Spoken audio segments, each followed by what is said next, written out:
I am on a mission to expose and eliminate all the fake real estate education on the internet, and I'm doing this by giving you my entire $15,000 real estate investing course all for free right here on YouTube. And trust me, this is not a webinar, this is not a teaser, this is not you will get the rest later kind of gimmicks that all these real estate gurus are using to funnel you to their coaching program. And by the way, this is the exact system I normally reserve for my high-paying clients. I'm talking about clients that are paying me $20,000, $40,000 for one-on-one personal coaching. I'm giving it all for free right here. And this is the same framework I have personally used for myself to build my 7 to 8 figure rental portfolio. I've also used the same framework to help over 400 new and experienced real estate investors to start and scale their rental portfolio while they are working full-time. And again, I am giving it all for free right here. But before we dive in, let me be very clear with you. If you are just here to watch a video and not take any action, this is not for you, because this is a 5 to 7 hours long real estate investing course that can change your financial future forever. And by the end of this course, two things will happen. You rather make up the decision to go all in on real estate investing, or you will realize that real estate investing is not for you. But if real estate investing is for you, this course will give you all the confidence and the momentum and the right guidance you need to buy your first or your next rental property in as little as 60 days. So if you are meeting me for the first time, I am Wale Lawal. I'm a real estate investor and an investor-focused real estate broker based in Houston, Texas. I've been actively investing in real estate for the last 7 years, and I've sold over $150 million worth of real estate. And I've also helped over 400 new and experienced real estate investors to start and scale their rental portfolio without all the complication and without all the confusion. Also, personally, I currently own over 30 rental units with my focus in multifamily investing and also helping busy, high-achieving professionals to get into rental property investing for the first time or help them to buy the next property. And I help you achieve this by eliminating all the confusion, all the things that overwhelm you, by making sure the right guidance. And I put it in a very simple framework of what I call the buy box, running the numbers, and offer approach. This is the simple framework I use to help people every single day, and that's exactly what I'm giving you right here. And if you follow what I'm teaching right here, you will confidently close your first or your next cash flowing rental property in as little as 60 days. So as you can see, everything you're about to learn here, it is based on a real life, real deal, real number, real people, and real execution, not just a random theory that I got somewhere. So over the next 5 to 7 hours, because I really don't know how this video is going to take, I'm going to show you exactly what it takes to become a real estate investor from start to finish without all the confusion. I will be covering buy and hold strategy, fix and flip, real estate financing, wholesaling, among other strategies that you can think of in real estate investing. I will also be helping you to decide, or to point you to the direction that will help you to decide which real estate investing strategy will actually fit your personal situation or your goal. Depending on your amount you have, the time you have, or any other resources you may have, going through this course will definitely give you all the clarity to come with that conclusion that this is the strategy I should go for and this is how I should go about it. Now, I will be walking you through how to find the best deal possible, how to analyze them in minutes, not in hours, how to vet contractors and real estate vendors, how to vet real estate lenders, agents, and actually know who know their stuff and who is just showing you fluff. I will also be showing you how to screen tenants and how to work with property managers the right way. I will also be showing you how to structure a win-win offer without overpaying for that property. And more importantly, I'll be helping you with the mindset that you need, that you must have for you to succeed in rental property investing or real estate in general. So I will be pulling back the curtain and show you exactly what works in today's real estate world and not just theory. Because like I said at the beginning, I am cutting all the fluff. I am really trying to expose all these real estate gurus. I'm cutting all the nonsense and I'm getting straight to what actually matters to you and what actually works in today's real estate investing landscape. So the purpose of this course is very simple: to help you get your first or your next real estate deal done in as little as 60 days. So if this is your goal, I want to remind you that this is not an entertainment video, this is not a Netflix show, this is not a theory, this is a practical real life situation, real life operating system that so many people have used to successfully close their first or their next real estate deal. And I'm going to be very honest with you, real estate is not easy. This is not stock, this is not cryptocurrency, this is not day trading. There are so many moving parts when you are investing in real estate, and there are real people, real numbers, real money involved involved, and also there are some risks to be aware of as well, but I'll walk you through how to manage these risks or how to mitigate them completely. And because of some of these perceived risks, that's exactly why most people never succeed in real estate, or why they never even got started in the first place. So if you are willing to pick one strategy and follow that one strategy for 1 month and follow a proven roadmap, take note and take action, this course can change your entire generation. And if you are looking for hype, or you're looking for shortcut, or you're looking for motivational video, this video is not for you. Now, before I dive into the course, here is what most free real estate content never give to you. They don't give you the support. And inside this program, you will get all the free support you need to make sure you are succeed. I will give you the free real estate step-by-step training. I will give you the tools, the template, the calculator,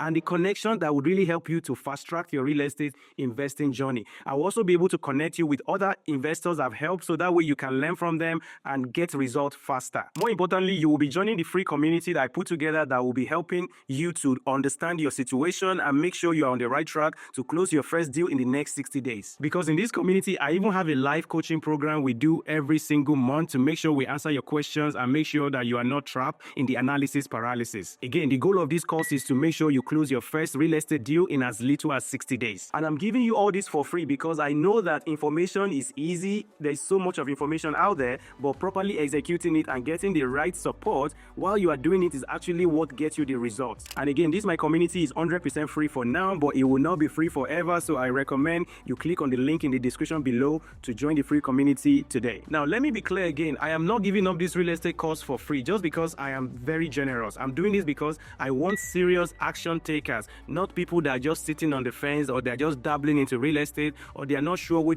they even want to do with their life. So if you are one of the serious people, I want you to grab your notepad, get comfortable, sit in a very quiet environment or quiet room, and get ready for serious education. Now, quick tips here is that you can actually watch this video in 1.25x or 1.5x speed. You can go to your YouTube settings and click on the playback speed, and you can see that you can change it to 1.2, 1.5, 1.25, thereabouts. So that way, if you think you can assimilate things faster, then, or maybe I'm talking too slow for you, you can definitely do that. So that way you can knock out this real estate course faster. Now, again, this is not Netflix. This is real estate, and let's get started right now. All right, welcome to Module 1. This is how to build generational wealth through real estate investing, and I want to thank you for being here. If you made it to this module, I want to personally acknowledge you because you're an action taker, because this tells me something about you. It tells me that you are serious about real estate and you want to learn how to use real estate to build a long-term generational wealth for yourself and for your generations to come. So this first module is important because it set the foundation for everything you're about to learn in this real estate course. But before we go deep into strategies, the numbers, and the execution, you need to understand why real estate actually work, how this course is structured, and how you can get the most value from this real estate course. So how do you use this course? This is not a course you want to rush through or just binge watch it on a casual mode. This is a course you want to take notes, you want to pause where it's needed, you want to rewatch any section, any part of the video you don't fully understand, and you want to move at your own pace, because this is not a competition. The goal here is to get results by closing your first real estate deal in the next 60 days. So you are not in any competition with anybody. You are in competition with yourself. So you might be wondering, what is this course all about? This course is called How to Build Generational Wealth Through Real Estate Investing for a reason, right? So because it's how to build generational wealth, we are not here to chase the hype. We are not here to jump from one strategy to another strategy, or we are not just here to talk about story that never turns into real action. We are here to help you understand real estate investing at a deeper level while still keeping it really basics. We're also here to help you pick the right strategy for you based on your situation. And we're also going to help you to execute with confidence and avoid all the costly mistakes that slow a lot of people down from ever getting into real estate investing. You see, real estate is one of the most proven vehicles to build a long-term wealth, but only when you approach it with the right mindset, the right system, and the right support of the people that can help you get it done. So with that being said, here is a full course roadmap, what you will need to learn and what you will need to know in order for you to get results using this course. So I want you to fully understand what is coming next so you can mentally commit to the process. So here is how I've structured this course. I've structured them into different modules. Module 1, which is the one you are watching right now, and I call this one how to build generational wealth through real estate investing. Module 2 is the overview and roadmap that you will take to succeed. Module 3 is why smart people actually invest in real estate. What is making them to everybody to go into real estate? You keep hearing that 90% of millionaires are made through real estate. Why? You're going to find out in this module. And from there, I take you to module number 4, which is the mindset and expectation that you should have in order for you to succeed in rental property or real estate investing in general. So from there, I take you to module number 5, which is comparing passive income to active income. What is the difference? You'll find out in this module. Module number 6 takes you to factors to consider when you are investing in real estate. And this one is majorly focusing on the strategy and the location of where you should buy your property. From there to module number 7, you will see single family and multifamily investing comparison. Which one should you go for? And from there, we move into the strategies about execution. Now I gave you the fundamentals, right? We can now get to the next phase of the course, which is execution of any strategy that you have picked. And that is where we go to module number 8. Module number 8 is now going to talk about buy and hold rental property investing, which is my favorite. From there, I take you to number 9, which is house hacking real estate investing, which I've done a lot of as well. From there to module number 10, which is fix and flip houses. If that's a strategy for you, you're going to find out. I walk you through the pros and cons and the pitfall you should be aware of. From there, I take you to module number 11, which is wholesaling real estate. This is where a lot of people get started when they don't have a lot of money or they don't have a lot of education, but they have a lot of time. Wholesaling might be the right strategy to go for. Again, you're going to find out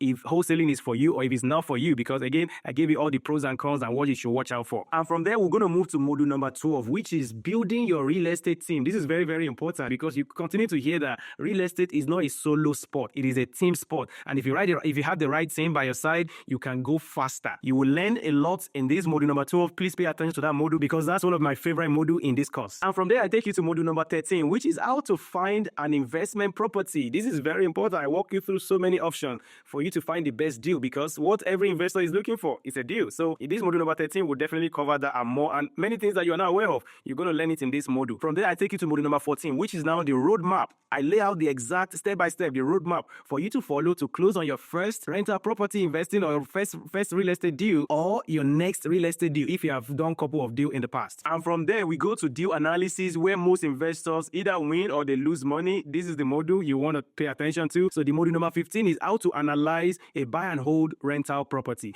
Module number 16 is how to analyze a fix and flip deal. You want to do a fix and flip. This is how to analyze it. You'll find it in the module number 16. From there, I cover the financing so you can understand your financing option because one of the things that stop a lot of people from taking action is that they just don't know how to finance the deal. They find a good deal, they find a good opportunity, then they are stuck. Financing, how do I take it down? How do I buy it? They don't know. This module number 17 will definitely help you out. In this module number 17, I actually broke it down into different modules. So I have 17A, 17B, and 17C. In module 17A, we're going to talk about conventional financing, what you should be aware of. Module 17B, we'll talk about government loan option. I'm talking about your VA loan, your USDA loan, your FHA loan, among other government programs that's available. I cover them and more in this module 17B. So please pay attention to that one. Module number 17C, I cover creative and non-conventional financing that you're going to find out, talk about your seller financing, your loan assumption, among other things in that module. And from there, we move into offer and ownership. This is where you now start putting everything together because if you learn everything from the beginning to module number 17 and you never submit an offer, you can never own that property or you can never get your deal done. So it is very important you submit offer and start thinking about ownership. And that is what module number 18 is all about. It's all about how to write and structure a win-win offer that the seller will love without you overpaying for that property. This is very important, without overpaying for the property. From there, we get to module number 19, which is property management, tenant screening. How do you pick the right tenant? How do you work with the right property manager without them, stealing your money or screwing you up? Among other things, you will learn that and more in module number 19. So you can see this video is packed with a lot of strategies that, again, if you follow this from A to Z, there is no reason, there is no excuse for you not to buy your first rental property or do your first real estate deal in as little as 60 days because I pretty much lay everything out for you here and I'm giving it all for you for free. I'm giving it for free. I'm not charging you anything. So please, there's no excuse. Now, from there, I will take you to module number 20 where I walk you through the other real estate investing strategies that is out there that you probably know aware of or you're aware of them, but you don't really know how to navigate them. Now, this might be a little bit advanced for some people, but if you know, hey, I know a couple of things, I think I can do this, absolutely feel free to,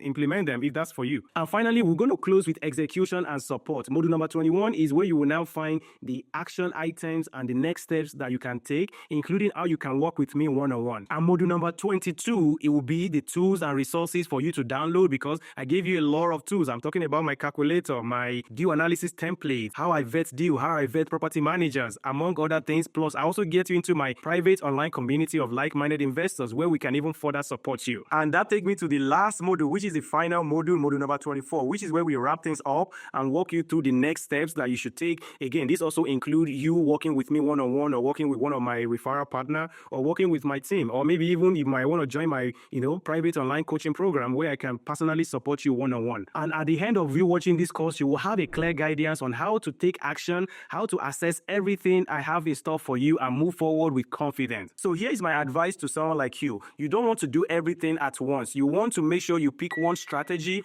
and follow the roadmap and the steps I've laid down for you right here. Trust me, it's going to save you a lot of time and money and headache, because I've done this multiple times for myself. I've done this multiple times for several people, and I'm telling you that if you follow this framework, it will definitely help you to get results faster. So I want you to take action on everything I have discussed here, because I am not holding anything back. I'm giving everything to you for free. I'm cutting all the fluff, I'm cutting all the mistakes for you, and I'm telling you exactly what is going to work if you follow them. And as you already know, real estate reward people who are consistent but not perfect. So I'm not expecting you to be a perfect person. I'm not even expecting you to implement the strategy with perfection, because nobody is perfect, including myself. I am not perfect. We are human. Now, once you go through this course, or as you are going through the course, I want to invite you to join my online community, as I've mentioned earlier, because this is where I can continue to support you and give you the accountability that you need to actually implement all the strategy you've learned here. And you can also get support from other people like yourself who are on the same path to real estate investing or building long-term wealth through real estate. And I would love to invite you to the community. You can find the link to join my private online community of like-minded people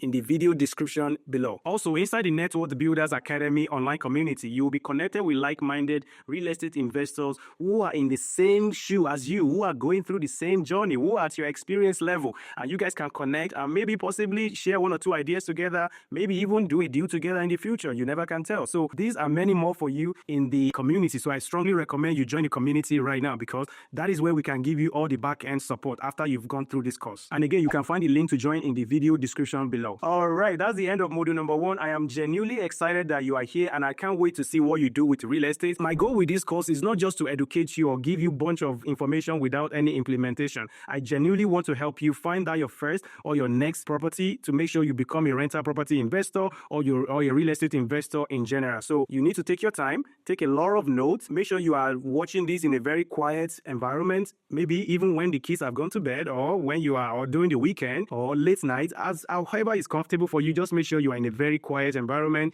ready to assimilate valuable information. And again, because this might be what you've been missing, that this could be the missing piece that you've been missing for you to build a long-term wealth through real estate. And I hope you find value here, as I have, in putting this program together. So if you are ready for module number 2, where I talk about the overview and the roadmap you should follow to success, I am ready as well, and I can't wait to see you in module number 2. Peace. Hi there, welcome to module 2 of this mentorship program. So on this module, I want to go over a view of what you can expect from this course. You will expect all these items I've mentioned, I've listed here, and even many more, because there are so many things I would like to cover with you, but I put it together just to kind of give you the roadmap, or a broad overview of what you can expect from this. So number 1 is you need to download the ebook I put below for you. This is pretty much the ebook about this, how to build wealth, and generational wealth through real estate. Pretty much it will walk you through what is real estate, how do people invest in real estate, all kind of strategies available in real estate. So I put that ebook together for you. So please make sure you download it, and that is actually where to start from. You want to start from there. It will walk you through how to build generational wealth via real estate, and it will mention so many strategies. That's number 1. Number 2 is that I will be telling you why smart people invest in real estate, like I mentioned in the introduction part, so you can see why those, top people that you respect a lot, talk about the Jeff Bezos, the Warren Buffett, the McDonald, all these successful people that we all look at. And maybe even, in your own immediate circle, maybe 1 or 2 real estate millionaires. You can see, oh, now I see why Uncle Joe or Sister Sally was putting all her money in real estate. You're going to see all that one. Number three is that I will discuss how you can overcome your fear and also help show you some things that can help you reduce your risk because there are risks in real estate. Every investment comes with risk, and I will not be it will not be good for me to tell you that there is no risk in real estate. There is risk, but there are ways and several ways to mitigate those risks so that way you can set up yourself for success.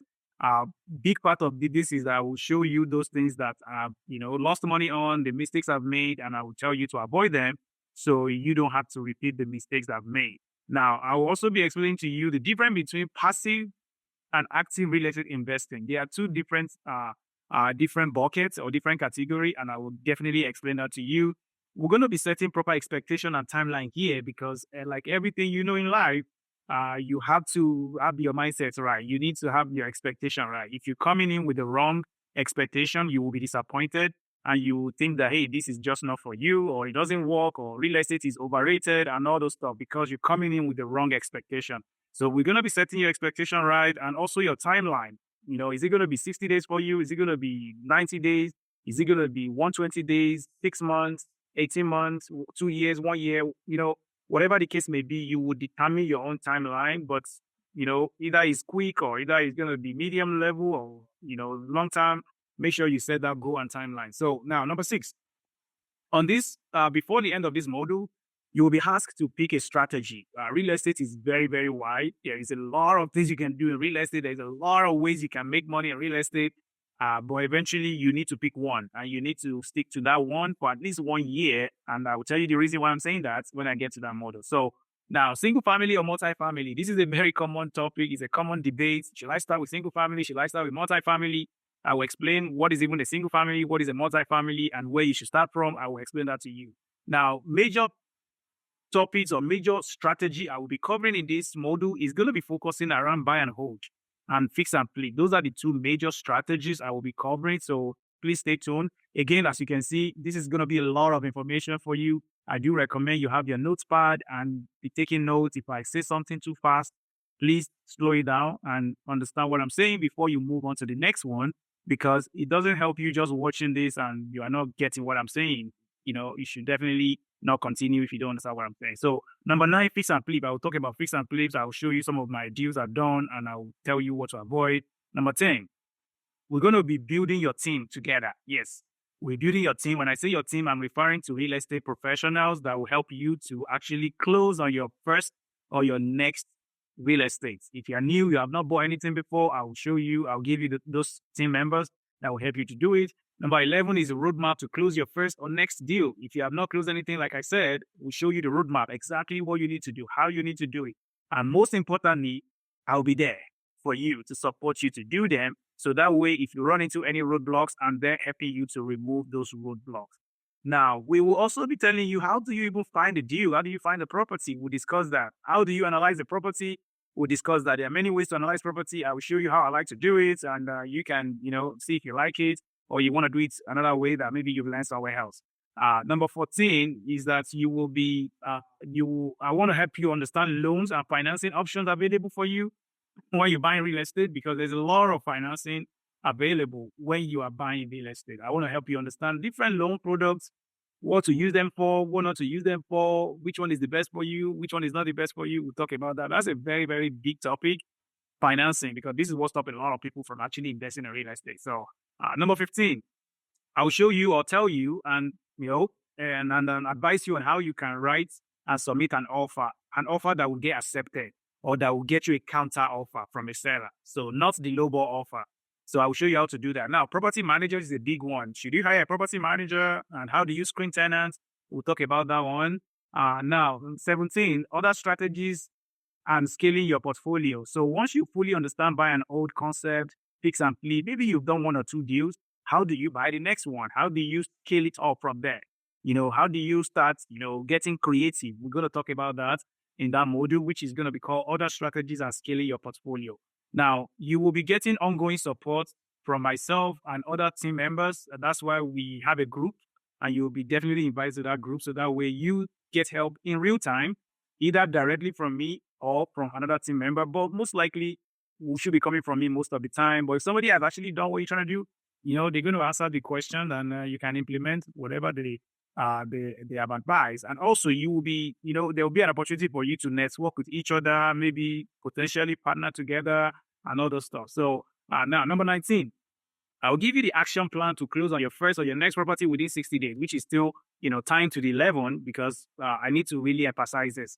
The goal is for you to close on your first or your next real estate. The goal is not for you to just watch these modules or just watch it like a movie. No, the goal is to ensure you actually do something. You actually do something with this mentorship program that you have purchased. You actually get results. That is very, very, very, very important for me. And I cannot stress that enough because I've seen people buying several mentorship programs, several coaching, several mastermind, and they are still yet to do a single deal. That really, really breaks my heart. Man, what do you spend this money for?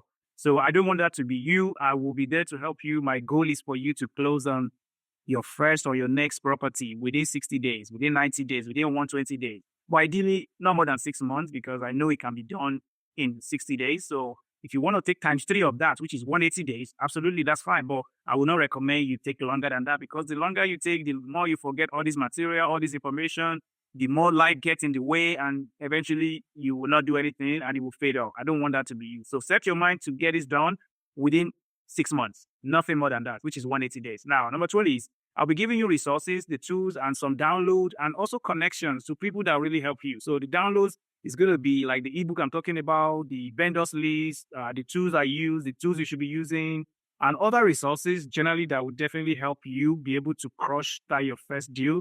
I will be telling you, I'll be showing you all that one. And lastly, I have frequently asked questions here because being a real estate investor myself and also being a real estate agent that focus on real estate investors, I've seen it from both sides. Hey, what are the questions a lot of investors or especially the new one usually ask? So I put, few frequently asked questions together here that will be like a guide for you that can answer some of your high level questions. And of course, this cannot cover all the questions anyway. So it covers at least some of the basics. Any other question you have, you bring it to the, to the mastermind, or you call me, we get it answered, and problem solved. You can continue to move on. So this is the overview of what you can expect from this mentorship program. Like I said, I will probably put more, but for now, this is what I have. And I do recommend you take notes. I do recommend you take this very seriously. I don't recommend you watch this or you listen to this, these lessons on your bed or on your phone. That is not recommended. I do recommend you be on your desk, sitting down in front of your computer with a pen and paper or your notes and taking serious notes. So that being said, if you are done with this one, you understand what I've mentioned, let's go on to the next module. Thank you. See you on the next one. Bye-bye.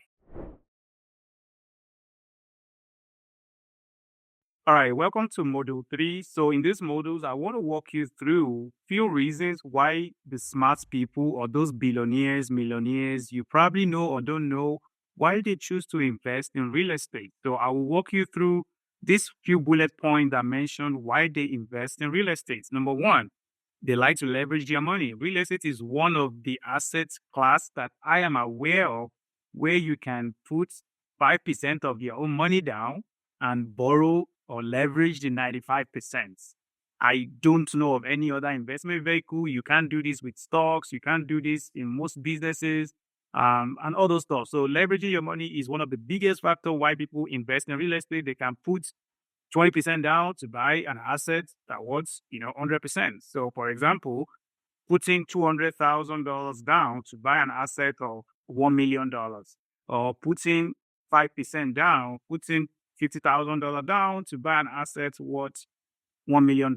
You get the gist, right? So that's number 1 reason. Number 2 is that people love passive income. Of course, they want to make sure that they invest their money and they can get what we call mailbox money. So where money is coming into their bank account every single month because they invest in real estate. We call it cash flow here in real estate. And I will have to warn you about this. This is just about 15% half of the benefits of real estate. Cash flow is just about 15% of the benefits. because I've seen a lot of people being hung up like, hey, if it doesn't cash flow, I'm not going to buy that property. So I'll tell you the pitfall on this once I get to that section. But just know that cash flow is one of the reasons why people buy real estate. Even though some people already cash flowing in other assets, they still like to add real estate to their portfolio so they can still cash flow from that as well. So number three is the appreciation. Now, this one is two-phase. There is a forced appreciation when you buy underperforming assets or real estate and you add value to it, like a distressed property in a terrible shape, and you go in there, you show it some love, you show some, tender love and care, TLC, and you make it beautiful again, you make it nice looking again. That is a forced appreciation. The second appreciation is the market appreciation. What happened in the year 2020, 2021, and 2022, where the market exploded because of the COVID-19. So that is market appreciation, whereby your value of your home just go up, due to external factors, which is the market economy.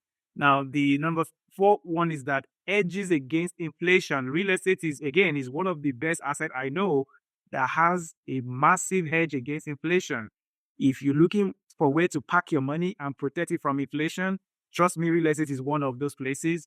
And as you already know, if you have your money in your bank account, you're probably losing money because, it cannot keep up with inflation. Whatever the bank is giving you cannot even, meet inflation. So you get the idea. Now, the next one is investment diversification. People have other investment, maybe stocks, maybe they are business owners, maybe they are very busy, self-employed, maybe they are medical doctors, CPAs, accountants, engineers. They're already making good money. They already have some kind of like retirement, but they want to diversify because, hey, what happened to the employment tomorrow, or what happened to the economy, in this sector? They want to make sure they're not just one sector focused. They want to diversify their source of income. Like you already know, a smart person will have at least 5 to 7, sources of income. So that way, if one doesn't feed you, the other one is going to feed you.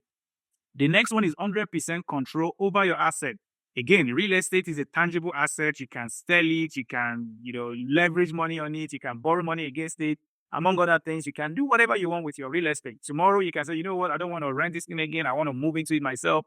You can do that. Hey, I don't want to deal with tenants again. I'm going to sell it. You can do anything you want to do with your asset. That is 100% control over it.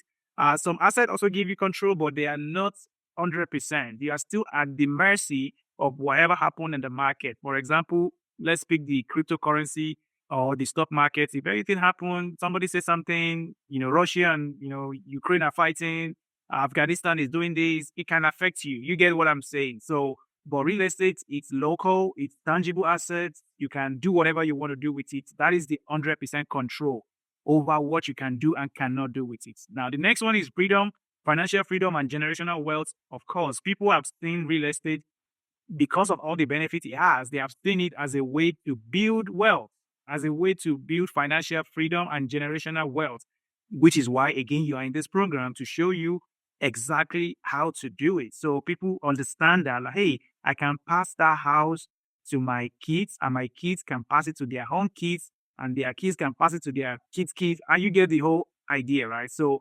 generational wealth. I've seen many people where, hey, Wale, we inherited this property from our great grandparent. Now we don't want to be a landlord. Can you buy from us? Something like that can happen.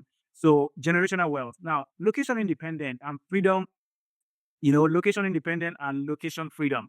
You can buy real estate from anywhere. You can buy real estate from anywhere. You can manage it from anywhere.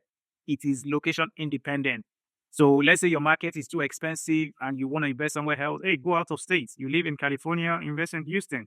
You live in New York, hey, invest in Atlanta, invest in Dallas, somewhere like that. So you get the idea. Now, the tax advantage is a big issue or is a big benefit. Why? I've seen a lot of high-earning individual invest in real estate. Now, real estate has several benefits. I mentioned all this in at the top. You do have to know your own major reason. What is like a tool? You need to know, what do I want to use? What part of this tool do I want to use for my own life? Not everybody will need the cash flow. Not everybody will value the appreciation. Of course, people value it, but not everybody will need it immediately. And not everybody even know what inflation is, among other things. So you need to eventually know what aspect of real estate do you want to apply to your own life. So tax advantage is one of the things I've seen, or one of the benefits I've seen a lot of high-earning individuals apply. to their life because they make a lot of money. Talk about those, those dentists, those medical doctors, surgeon, highly, highly paid net worth, professional accountants,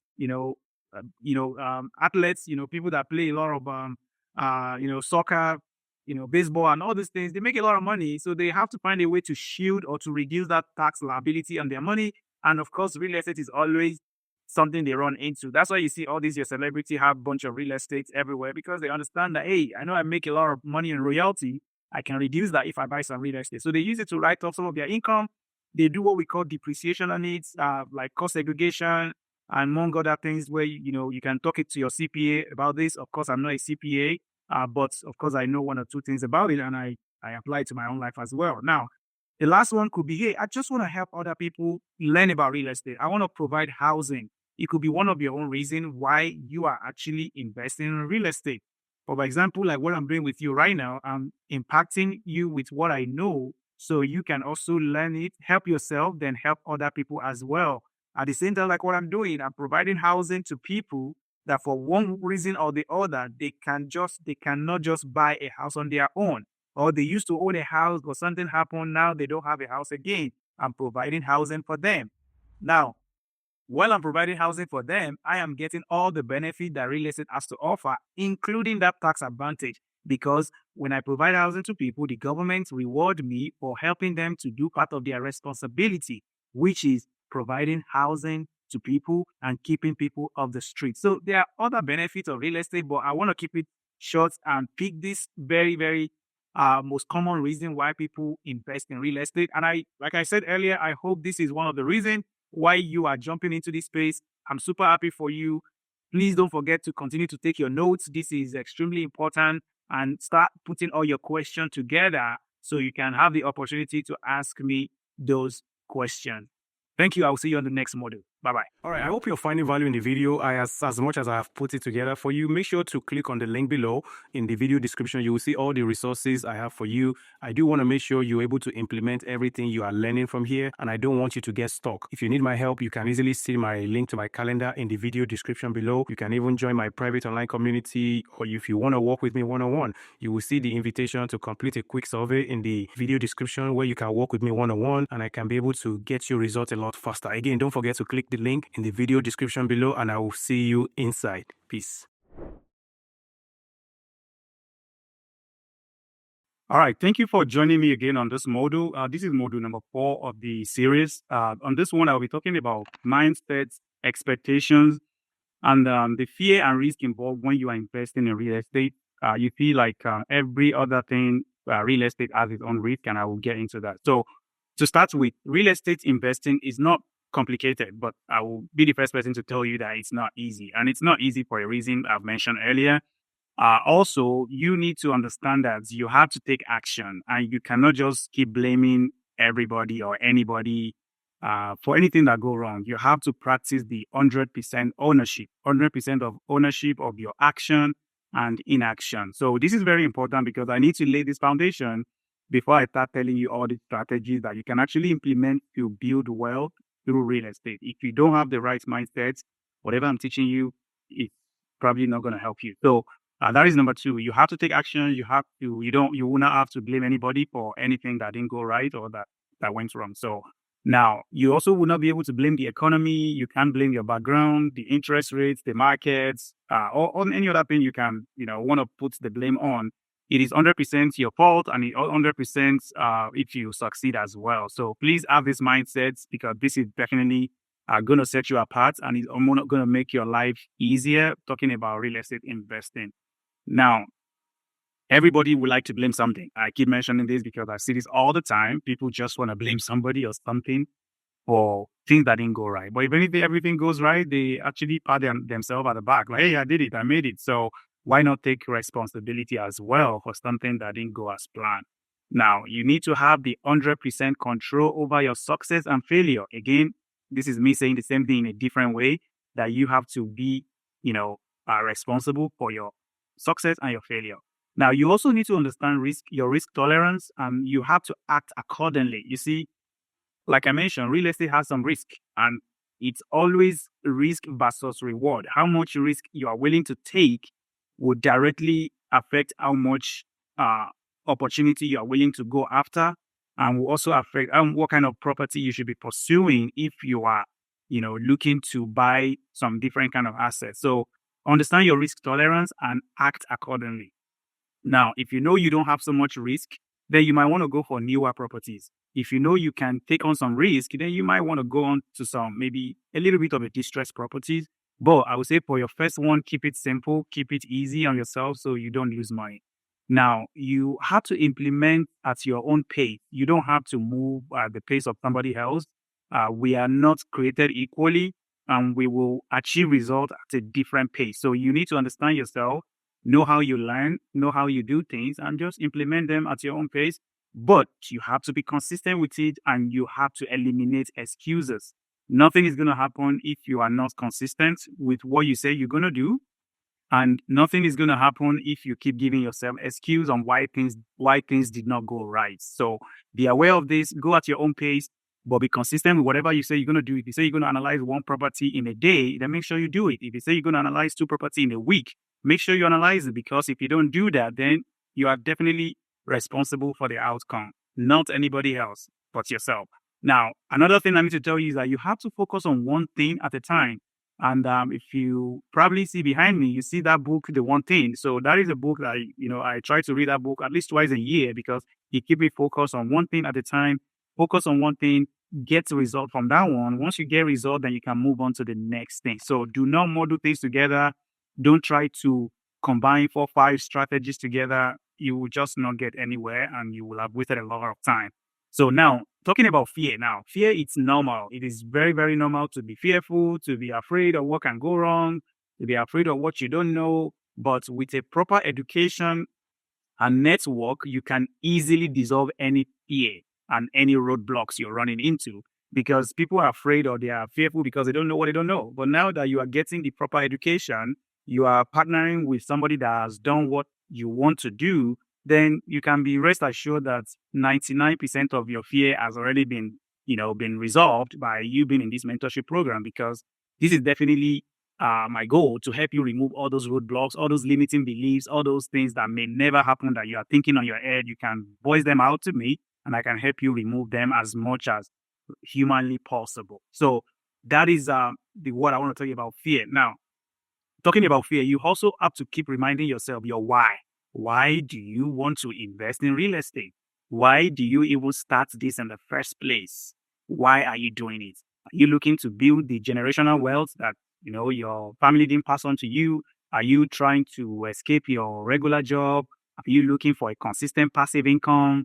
Are you trying to help other people by showing them exactly how to invest in real estate, like I'm doing right now? What is your why? Why are you doing this? Are you trying to buy some property so when you retire, you can live off of those cash flow and the appreciation? Are you trying to get a tax benefit, or by reducing your high income by buying real estate? What is your why? You have to keep reminding your why. If you keep up your mind with the why are you doing this, trust me, any fear, any roadblocks will easily be overcome, because you will keep reminding yourself why you are doing this. Why? Why do I want to buy real estate? This is very, very fundamental, but it's always overlooked by a lot of people, because once they run into a roadblock or a minor challenge, they just run away. You know what? This is not for me. I'm out of here. I'll just go back to, trading stocks, or I'll just go back to doing cryptocurrency, and all those other stuff. So know why you're investing in real estate, and stick to it on the long run. You'll be happy you did. Now, the next one is that you have to be disciplined with your investment criteria. I've seen this over time. People are just getting started. Today they are into buy and hold. Tomorrow they are into fix and flip. Next week they are now into a multifamily syndication. Just mobile home storage, self storage, among other stuff. They just like everywhere. It doesn't work that way. You have to be disciplined with your criteria and stick to that for at least 1 year. Once you now get 1 or 2 results using that criteria that you set up for yourself, then you can start tweaking your criteria. But until then, please stick to that criteria and make sure you close on 1 or 2 properties before you start changing them. Now, real estate is a teamwork. You always have to reach out for help. This is why, again, you are in this mentorship program. So you can ask for help. You can talk to other people that are doing it. you can hack someone how they navigate that same problem that you are facing right now. Because I can tell you that whatever problem you're facing, somebody else has faced that many, many times. And, you will be saving yourself a lot of headaches and a lot of time, a lot of money by simply asking for help. That will save you a lot of time and energy and save you all the stress. So this is the module on mindset, expectations, fear, and risk. Real estate has some risk. Fear, it's normal. Set your expectation right. Don't expect to crush it in your first 1 or 2 weeks of joining this mentorship program. Allow yourself to learn and digest as much information as possible before you start getting the results. This is a domino effect. When you start, you're going to have to start slow. But as you learn something, as you know what you're doing, you start moving faster. So understand that. Also, expectation in terms of the kind of property you're looking for. If you're looking for distressed property, don't complain about the kitchen, how it looks. Don't complain about the interior. Don't complain about the foundation, about the roof, about the HVAC, because you know you are buying a distressed property. And if you're buying a newer one, also don't complain about the cash flow. Don't complain about, hey, I'm not going to make any money, because you're trying to play it safe. That's why the reward will be very less. Understand that real estate is a risk and reward.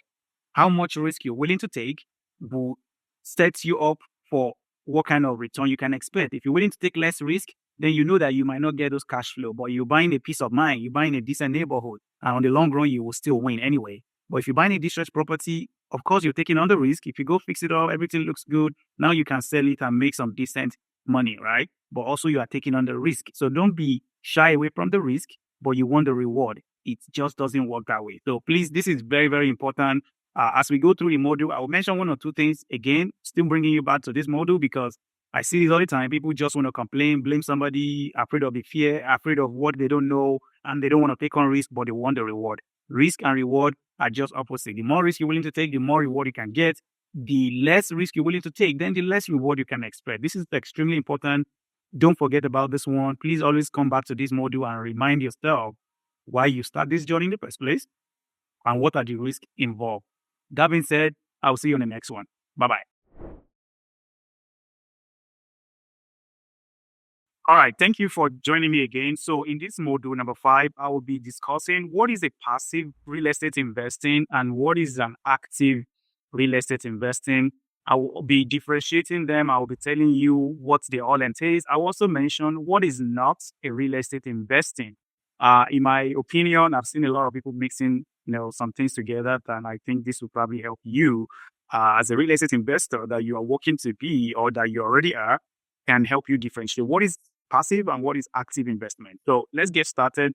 Now, anything that is active, from the word active, it means that you're going to be busy. You're going to be, be in the weeds. You're going to be the one looking for the deal. You're going to be the one analyzing it. You're going to be the one, working towards closing on it, going through the loan process, managing it when you close, dealing with the tenants, dealing with anything and everything that has to do with the property. That is hands-on real estate investing. Of course, it is more rewarding for the same reason, because you are doing more work, you are more involved, you are putting all your time, energy, risk, and all the stuff into it. That's why you are getting more. It's going to be more rewarding for you. Now, it's going to take your time. It requires skills. It requires a lot of resources. Of course, a lot of money as well. All depend on the kind of property you are going after. It may not require money, or it may require little money. Of course, you are taking all the risk 100%, but you're also having 100% of the control. So this is active real estate investing. A good example of that would be flipping houses. It is active, real estate investing. You have to manage the contractor. You have to source for the deal. You have to analyze it. You have to deal with all the disappointment that come with it, among other things. Wholesaling is another one, even though wholesaling is not really a real estate investing, which I will get into that very soon in my subsequent models. But it is still considered very active real estate entrepreneurship, if you want to call it that way, because that's what I see it as. You're going to be working actively in that. Medium term, short term rentals, these are also not really passive. They are very active kind of real estate investing strategy. Talk about other ones that involve your time, your energy, your skills, you taking on risk, going through the loan process, negotiating. These are all active real estate investing. Now, on the flip side, what is a passive real estate investing? Passive real estate investing simply means that you are hands off. Hands off means passive. Hands on means active. So if you're going to be investing in somebody else's opportunity, let's say multifamily syndication, or a kind of lending your money that doesn't require you to do so much work, it is considered passive real estate investing. Now, some of these might require a little bit effort from you. Maybe you doing your due diligence on that opportunity before you actually put your money into it. It requires a little bit effort or some due diligence from you before you invest your money, but very, very minimal. You don't take on the risk. You don't also have the control, little to no resources, little to no skills, little to no time, but you have to, of course, invest your money to be able to expect a return. So that is what passive investing is. Example of that will be private money lending. If you have some money, you can definitely lend it to somebody else to go and do the active, lending your money. So that person can go and do the active investing, like flipping houses or buying a short-term or medium-term rental, something like that. But you are passively lending your money and you get a return based on whatever you agree with the investor. You can also invest in what we call REIT, Real Estate Investment Trust Fund. This is like a stock, but it's backed by real estate. They invest your money in real estate, but they pay you or give you a return similar to stocks. Now, long-term buy and hold can also be a passive investing. Again, this one requires a little bit of time from you because even when you hire a property manager, you still have to manage the manager. So that's why I say a little bit of effort from you. But if you buy in a good place, good property, you take your time to find a good tenant, it can be passive. Passive with very minimal effort from you just talking to your property manager. Now, it does take some work to buy it and, get it stabilized. But again, after you stabilize it, it can be passive. Now, should you do only passive real estate investing or active real estate investing? My simple answer is you can do both. You can do both because if you have the little bit time and you're willing to take some risk, you can definitely invest actively by yourself, buying single family homes, buying multi-family homes, maybe small multi like your duplex, triplexes, fourplexes, like that, while you are also investing passively in somebody else's large multi-family. It could be a syndication, or you are also doing something like a short-term rental, which is, active, or you are also doing some kind of flipping houses, which is active. So you can do both together. It all depends on how much resources you have, how much time, how much risk you are willing to take, and what are your expectations from active and expectation from active real estate investing. So that is the difference between active and passive real estate investing. Now, having understand that, what is not real estate investing? A lot of people confuse some things together that I think really help you. So there are some real estate professionals. So you see, when you are a real estate agent, you are not a real estate investor. Of course, you can be both. You can be, you can wear many hats, several hats. You can be a realtor and be a real estate investor as well, just the way I am. I am an investor agent. I sell a lot of investment houses or, fourplexes, duplexes, large multifamily, all those kind of stuff. I sell them, but I'm not just a realtor. I'm not just an investor agent. I'm not just helping investors make money. I'm also investor myself because I am consuming my own products. I'm taking my own advice and I'm implementing them, of course, to help myself and my family, which is exactly what I'm, teaching you in this course. So being a real estate agent is not a real estate investing, but you can be both. You can be an investor and you can be an agent. That's number one. Also, loan officer. You are not an investor. You are simply a real estate professional. Home inspector, appraiser, insurance agents, property managers. They are not real estate investor, but they can also be both. They can be actively doing their job as a real estate professional and still invest in real estate. Again, just the way I'm doing. There is, as a matter of fact, that's the best because you can easily tell people, hey, this is what I'm doing. Do you want to do it with me? And people can make their decision based on doing that. And from my experience, people follow people that are doing what they preach, right? You are here because you see me doing it and you believe I can help you. So just get that clear. You can be a real estate professional, but that doesn't qualify you as a real estate as a real estate investor. It is two separate hats. Of course, you can wear both. You can wear the hat of an agent or a loan officer or inspector, any other real estate professionals you like, and you can also be a real estate investor. So I just hope this really helps you. And if you see anybody mixing that together, please tell them that, sorry, you are not a real estate investor and you are simply a real estate professional. Now, while we are here, I want to tell you that Being a wholesaling, it's an entrepreneurship. You are not really an investor because investing simply means you are investing your own money. Wholesalers most of the time don't invest their money. It means that you are taking some kind of risk. Wholesaling, little or no risk, also involving it, and it's a job as well. So you have to understand that anybody that doesn't own property in your name or in your company name, I do not consider them a real estate investor because what are you invested in? Property is not in your name. This is my opinion. Somebody can have a different opinion, but I just believe that if you don't own that property in your name or in your LLC, or you don't have any kind of control on that property on the long run, then you are not really a real estate investor. Of course, it can be different if you are doing some kind of syndication, limited partners, and all those stuff. But high level, if you don't own the property and you are not investing your money into it, you are not considered a real estate investor. So get this straight. I hope this really helped you. Thank you, and I will see you on the next one. Bye bye. All right, welcome to module number 6. First of all, I want to thank you for getting this long or getting this far. This is very, very good thing that you're doing, and I'm happy that you are sticking along with me. So, in this module number 6, I want to educate you or show you or tell you what I believe about factors that you should be considering before you actually choose your real estate strategy or real estate niche. Before you actually get started, in my opinion, this is one of the most important module in this mentorship program because I believe you need to know what exactly you're looking for. Because if you don't know what you're looking for, then you waste a lot of time, you get frustrated, and you give up. So please pay attention to this module. This is a module you really want to watch or listen to, come back to many, many times because this will keep putting you back in line. Anytime you are derailing, just come back here and you get back on track.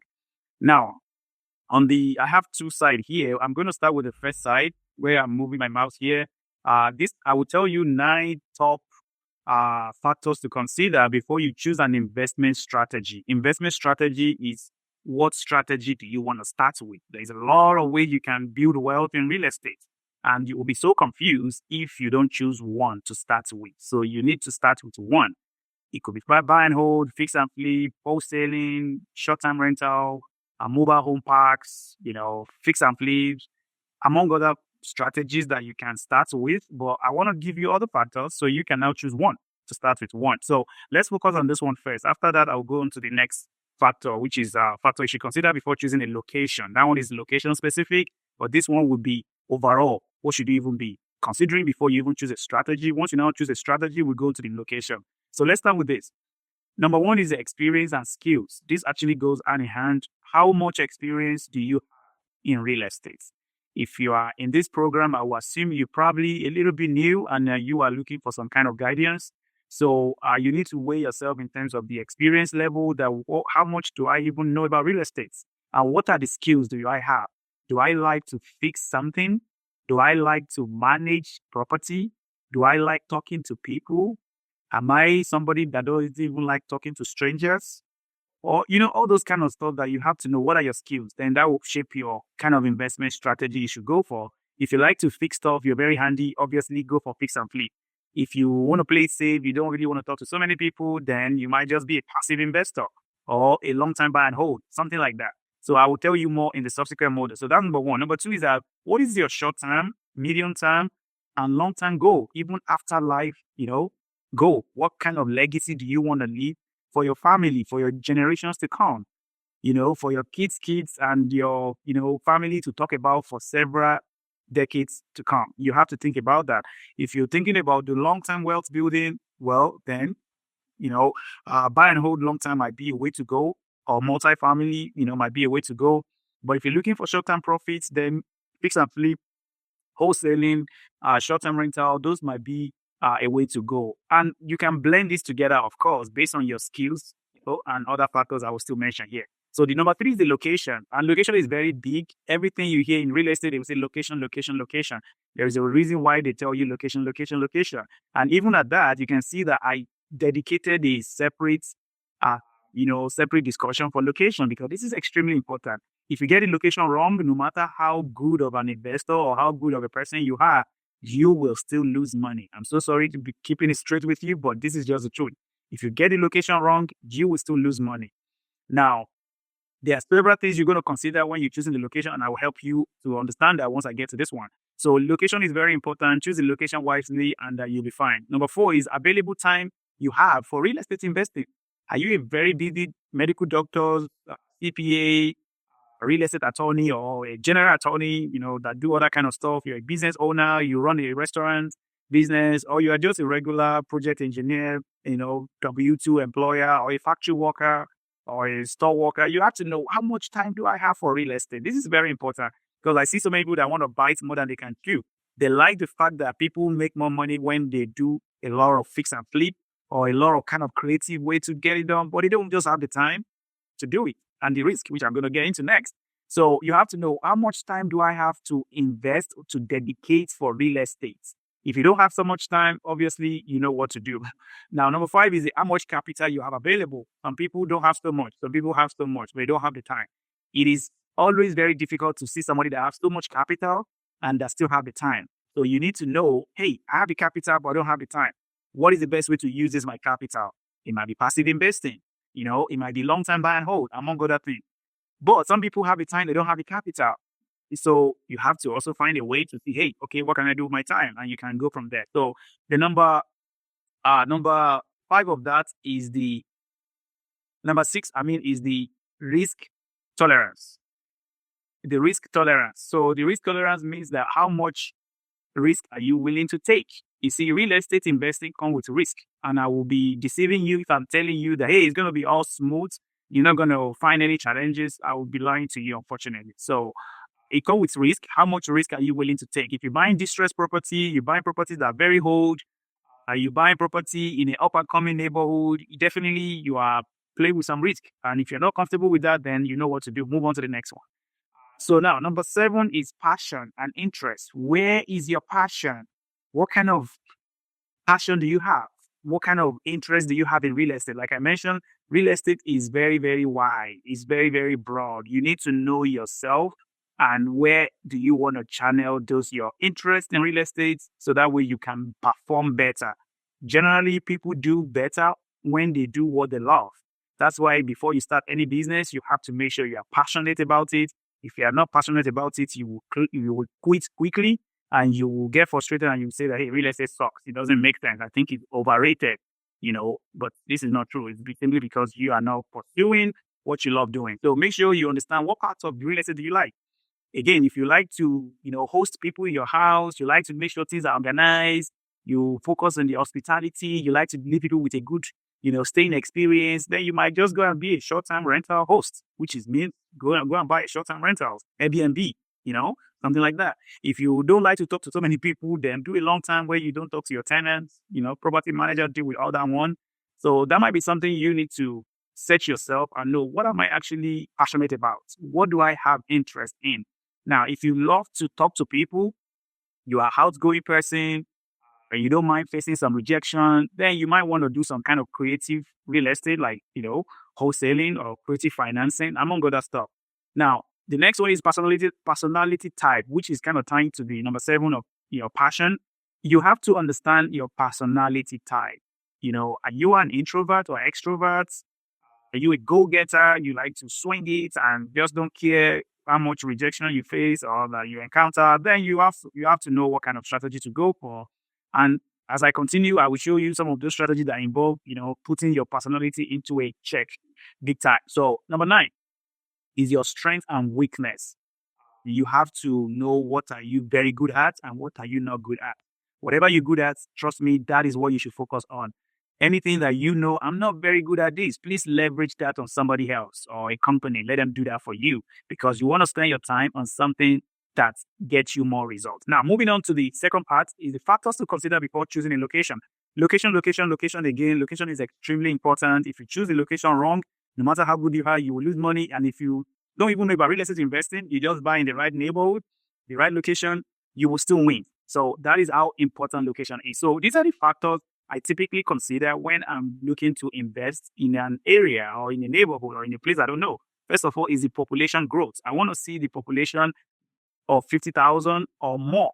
And I don't like to see a declining population. So it has to be growing, not coming down.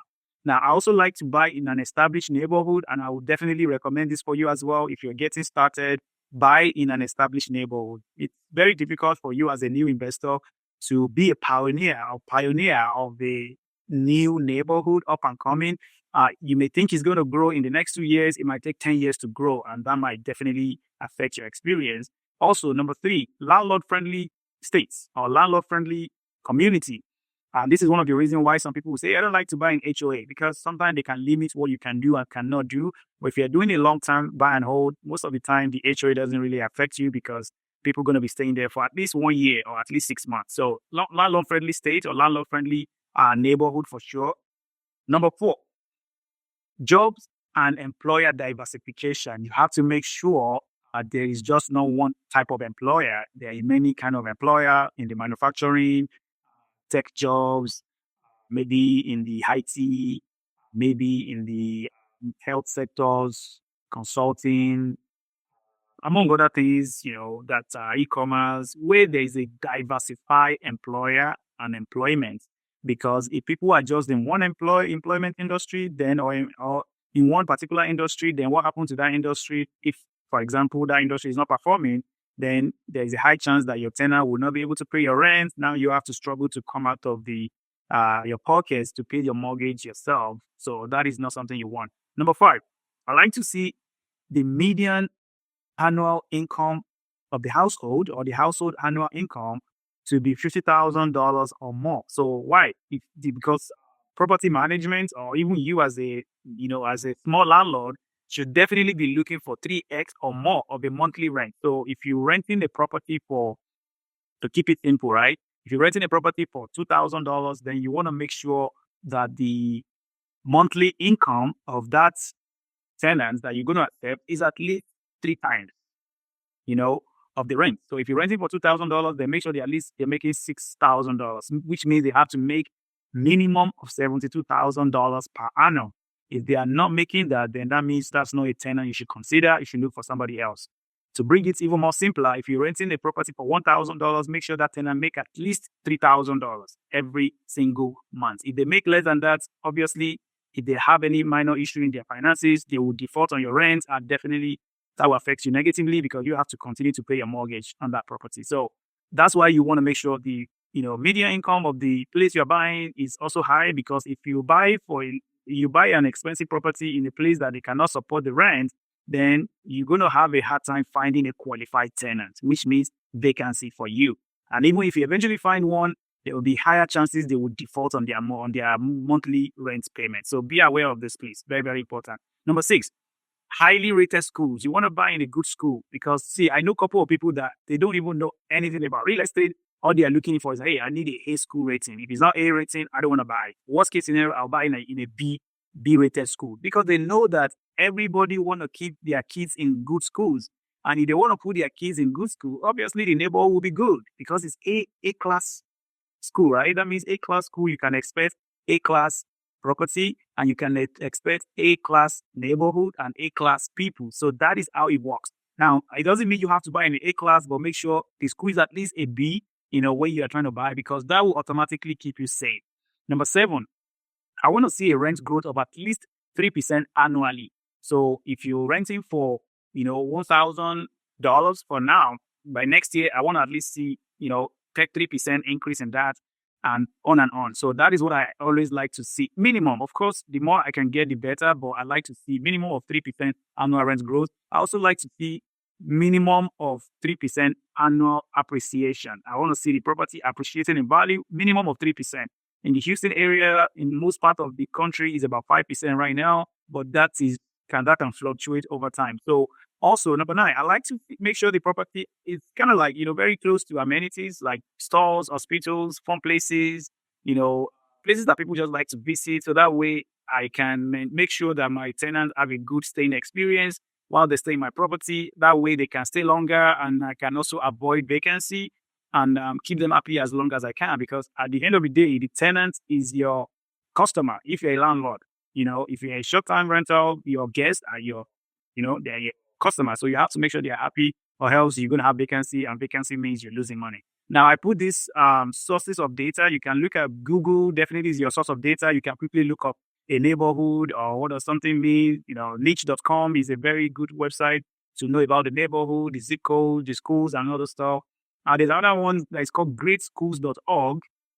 Greatschools.org. You can also check that out. Of course, your local MLS. So MLS means multiple listing services. So if you're in the Houston area, obviously you probably will have heard about HAR.com, which means Houston Association of Realtors. That is local MLS. MLS again means multiple listing services. Now you can look at Redfin. You can look at U-Haul. This is a good indication, of where there's a lot of job growth and population growth. Because if you see a U-Haul moving to a particular direction, it tells you that hey, people are moving there. If you also see where a U-Haul is moving from, let's say they are moving from,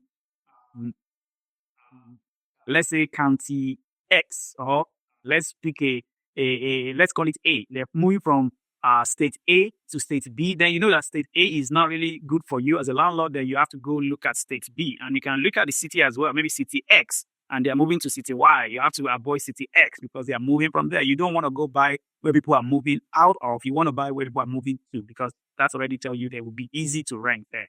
Also, there is van lines. You can look up van lines. They always have a report annually where you can read their report and see where they are, where people are moving into. You don't need to do most of this thing, but definitely if you want to, play with it, you can visit all these websites and see what they have to offer you. But I will carefully warn you not to, waste too much time on this, because most of the time, if you buy in a good schools area, in a good neighborhood, most of this has been checked for you automatically.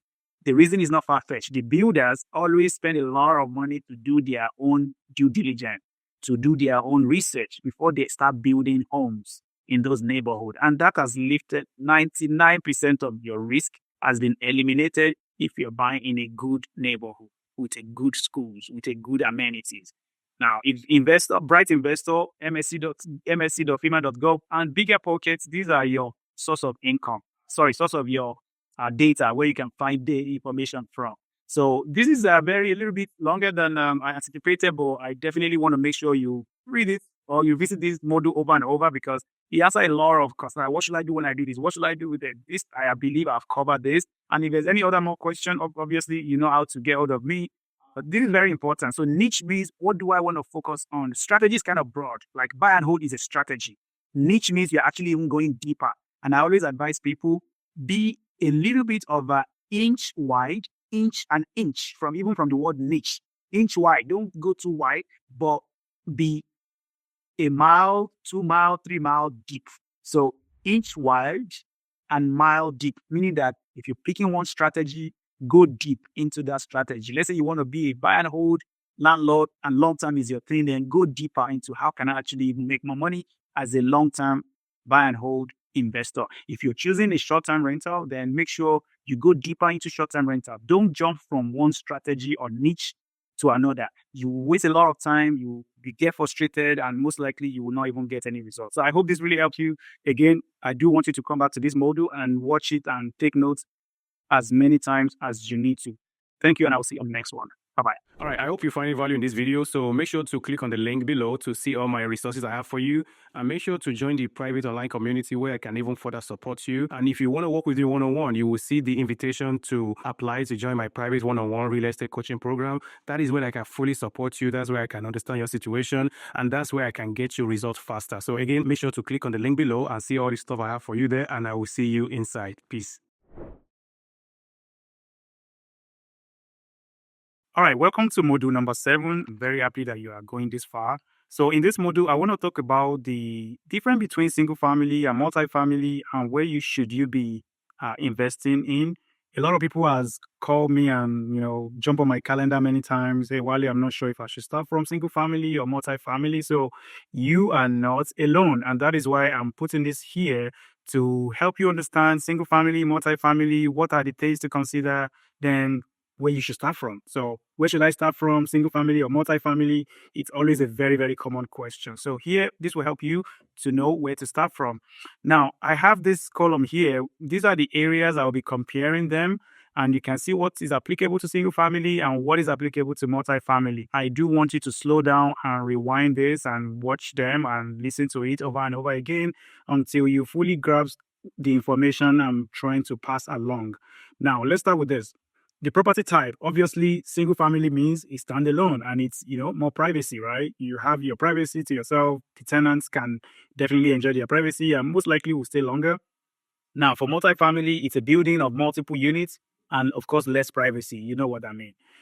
Investments, initial investment, of course, there's always a little bit of a lower, down payment. If you're buying a single family home, let's say, $200,000 and you put in, 20% down, that is about what? Let's say 25%, that's about $50,000, right? But if you are buying a multifamily, let's say fourplexes, and you are buying, $800,000 of times four units, then it simply means that you are going to be, 25% means you have to cough out $200,000. Some people just don't have that. So they like to just automatically say, okay, you know what, I'll just start from single family. So again, this slide is to help you understand where you should start from, right? Should you start from single family? Should you start from multifamily? I will give you all the, what is involved. And you can eventually look at yourself, okay, based on what, he has mentioned here, I just see myself, succeeding if I start from here, either from here or here. You decide. I will not make that decision for you because only you know yourself better than I do, right? So next one is the cash flow. Potentially, you can get a higher cash flow per unit because there is more privacy. If it's even in a very nice schools, you can charge higher rent. Potential for lower cash flow per unit, but multiple units can offset this, right? You see, if you have 4, 5 units. If one unit is vacant, then you can make more money from the other unit. So you can get the idea from that. But typically, a single family home will rent more than a multifamily, except it's a luxury multifamily in a very nice neighborhood and all those stuff. So appreciation potential, they just appreciates at slower rates for multifamily most of the time because they are comparing it with comparables like comps, your neighbors. What are they selling for? And similar houses with similar amenities. That is how they value single family home. In the multifamily space, the appreciate can go very, very high because if you improve the net operating income, which is NOI, you can definitely expect your value of your house of your property to go up because multifamily, especially the large multifamily, when I say large multifamily, anything above 5 units, they are looking at anything above 4 units. So 5 and upward, they are looking at it in form of a business. You are buying a business. So what does that mean? It means that they want to make sure that the income is good. So based on the income, that's how multifamily is valued. If you're buying your duplex, triplex, fourplexes, these are still considered residential. They are still, even though they are multiple units, they are still in the residential space. Financing is still the same thing. Everything in single family is still most likely applicable for small multifamily. But once you get above that 4 units, which is 5 units and upward, then you can expect so things to start getting a little bit complicated. Now, management complexity, easier to manage for single family, more management intensive in a multifamily because now you are dealing with multiple people with multiple characters and different personality you have to navigate. Of course, you don't have to, do that by yourself. You can hire a property manager to do that for you. They will deal with all that stuff. So risk diversification. In single family, you are the only one taking the risk, unfortunately. But in multifamily, you can share some of those risks among all the units. So in single family, it means you only have one unit, right? But in multifamily, it means you have more than one. So if one unit is vacant in multifamily, another one is going to be occupied. So even though you're going to still be short or, from your cash flow and all those stuff, but you're not going to be totally negative. But in single family, if that one unit is vacant, then your income is zero.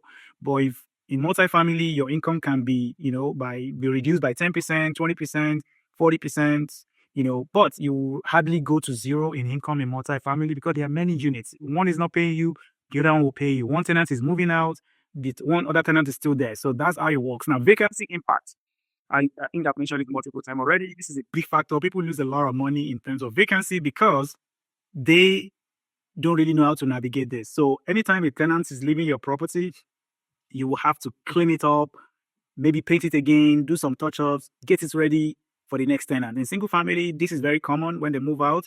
Multifamily, vacancy do happen as well, but the income from the other side again can offset that vacancy that you have. You're not going to, beat yourself too much if you have a vacancy in 1 unit out of 10 units.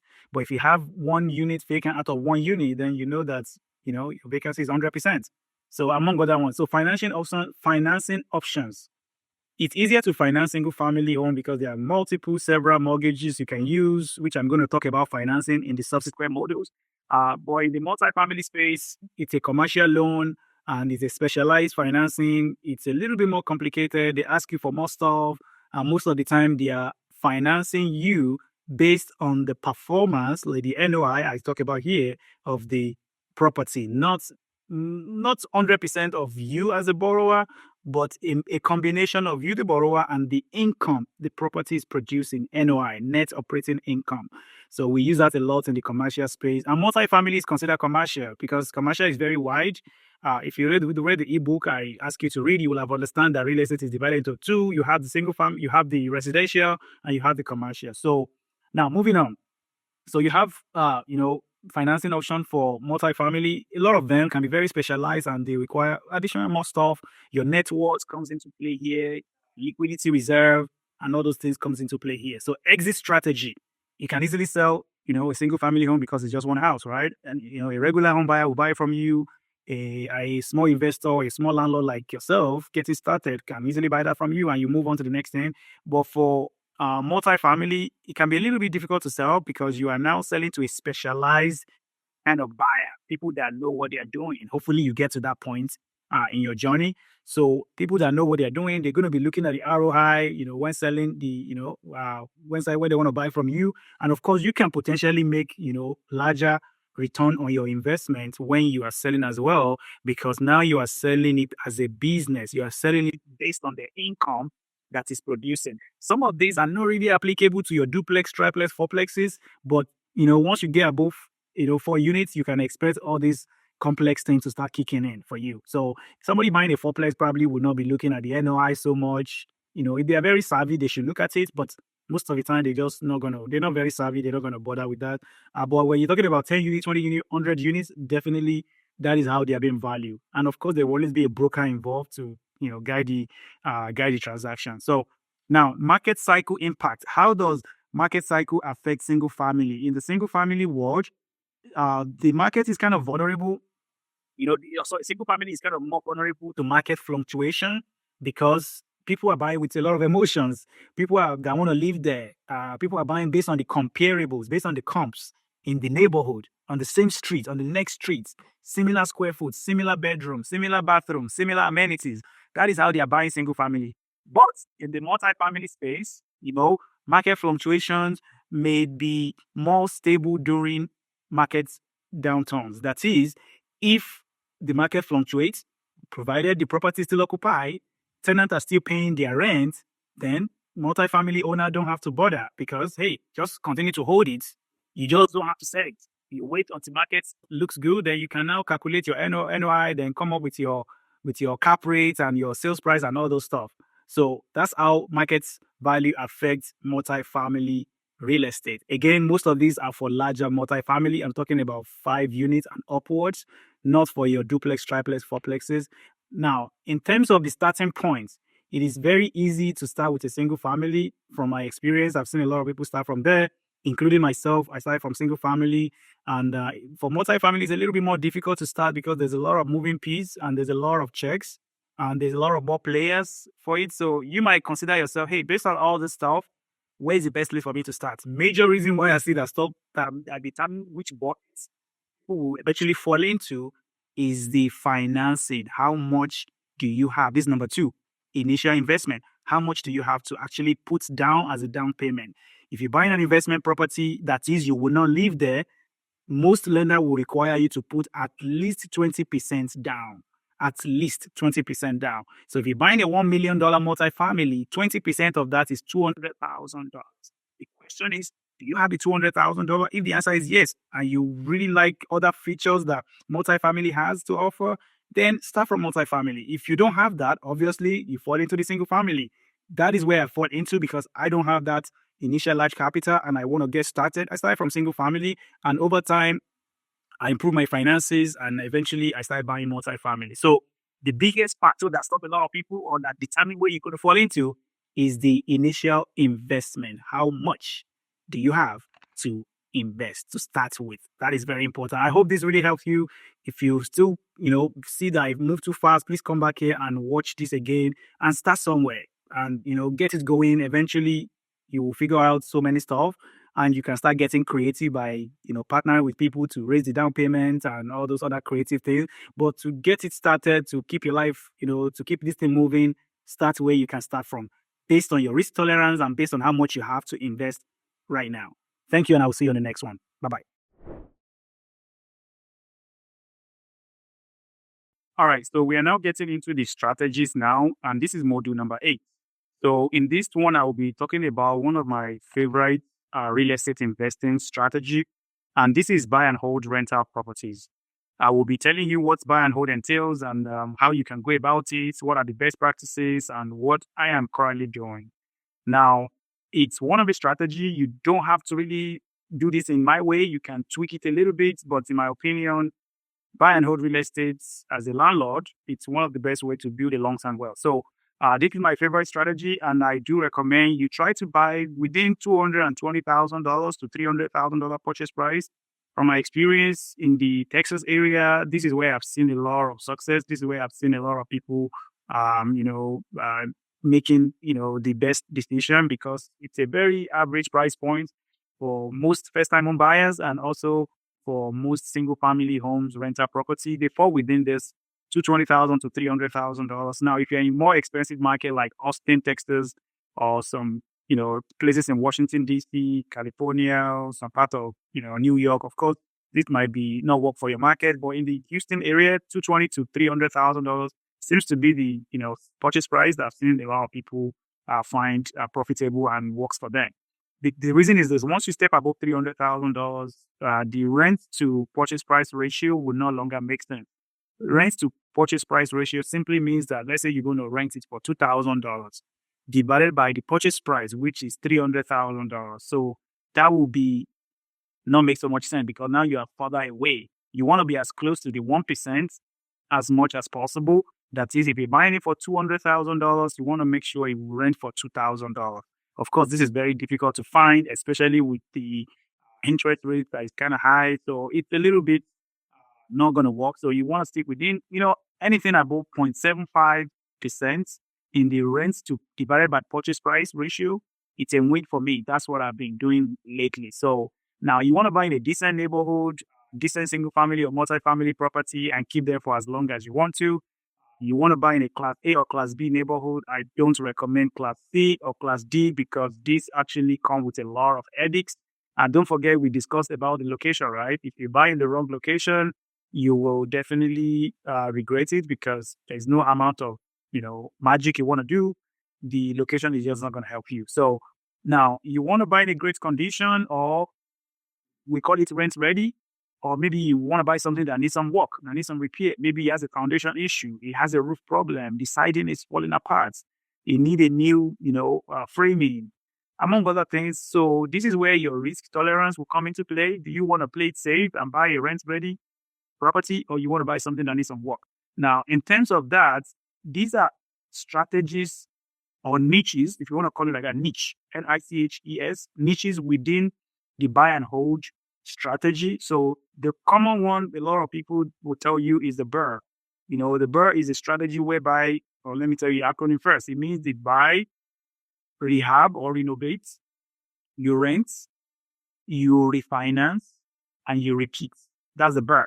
It's a very common strategy in the investment world, because people that just getting started, that they don't have so much money, but they have some time and they want to take on some risk, they start from here. So that way they look for property that needs some work, they buy it, they renovate it, another hour they rent it to a good tenant.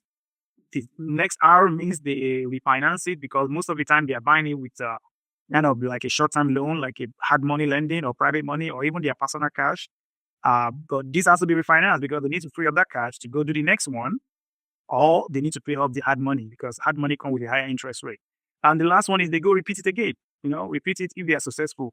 But if you don't have the time, you don't have the risk tolerance, this is probably not something you want to do, because there's a lot of moving pieces, and some people losing money, including myself, trying to do the strategy as well. So now the SRR, SRRR. This one is S means subject to. You are buying the property subject to the seller's existing mortgage.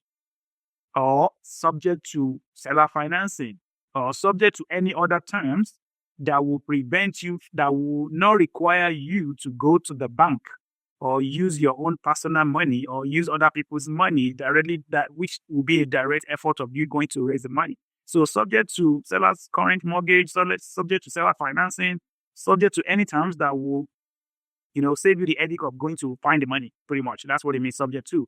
Now, you're still going to go ahead and renovate it if it needs to be renovated, which is the R, and you're going to rent it to a good tenant, and you repeat the process again. If it doesn't need any renovation, you can just, change it to rent it, refinance, and go and repeat it again. So this is a creative financing, or this is a creative way to acquire property. Of course, anything creative in real estate, they are not very easy to do.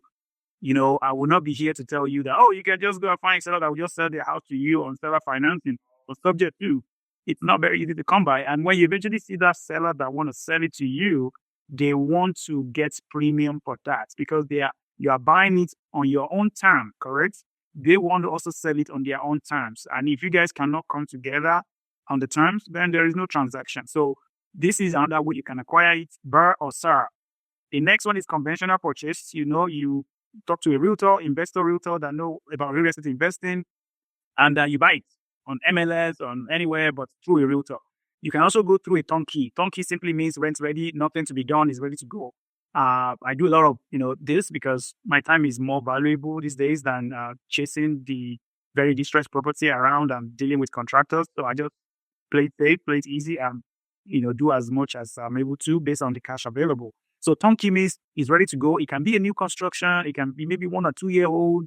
It can even be 10 years old, depending on the condition that everything is done. You don't need to do anything. It's rent ready, tenants moving ready.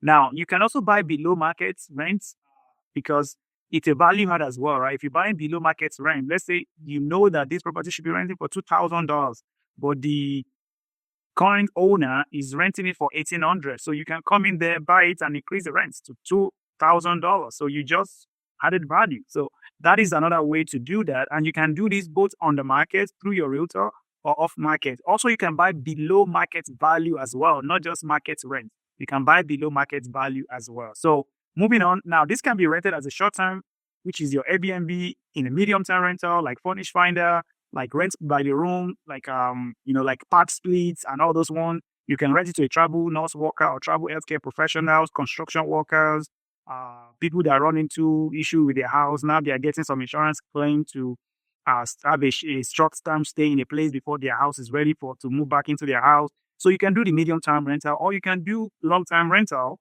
to market tenants, like a regular tenant that just need a place to live. They cannot buy a house yet, so they will call them market tenants.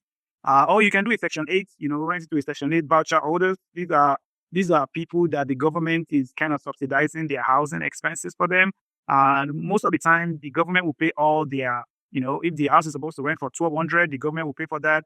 But some cases, maybe they're only paying for $1,100, then the tenant will cover the difference of that $100. So that is what Section 8 voucher holder mean. It means that you're renting to somebody or any kind of program that has some government or a private influence into the rent, whereby the tenant is not directly responsible for the rent. That is what kind of Section 8 or government housing program means. So you can also maximize the tax advantages by doing a long-term buy and hold. So 1031 exchange is a very common one. And if you're doing the fix and flip, the wholesaling, anything that is kind of short, you might not really get all these advantages of tax benefits. But if you do a long-term buy and hold, definitely that is where you maximize all the benefit of investing in real estate. Now, there's a lot of benefit of investing in real estate. So you have to know what aspect of real estate benefits do you want to apply? Do you want to go after? I know a couple of people that they simply invest in real estate only for the tax benefits. And I know a couple of people that only invest in real estate only because they know that, hey, the tenant is going to pay my mortgage for me over the course of 15, 20 years. So eventually I will own this property free and clear, and tenant will have paid that for me over the years. So you have to know what is your own strategy. What do you want to focus on when you are investing in real estate? So tax advantages definitely is one of the reasons why I prefer the buy and hold long term. Now, like I mentioned, it can be short term, it can be long term, it can be medium term. But for me, I do mostly long term because I just believe that my time is valuable and I want to do something else instead of dealing with the short term and all those things. But in the future, I might, do some short term rentals. But for now, I just simply do long term because again, short term means it's a little bit of a work. It's a little bit of an hospitality business and you have to get to review. You have to keep people happy and any kind of algorithm or any kind of negative experience or negative review can really impact your occupancy rates in your short-term rental. So just be aware of that. I'm not discouraging short-term rental in any way. I'm just letting you know that there are pros and cons to all this strategy. You just have to know yourself and go for what you think you can do. But they are still considered buy and hold. Buy and hold simply means you're buying the property, you are holding it, but while you're holding it, you can use it to do so many stuff. Short-term, long-term, medium-term, among other stuff. So now the last one on the list is that, in my opinion, is the best way to build a long-term wealth because again, you just buy that thing, make sure you buy in a good neighborhood, in a good area, and tenant will pay it for you over the years, and now you have that house free and clear, and now the mortgage on it is now zero, and you enjoy all the benefits of real estate. So yeah, that's on this one for buy and hold. Definitely one of my favorite strategy, and I will strongly recommend you take a deeper look into it. Short-term rental, like I mentioned, medium term is still considered buy and hold because it's the end use. But the go buy the property with the goal that I want to keep this property for a long time. What you use it for while you are keeping it can vary. You can jump from long term to short term to medium term to long term. Among other things, you can do it for. You can rent to pensionate tenants, and you rent to regular tenants. You can even say, hey, you know what? For the next 6 months, I don't want to rent it out. Whatever you want to do with it while you are holding it, but we want to make sure the property is generating income for you because it is an investment property, and you want to make sure is not burning your hand, that you are not losing money or regretting why you purchased the property because of vacancy. So be aware of that. But long-term buy and hold is my favorite real estate investing strategy. Now, this can be done with a single family, it can be done with a multifamily, it can even be done with a mobile home park, self-storage, among other things. But make sure buy and hold means I'm buying it, I'm holding it for as long as I can. And if you have to sell it in the future, maybe 5 years down the line, of course, you can sell it, move the money to something bigger, do a 1031 exchange, and go buy something bigger, among other stuff. I also know a couple of people that invest in real estate simply because they make so much money in their W-2 or in their 1099, and they want to write off some taxes. And buying real estate is one of the ways they can do that. Of course, I'm not a CPA. I recommend you talk to your CPA so you can get a professional advice. But this is something I've done myself, and this is something I see many people do. So this is about buy and hold investing. I'll talk about fix and flip on the next one, and I hope you find this valuable. Thank you. I'll see you in the next one. Bye-bye. All right, welcome to this module. In this module, I want to talk about the house hacking real estate. You see, one of the strategies to invest in real estate is called house hacking. And this one actually involves you buying some kind of property whereby you can live in one of the units or one of the rooms and rent out the other rooms or other units as the case may be. Now, you can do this with a single family home. Maybe you buy a four bedroom house with a 2 bathroom.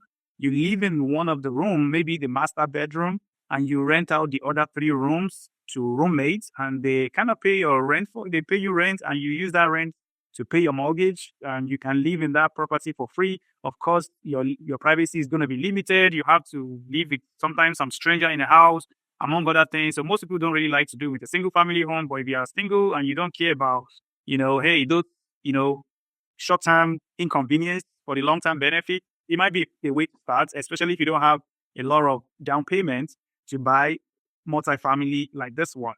Now, you also can use a 3% down payment or 3.5% FHA to buy multifamily, maybe 2 to 4 units, where you live in one of the units and you rent out the other 3. Now, I need to warn you, there is something they call, or the lenders calls FHA self-sufficiency test. FHA self-sufficiency test. This is a test that will kick in once you step above 2 units. If you're doing with a single family and a duplex, you should be fine. But once you step above duplex and you want to buy triplex, fourplexes with that 3.5% down payment, you might run into some what they call FHA self-sufficiency test. Now, also, if the purchase price is low in the Houston area, if it's less than $400,000, You can still do that FHA 3.5% down payment to buy that fourplexes. But once you step above that $400,000 and it's not a duplex, then you might risk that FHA self-sufficiency test. So what is even FHA self-sufficiency test? It means that the income that you are getting from the other units has to be enough to pay your mortgage obligation and your other expenses, which is very, very difficult to find because you are putting little money down. You're putting just 3.5% down, and they still want the other units, excluding the one you are living in, to cover all the mortgage expenses and other minor expenses you can have on the house. So this is very, very difficult to find. It means that you have to buy the property at a very huge discount. It doesn't just, just work. Except you want to go buy a distressed property, and distressed property, most of the time will not even qualify for FHA 203B, but you can use FHA 203K. I'm going to get into all those when I get to the financing option, but just know that you can house hack, live in one room or one of the unit and rent out the other one. You can do this with a new construction, relatively new home. You can do it with a fourplex, with a single family home, with a duplex, or even with a distressed property like this one. You can buy something that needs some work. While you are living there, you fix it up. You can use that 203K to do it. Of course, this is not very easy, but it is doable. I've helped people to do it, but they understand that it takes some work and, they do it. So that's one thing you can expect. So moving on, you can do this with single family or multifamily. You live in one room or the one unit and you rent out the others. You also can enjoy all the benefits of owning a property because now you are being a landlord and you're also living in there for free. And you start building wealth through real estate, but it's only 3.5% down or 5% conventional loan to buy a 4 units. This is a no-brainer, and I've helped many, many people to do this because it just makes sense. Hey, I don't have a lot of money, but I still want to be an investor. I'm currently renting. I want to stop renting. I want to become a homeowner. Hey, okay, let's use one stone to kill two birds. And we buy, duplex, triplex, fourplex, based on their situation and based on what the lender will approve them for, and they do it.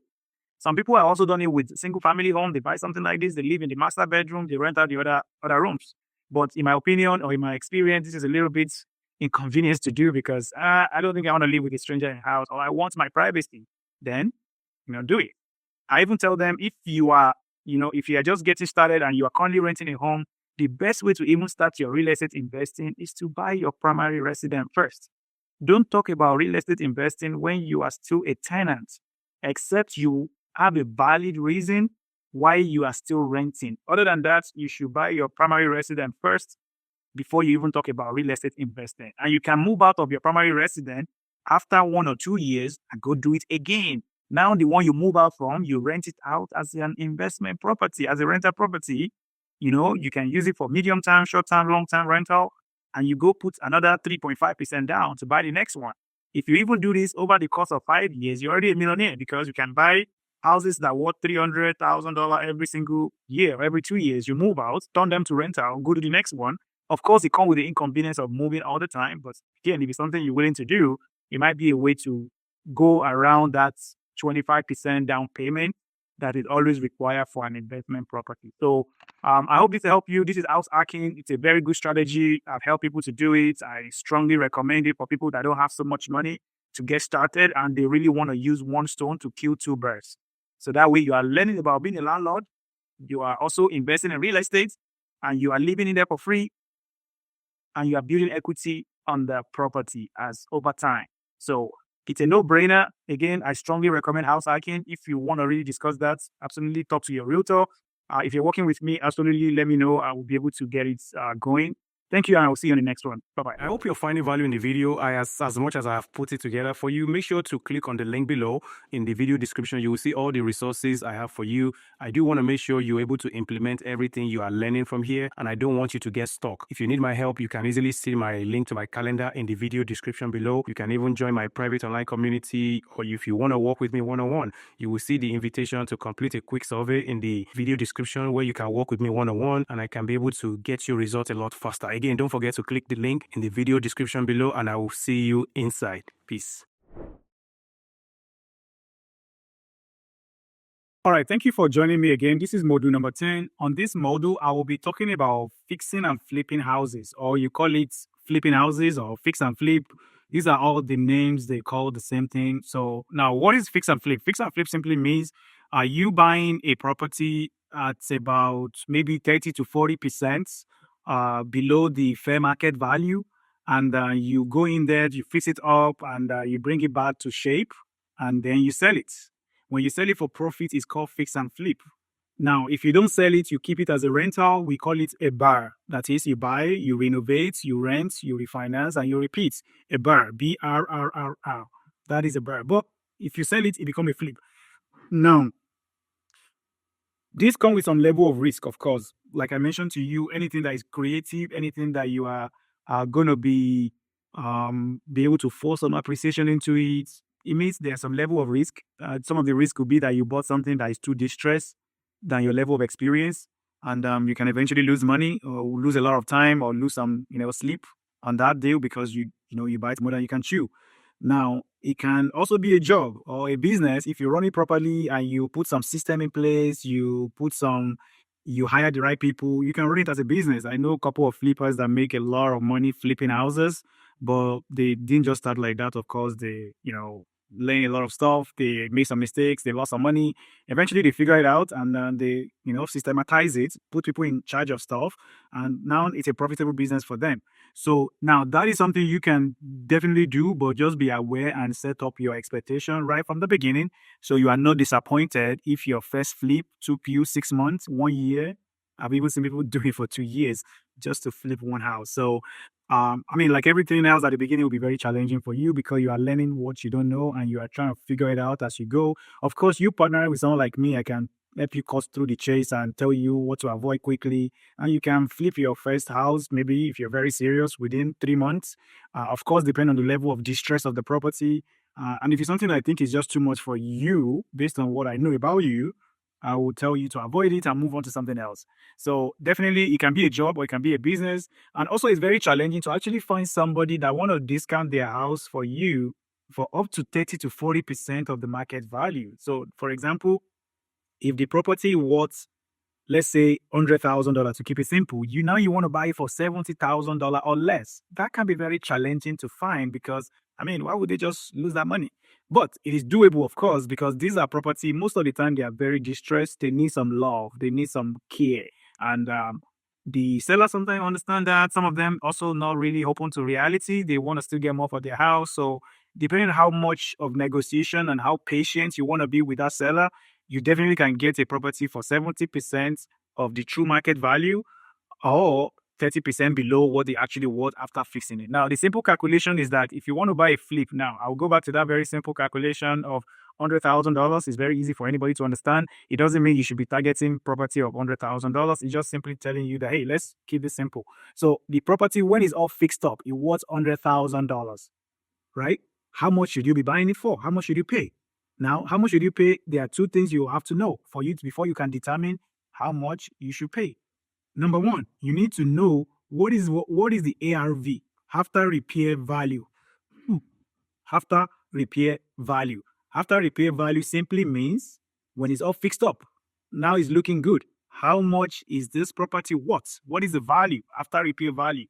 Once you know that, let's say the ARV, which is after repair value, is $100,000.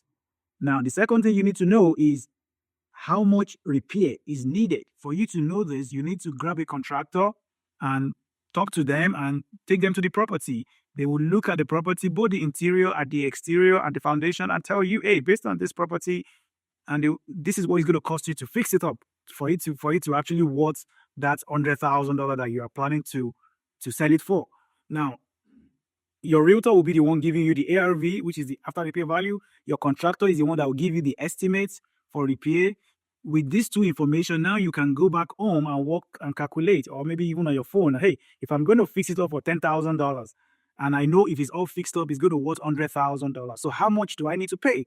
The calculation is very simple. You multiply zero point 0.7 times the purchase price, the after repair value. So 0.7 times $100,000 means $70,000 minus that repair, $10,000. So you should be paying $60,000 to buy this property. That is what it means. Now, this can be purchased with your cash, private money, hard money. You can partner with somebody to buy it where you are the one doing all the work, but they are simply putting the money down. among other things. So there's a lot of ways to buy it, and we're going to talk about financing in the subsequent modules. Now, you have to pay a short-term capital gain on the profits, that you made to IRS. So I'm not a tax expert. I'm not a CPA, but on the houses I flip, I can tell you that the taxes I pay on them is very heavy. It's also one of the reasons why I don't really like focusing on flipping houses. I just like the buy and hold for long term because I don't want to pay the capital gain, or you call it short term gain on flipping houses. But if you run it as a business, you can write off a lot of stuff that can maybe offset those taxes you are paying, right? So that's one of the reasons. But you're going to pay capital gain if you're only flipping one houses in a year. Probably not something you want to do. But if you're doing it in volume, now you're running it as a business, then it can make sense on the long run. Now, this can be a very stressful strategy, especially for a new investor if you don't have a system and processes in place, because I mean, it's a job. There's a lot of moving pieces. You're going to manage the contractor, you're going to manage some of the other vendors, you're going to know what are they doing, what stage are they in, you're going to deal with some material issues.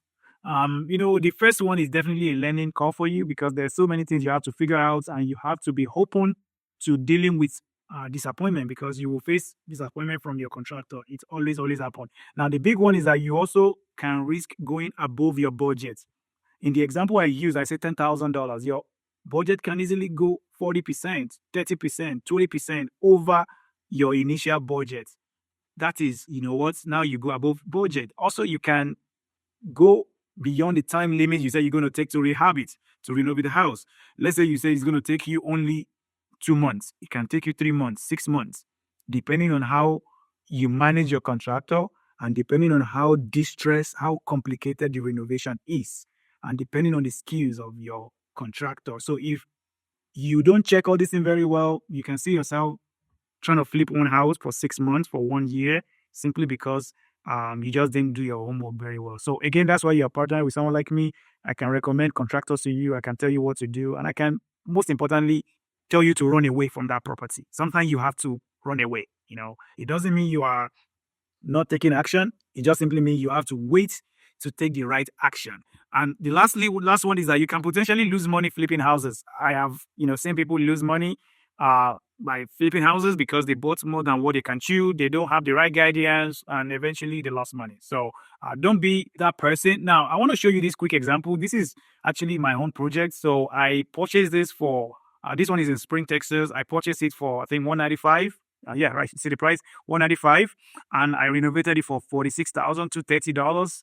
And I have an holding cost because I use some kind of private money. I partner with two people on this. They borrow me the money. I use it to purchase it, and I use my own personal money to fix it up. Now, I sold it for $272,000 within 14 days. Of course, because I'm an agent, I'm able to pull that off. But this is the downside, right? I did a good job. I think I spent about 2 months of, let's see, maybe about 5-6 weeks or so to renovate it, and I sold it for profit. Now, this was not the profit I was planning to make. I was planning to make, this is the completed picture, of course, right? You see how it's looking nice. You see the before and you see the after, right? Before, after. Now, it looks good. I mean, the buyer was very happy. They enjoyed the house, but it was not very good for me because I was projecting to make around $27,000 to $28,000 on this project, but I only made 15,552. 15,552. Because that happened because the same week the property is going on the market for the public to see it and start making offer, that was the same week the federal government increased the interest rates. What does this mean to me? It means that my buyer pool of buyers, number of buyers that's supposed to come forward to buy my property are now reduced because, as you all know, higher interest rates limit the purchasing power of any buyer. If somebody's supposed to qualify to buy a house of $400,000 at 3% interest rate, at 7% interest rate or 6% interest rate, they probably will only qualify for like $250,000 to $300,000 property. So it means about $100,000, about 25% more of their purchasing power has been eroded because of the interest rate. So that was what happened to me here. I was trying to sell it for 290 something. Eventually, I sold it for 272. You see that? That was the biggest risk for me. So again, I don't say you should not flip houses. Just be aware that they come with risk. If this is a strategy you want to do, I will give you contacts to people that can help you navigate this. It doesn't replace you doing your own due diligence. It doesn't replace you doing your hard work. It doesn't replace you managing the project to make sure it's a successful one. But just be aware that flipping comes with some level of risk, and you can potentially lose money flipping houses, especially on your first 3 flips. You can potentially lose money. I'll see you on the next one. Thank you. Bye-bye. All right, welcome to Module 11. In this module, I'll be talking about what is real estate wholesaling, who can do real estate wholesaling, and who is not for. I will tell you that this might not be a very comprehensive, everything you need to know about wholesaling, but it will give you about 95% of what it's all about and how you can go about it. So first of all, you need to understand yourself before you implement any real estate strategy. For this one, you definitely need to be able to identify a great deal, a great opportunity, and you have to put it under contract either in your name or in an LLC.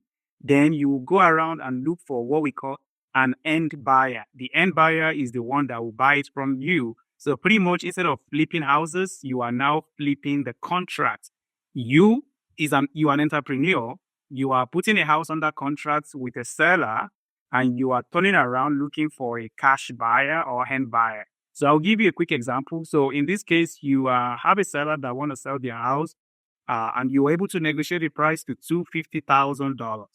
When you put it on a contract for $250,000, you go around and look for an end buyer, and you negotiated $260,000 with that end buyer. If that property successfully closed, you will be making the difference between what the end buyer pay and what the seller gets. So in this case, the end buyer paid $260,000 and the seller gets $250,000. The difference is your profit, which we call the wholesaler profit. Now, I need to tell you that this is a job and it requires a lot of education to get started. And that is why I'm telling you that this one module will not be enough for you to know everything about wholesaling. But of course, I'm willing to chat with you to see if this is even a viable strategy for you. Then I will give you additional resources to help you successfully do your 1 or 2 or 3 wholesaling. And if you still want to take it to the next level, then you might want to put some system in place, hire some people to make your life easier and successfully make it a business. I know a couple of people that this is what they do all day long and they make good amount of money from it. They are very successful. They even have a coaching program focusing only on real estate wholesaling. So again, I'm just introducing you to this concept of real estate investing. Now, in my opinion, some people call it real estate investing. I do not call it a real estate investing because I believe if you don't own a property in your name or in your LLC and you don't control that property, then you are not really a real estate investor. You are, in this case, we'll call you an real estate entrepreneur. But we all have to start somewhere. So I understand if this is an easy way for you to get started, at least to immerse yourself into real estate investing, see how the transaction works, see how you are able to at least have your number 1 win, and that will propel you or encourage you to go for the number 2, number 3, number 4, and from there. So it is a job, and you need a lot of education. You also need a lot of systems in place to be able to help you navigate successfully into real estate wholesaling. Now, there's a lot of marketing costs and time, and it can also be time consuming. Now, a lot of people that do wholesaling, they fall into 1 or 2 categories. Number 1, either they have a lot of time or they don't have a lot of money. So they like, okay, you know what? I have the time. I can do wholesaling, go and look for opportunity that someone in their busy job, let's say a doctor or an accountant, cannot have that time to go and find such discounted deal for themselves. Hence, you go find it and you look for that end buyer, then you match them together and you get paid at closing. Now, this concept is always easily talked about, but in reality, at least in my experience, it is not as easy as, the social media, the online gurus, and makes it look like. In my opinion, it's a lot of work, and sometimes you put all that work, you put all that marketing dollars, you still don't get results. So I strongly encourage you, do a self-reflection before you go ahead with real estate wholesaling. And again, you are not really a real estate investor. You are simply an entrepreneur bringing opportunity from the seller to the end buyer and you making, a profit of in between. Now, some states are now making this illegal for you to wholesale properties successfully.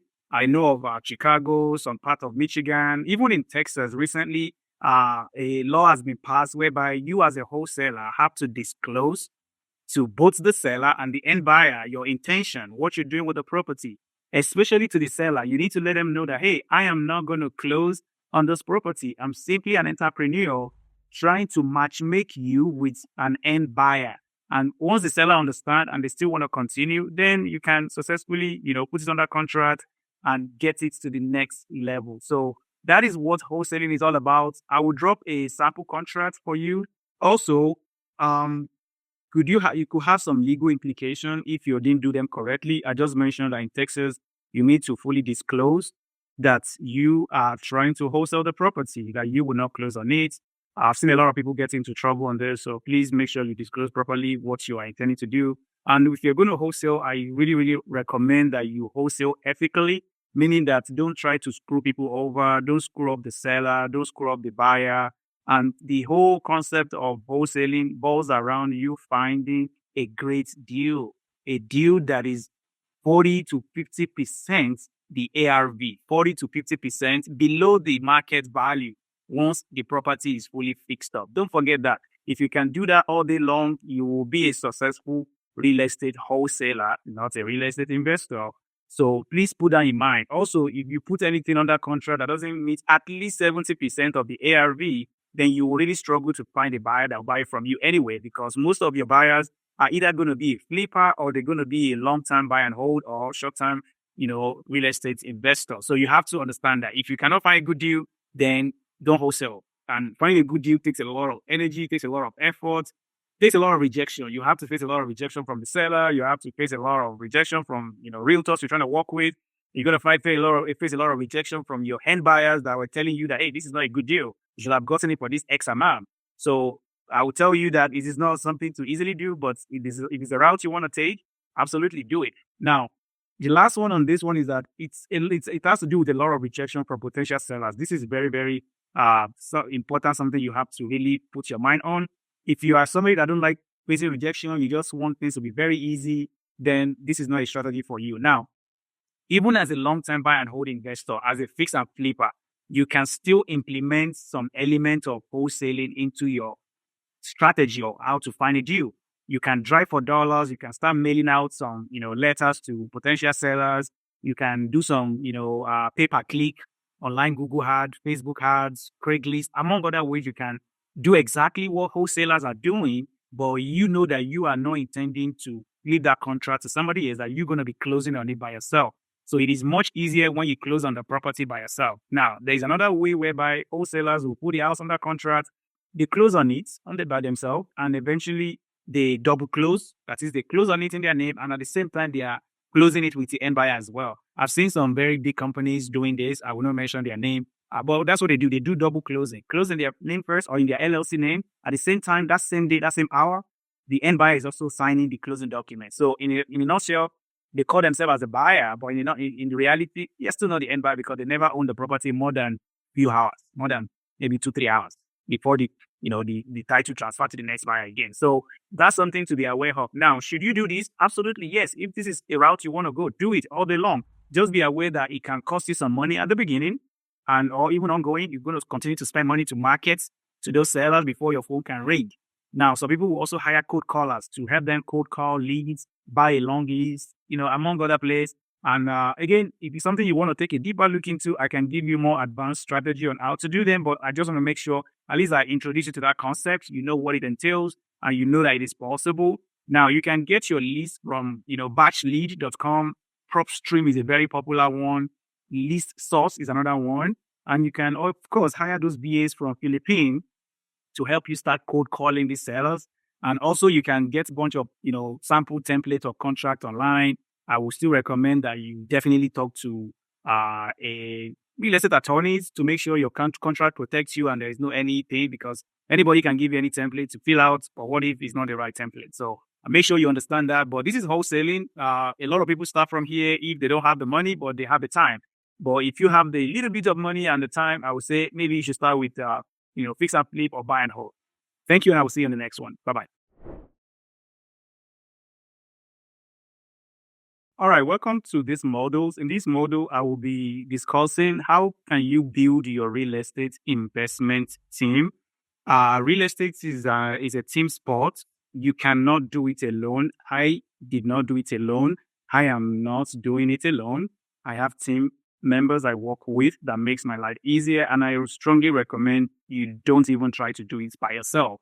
If you do that, 2, 3 things may happen. Number one, you will be frustrated. Number two, you will not get results. Number three, you will quit. So I don't want that to be you. So that being said, what are the team members you will need in your team, in your real estate investment team? And building a real estate investment team is not very complicated, like most people would, think or make it sound like. It's very, very easy. And I will tell you how to go about it. So you're going to need an investor-friendly agent. You will need a contractor. You will need investor-friendly lenders. You will need a property manager if you choose that route. You will need an inspector, insurance agents, cleaners, among other real estate professionals you will need. But majorly, you need core four. Core four. 1, 2, 3, 4.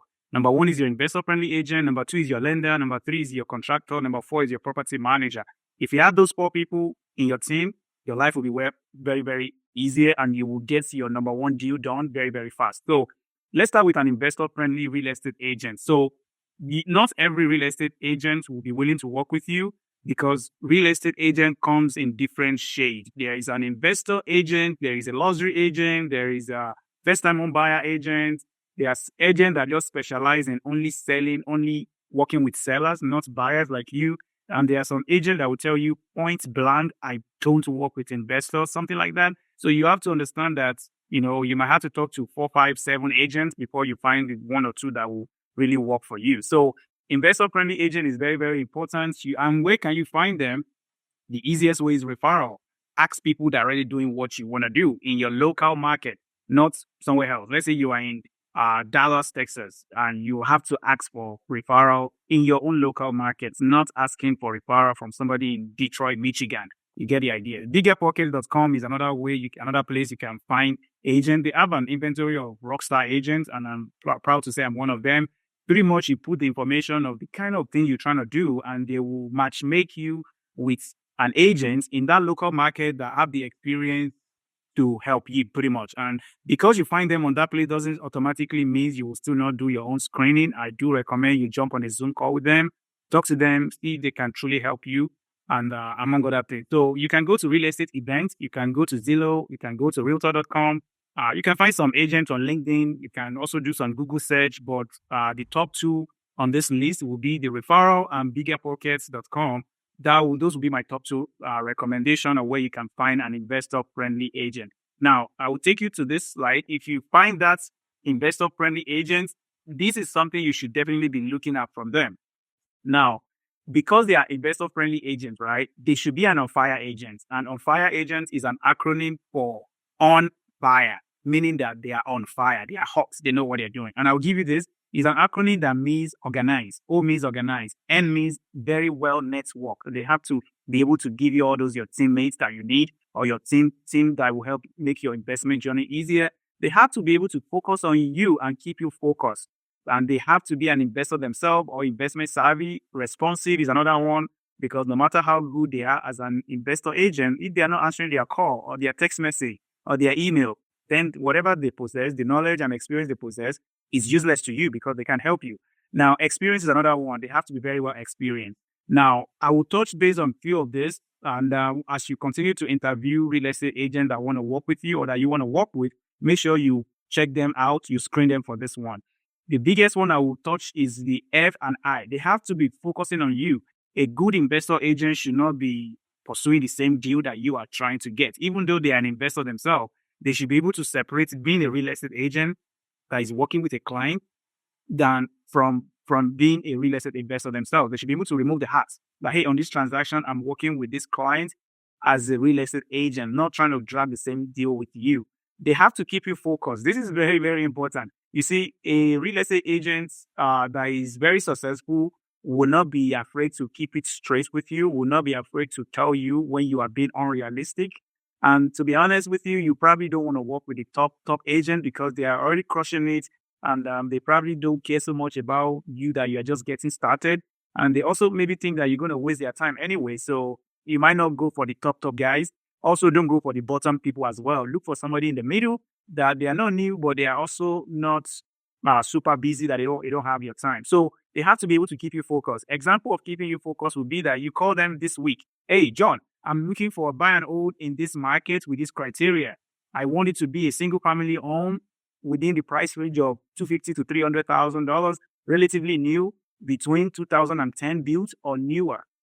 Following week, you call them, now I want to go and do a self-storage in, Austin, Texas.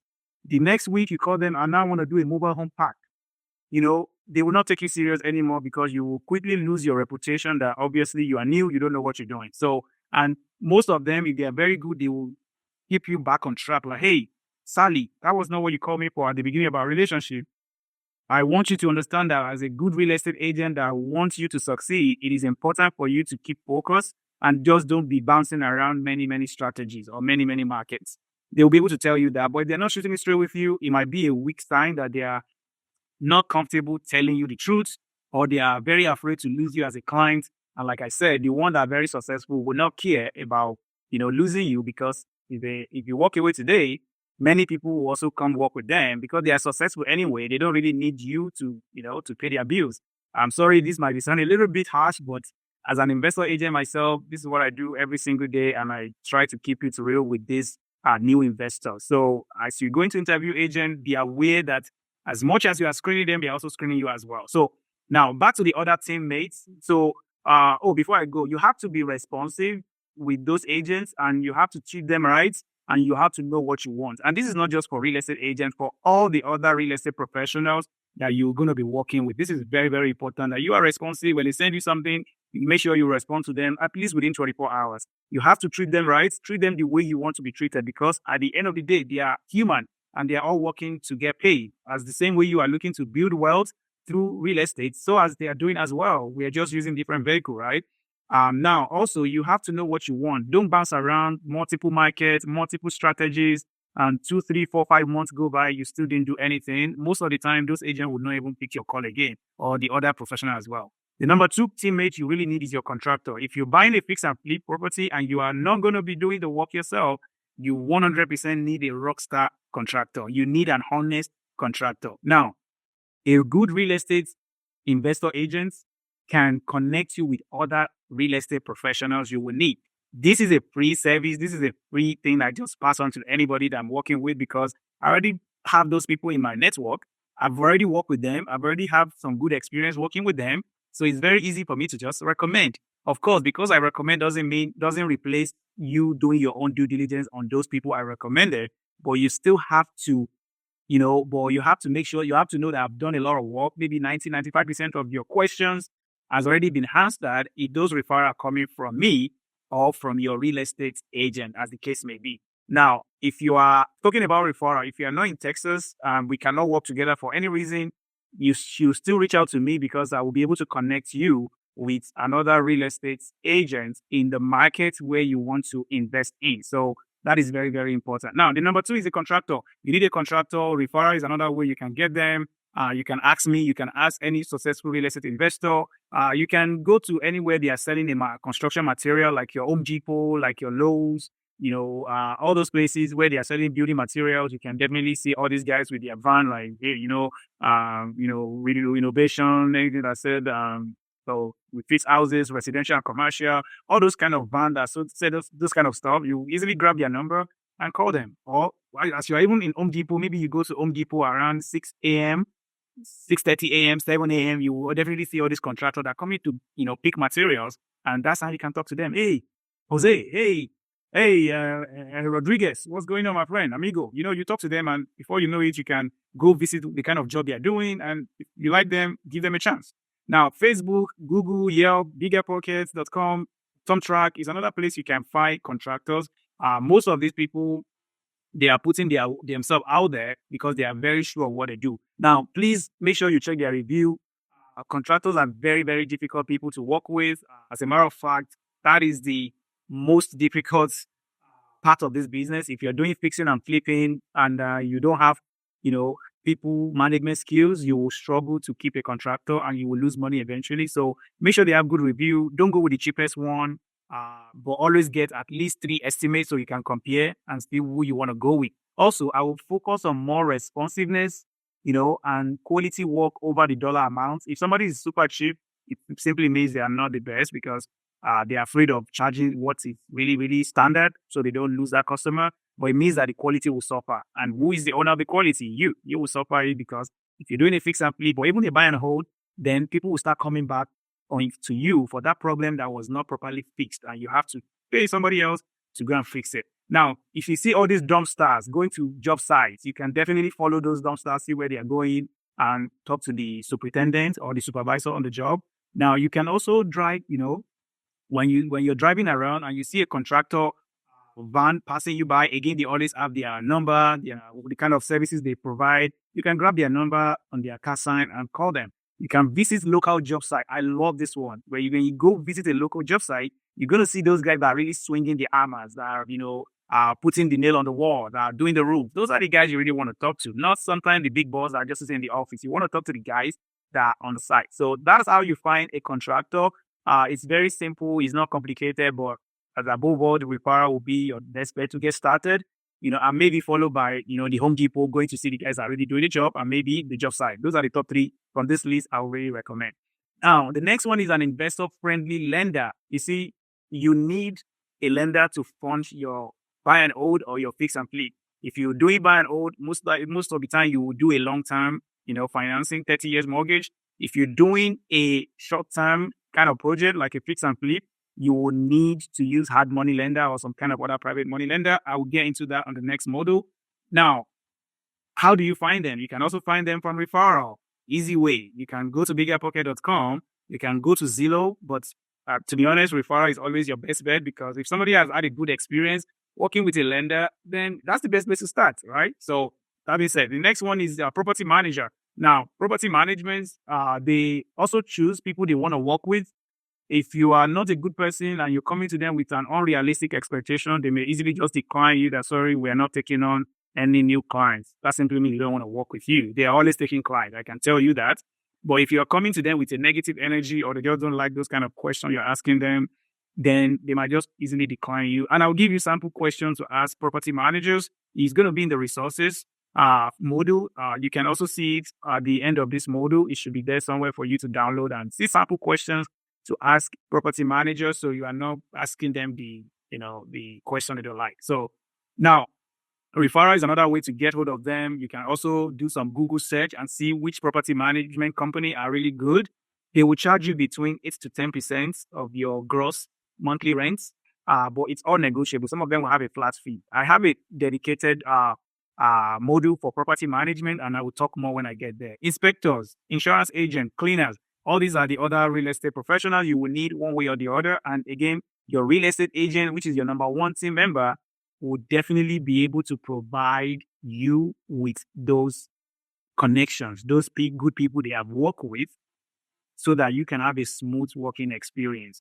Now, that being said, this is all about this module. This module is very, very important. I do want you to come back to this because, to be honest, building your team is something that is not very easy, but with the help of the good real estate investor agents, you can definitely make that easier on yourself. If you are not in Texas, and I cannot recommend a good contractor or property manager to you, I definitely will connect you with a good real estate agent that will be able to make those recommendations to you.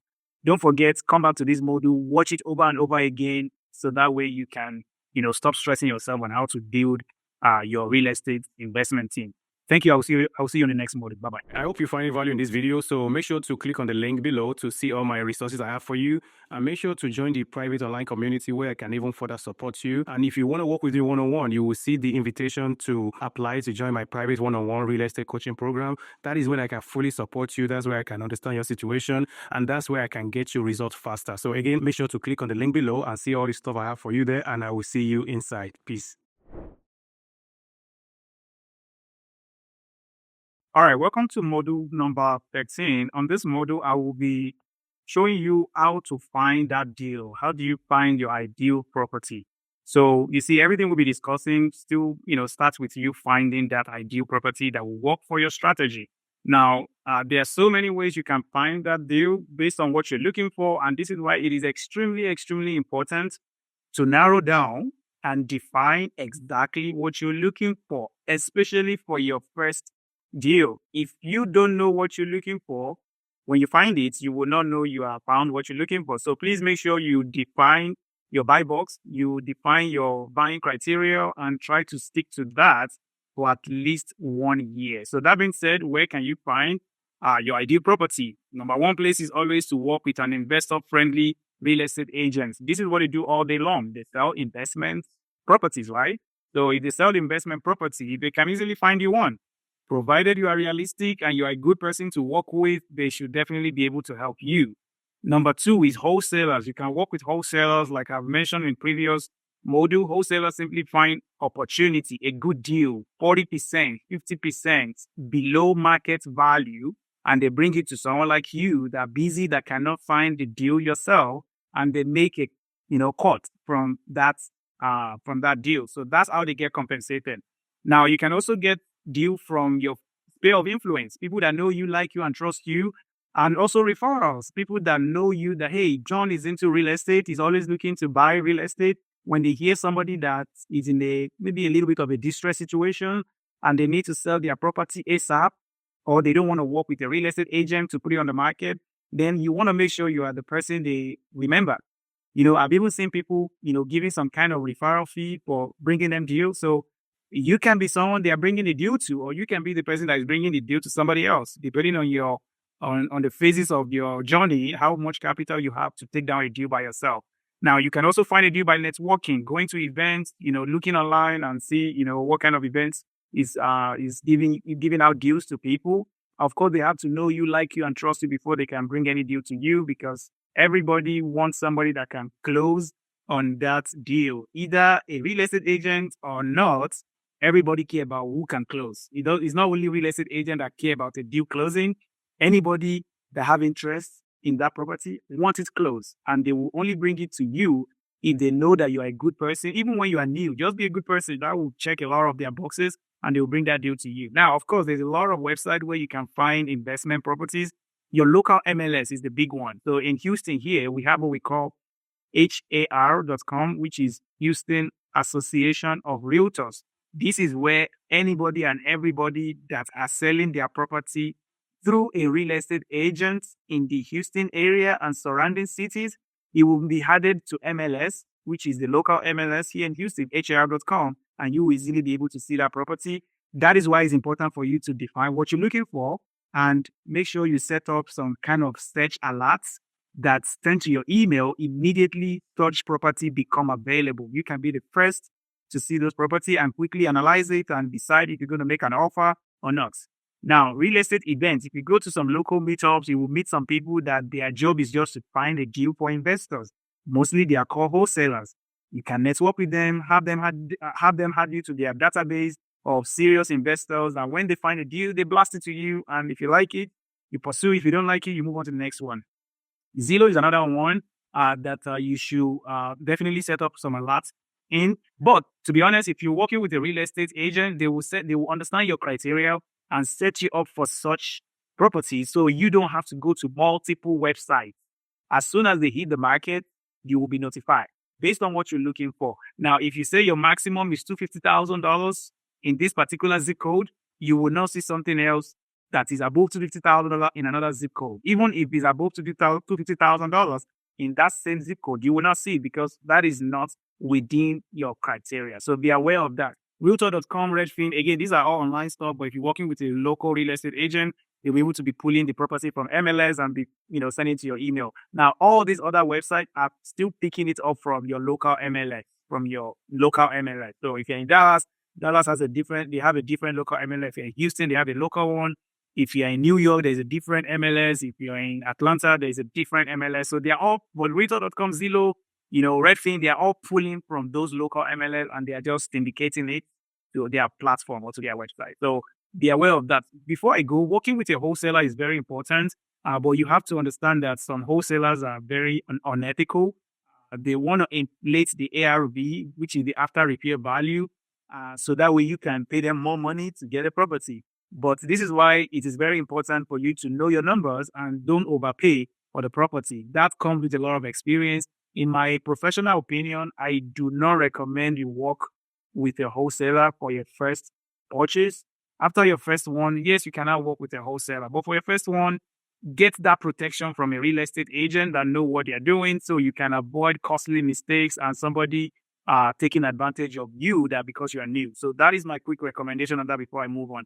Number 6, you can drive for dollars yourself. You can do some driving for dollars, drive the neighborhood you like to buy, investment property, and also see who is willing to sell. You can put some yard sign or some stickers, some notes in the door of any houses you see with a tall grass, unkept yard, or some kind of distress that you can smell or you can see. Put your contact information on the door, and you never can tell. They might call you back.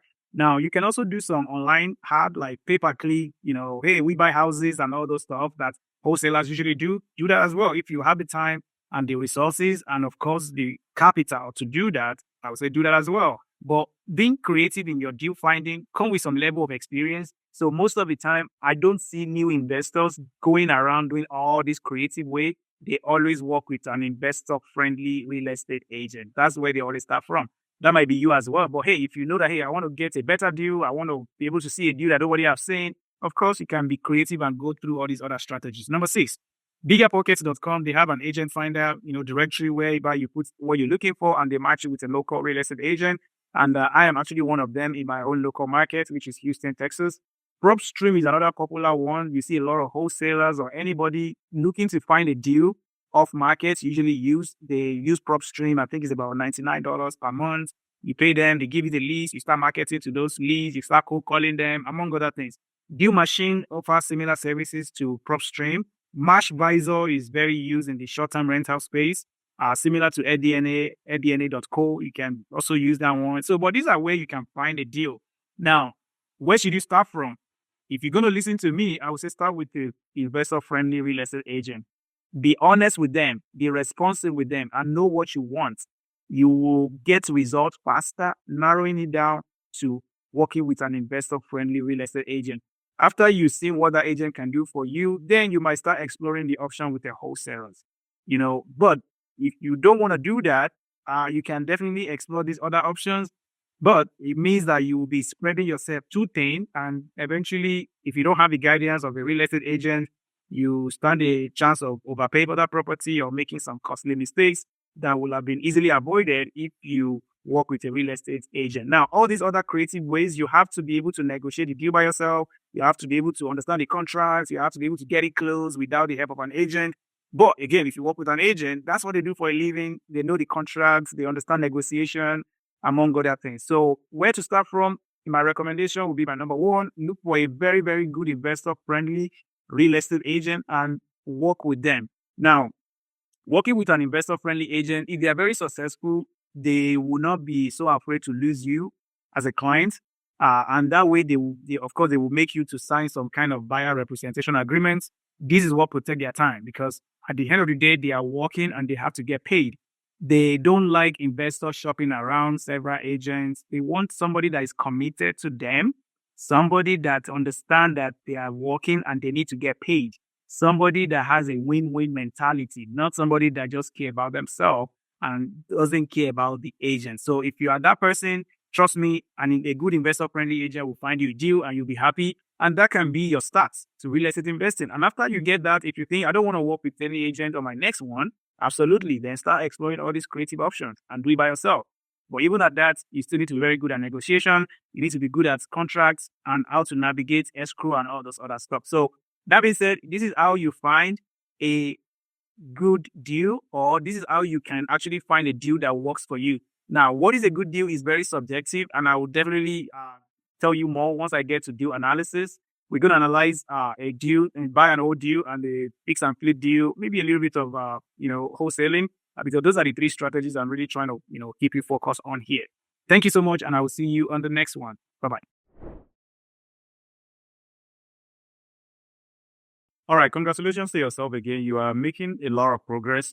You are almost at the middle of the modules, and I really want to thank you for sticking around with me, going through these models one by one, I can tell you are doing the right thing, because this will definitely separate you from those that didn't take action. So that being said, welcome to module number 14. On this module, I want to walk you through the process or the steps that majorly involve when you are looking to buy real estate, or when you're looking to buy any kind of real estate. To be honest, this is the high level process you will go through. So that being said, I will take you through this one by one and give you a high level what it's all about. So first of all, you have to decide who you want to work with. You have to meet with a real estate agent. This can be a phone call, can be a face-to-face meeting, can be, Zoom call, any kind of, meeting. You have to meet with them and discuss your criteria. And both you and your agent has to be on the same page on what exactly you are looking for. I've mentioned this many times. If you don't know what you're looking for, you will not know where you find it. So discuss your goal with your real estate agent. Make sure they understand what you're looking for. Of course, make sure they are investor agents so they can help you acquire an investment property. And once that is established, the next thing is to get a pre-approval letter. So once you get a pre-approval letter, they most likely will connect you with their trusted lender. Like I mentioned in the Building Your Team modules, a good investor agent will have other rockstar professionals to refer you to.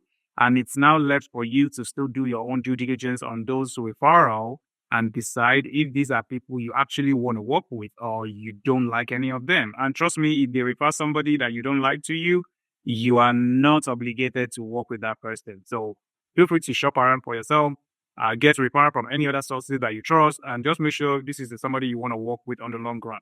To make your life easier, stick to, the same lender or the same realtor for at least your first 2 transactions, except they prove otherwise, of course. So that's it. So you get a pre-approval letter, and you're also going to start reviewing the properties that your agent will be sending to you. Now, if you are working with any real estate agent, they might tell you how they want to work with you, but typically they will set you up for a search alert based on your criteria. Then you will start receiving those emails.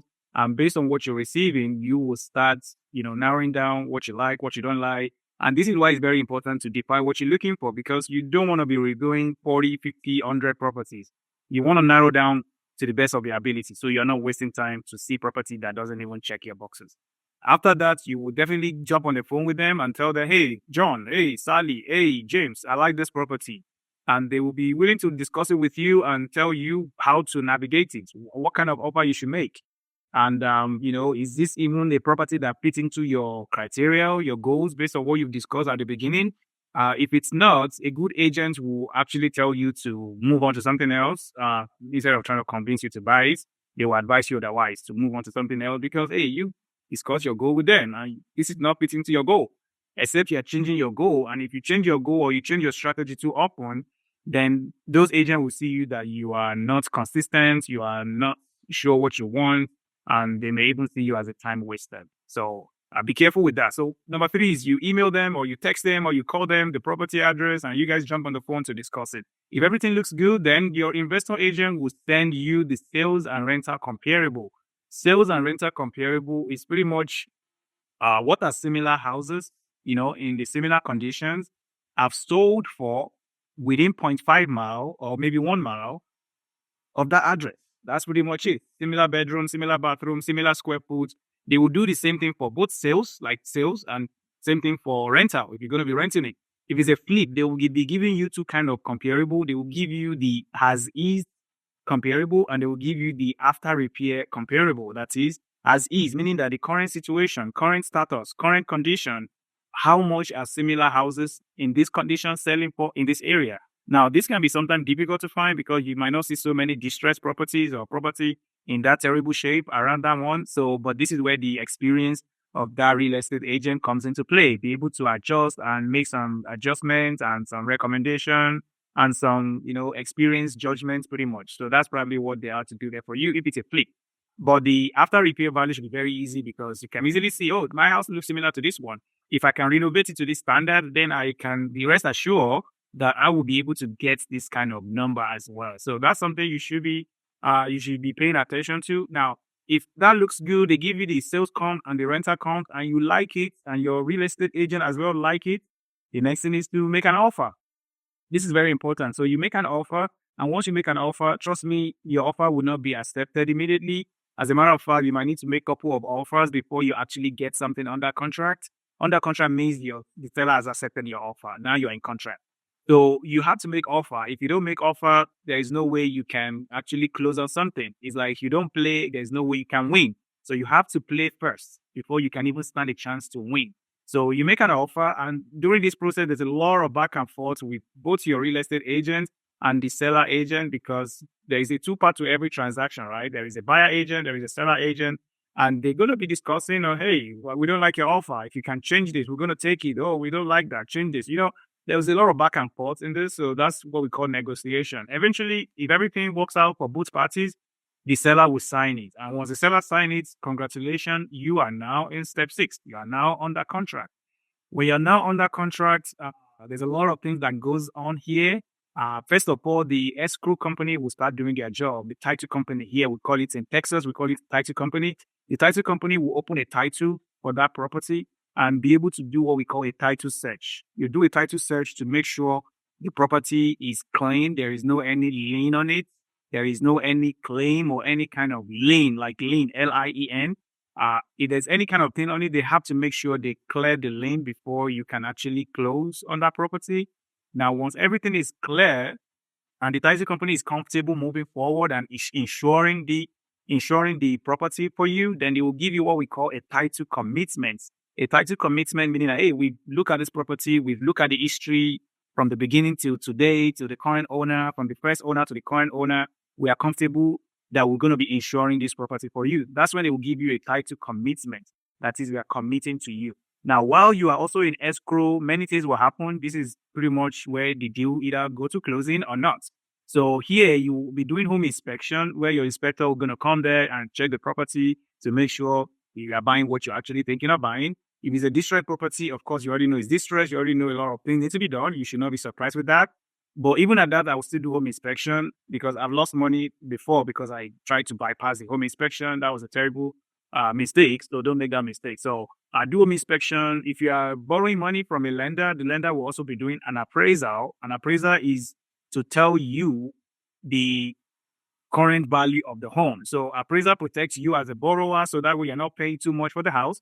He also protects the lender to make sure they are borrowing you money, based on the current value. They are not, underwater when they borrow you. For example, you borrow $300,000.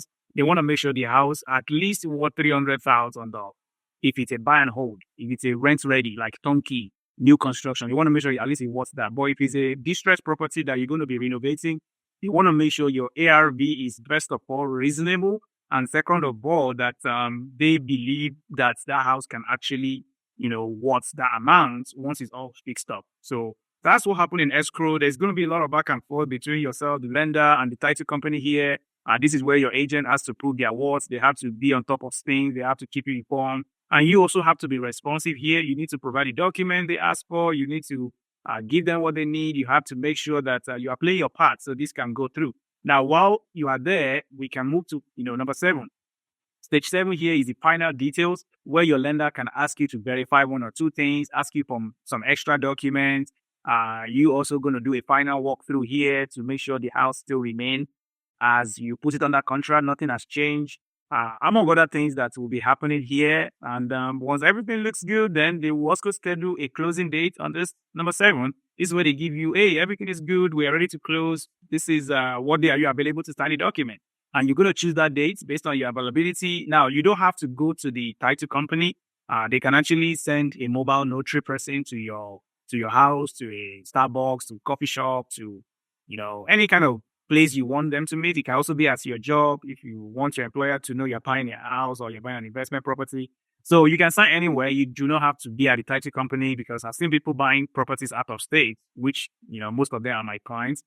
They always say, hey, do we have to fly down to Texas? No, you do not. So you don't have to. You can sign anywhere you like, provided your lender approve it, of course. But 99% of lenders will allow you to sign remotely. They can meet you in person. Now, also, there's something we call notarize.com. Notarize.com is where you actually sign from your computer. You don't have to meet with anybody. You just have your driver's license with you, and also have your property address and all those things. Obviously, you will have wired the money as well here if you're doing a wire transfer, or you will have sent the check to the title company if it's going to be a check. So this is all the final details, but pretty much you close. So once you do all that stuff, then you sign the paper. After you sign the paper, now you close. Congratulations. Now you own the house. Now you own that investment property. Congratulations. Now we can call you an investor. So this is a high level steps you will go through if you're looking to, for you to do your first deal. The step one is probably the most important. You have to define what you want, and you have to meet with that agent or choose that agent you want to work with, and everything else should take care of themselves. And most of this process is being controlled by the real estate professionals, like your realtor and your lender and the title company. Those are the three key three key players here. Now, you don't need the title company. The seller always choose the title company most of the time, or the escrow company, they call it. Now, if you're in a state where you use an attorney, they can use an attorney, but most of the time, all these are determined by the seller and the seller agent. So don't worry. Number one is where you need to be super active, and maybe number two, because you have to apply for loan, then the rest, will take care of themselves. So I just want to help you in case this is your first time buying a real estate.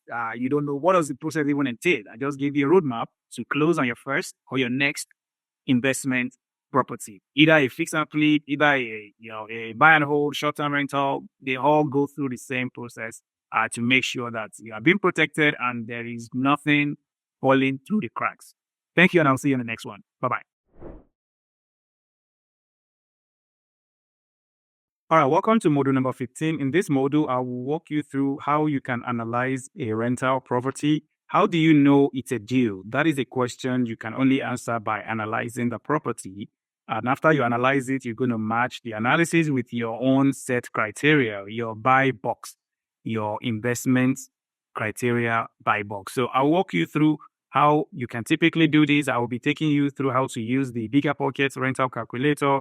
I'll also be taking you through my Excel spreadsheet I put together that can help you analyze properties in less than 10 minutes and make a decision if it's a go or no go.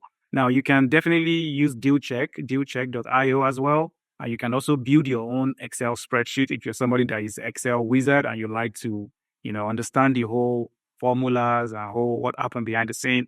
Build your own. There's no harm in doing that. So like I told you, the first one I'll be showing you is how to analyze rental property using Bigger Pockets rental calculator. So all you have to do is go to biggerpockets.com. If you don't have an account, I do recommend you create an account. At least it's free for you to create an account. After you are on biggerpocket.com, all you have to do is go to tools. Under tools, you see rental property. Rental property is a calculator. You come here. You can even watch this video that pretty much going to tell you exactly what I'm telling you here on how to use the calculator. It's very easy. It's very, very detailed, and it's user friendly. So please try to use that if that's the route you want to go. Now, I've used it many, many times. If I click on this, you see a bunch of analysis I've done. I've used this like I can't even count. So definitely I was using it every day when I was getting started. I recently bought this property, and you see I still use it to calculate, what I can expect. So that being said, we go here, we go to tools, rental property. From there, we will go to start new reports. From start new reports, then you will see that, okay, now you have this place. So what property do we want to analyze? Now, you can easily go to Zillow. You go to Zillow.com. Here, you come to buy home for sale. This is we try and look for a property to analyze here, right? So you come here. Let's say you already understand your buying criteria. You don't know the address, but you simply want to say that we come to buy. Under buy, we said home for sale. Then from here, we said that we are looking for houses in a different price point or something. But maybe let's make our life easier. Just pick the first one, just for the sake of this analysis. When you pick this first one here, that, I like this house. I want to really see if I can buy it. How do you know if you can buy it? You really want to quickly look at the picture, right? You look at the picture and you see if it's something you like. So if you like it, definitely, I would say, take a deeper look into it. Nice house, it looks decent. Doesn't need so much work. So yeah, I think I would like it. I want to analyze this property. So what do I do next? I simply go back and copy the address. So I start from here. You can also put the picture. So you copy the address. Once you copy the address here, you go back to your calculator, right? So go to your calculator and you paste the address here. Once you pay the address, if it's correct, you automatically will bring it up for you in blue that do you mean this address? You say yes, and everything else will be autofill for you. You see, it's actually imported data, because Bigger Pockets collects data from so many places and they are making your life easier. So definitely you use that one. If you want to put a picture, you can snip into the picture from the listing.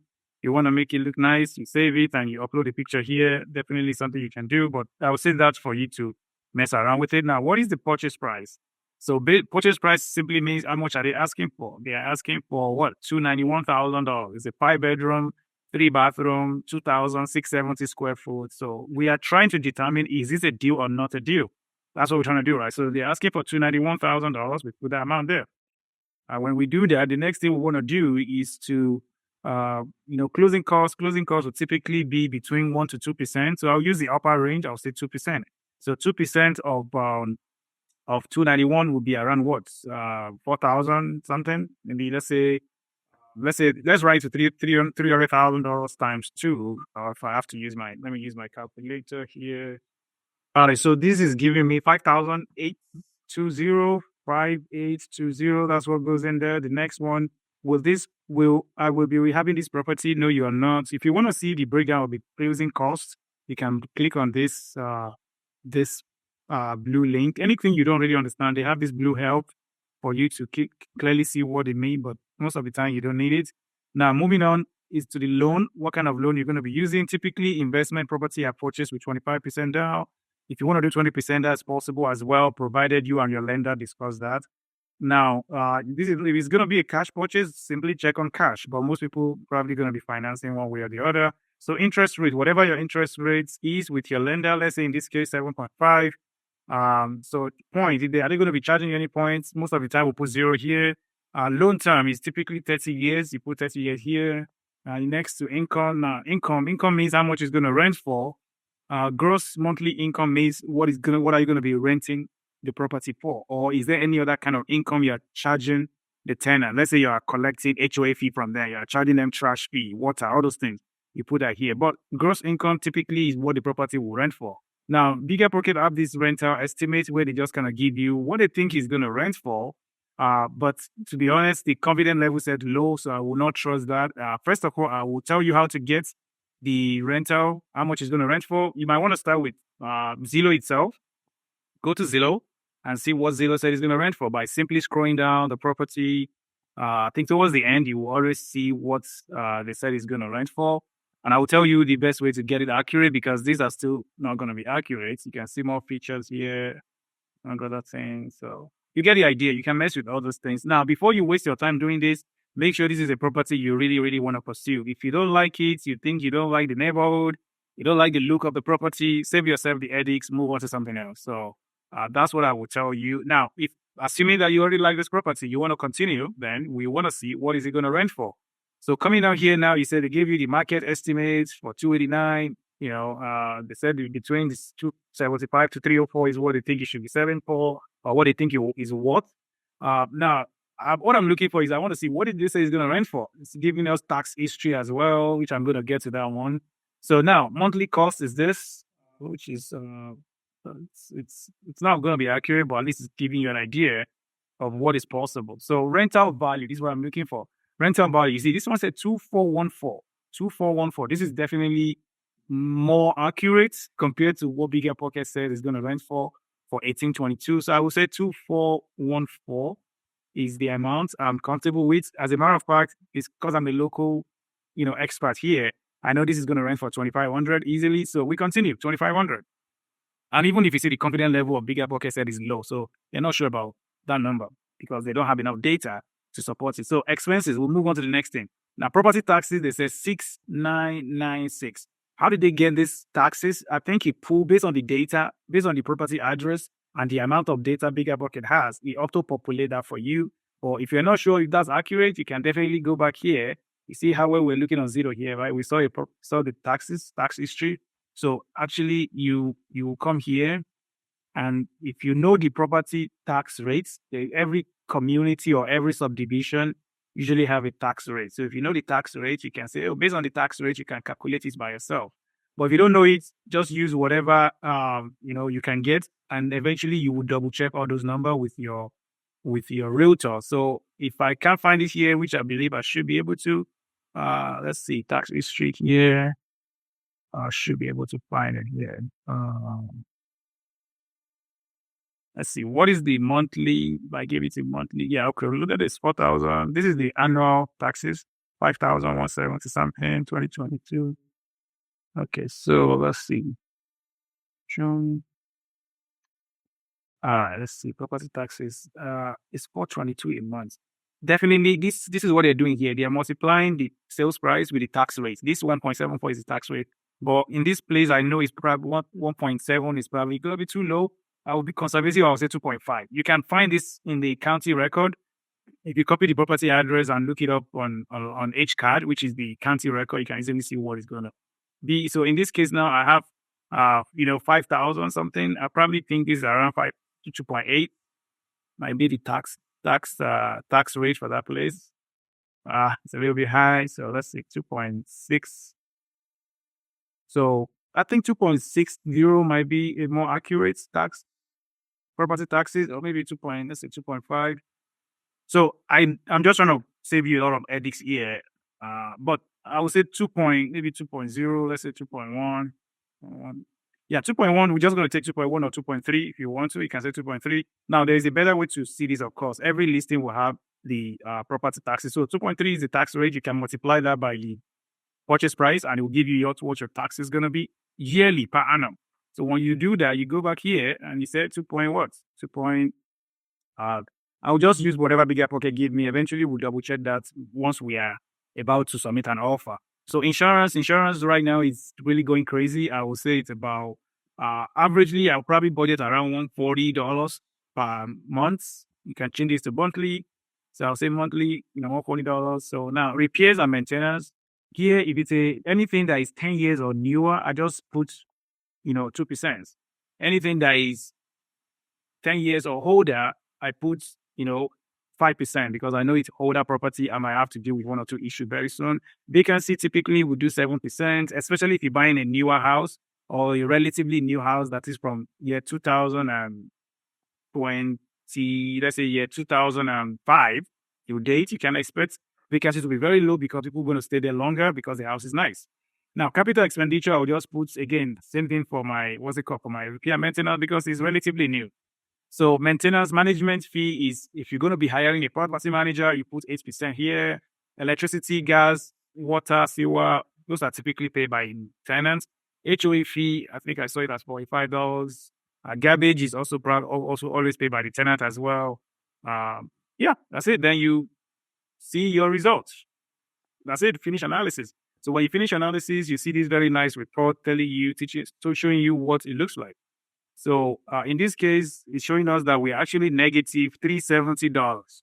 You see, this is what you want to see here. It says it's negative $370. So that could be because of several things. Number one, if you can start tweaking your number. Let's say, okay, I know it's going to rent for $2,600, then you can change the rent to $2,600. You go back to your income here. First of all, 25% is very typical. So you put 25% down. Let's say I'm able to get 7.1 interest rate. I change that. Let's say I know that I can rent it for $2,600. I change that. And also maybe I know that, hey, that property is a little bit overpriced.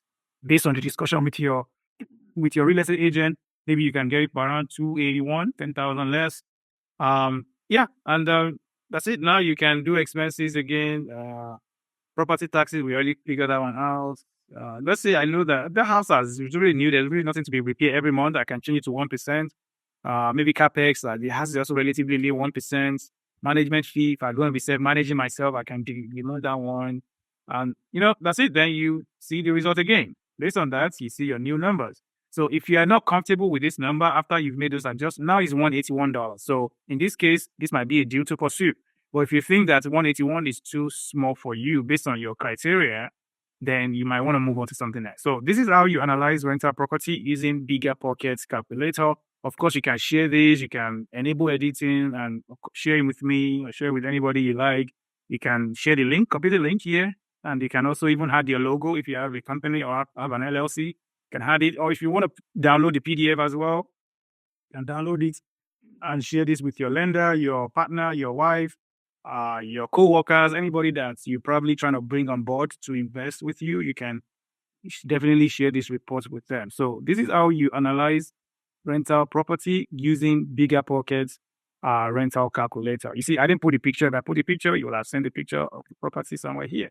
So but I didn't do that. So this is the number. You see how nice the graphs, the data are. You see the year one, year two, and all the stuff here. So very nice. You can download it. You can send it to anybody.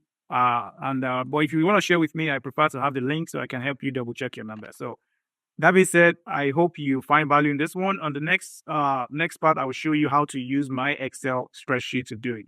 Thank you. Bye-bye. I hope you're finding value in the video. As much as I have put it together for you, make sure to click on the link below in the video description. You will see all the resources I have for you. I do want to make sure you're able to implement everything you are learning from here, and I don't want you to get stuck. If you need my help, you can easily see my link to my calendar in the video description below. You can even join my private online community, or if you want to work with me one-on-one, you will see the invitation to complete a quick survey in the video description where you can work with me one-on-one, and I can be able to get you results a lot faster. Again, don't forget to click the link in the video description below, and I will see you inside. Peace. All right. On this model, I want to discuss how to analyze a fix and flip property with you. You can use Bigger Pocket rental analysis. You can also use deal check, and you can use, of course, this Excel spreadsheet I'm providing to you here. And if you are very experienced with Excel and you like to formulate your own, absolutely go ahead and create something that you are more comfortable with. But that being said, this is a calculator I normally use to analyze a fix and flip opportunity. We're going to pick a property here together and we will analyze it and see what it's going to look like. Now, you should definitely read this before you start. This is just an analysis tool. It does not mean everything is going to be accurate. It does not mean that you will get results. Every property, every situation, every investor will be unique. So make sure you understand this and make sure you act accordingly. That being said, make sure you follow along with this video. If you miss something, rewind it, listen to it again, and practice.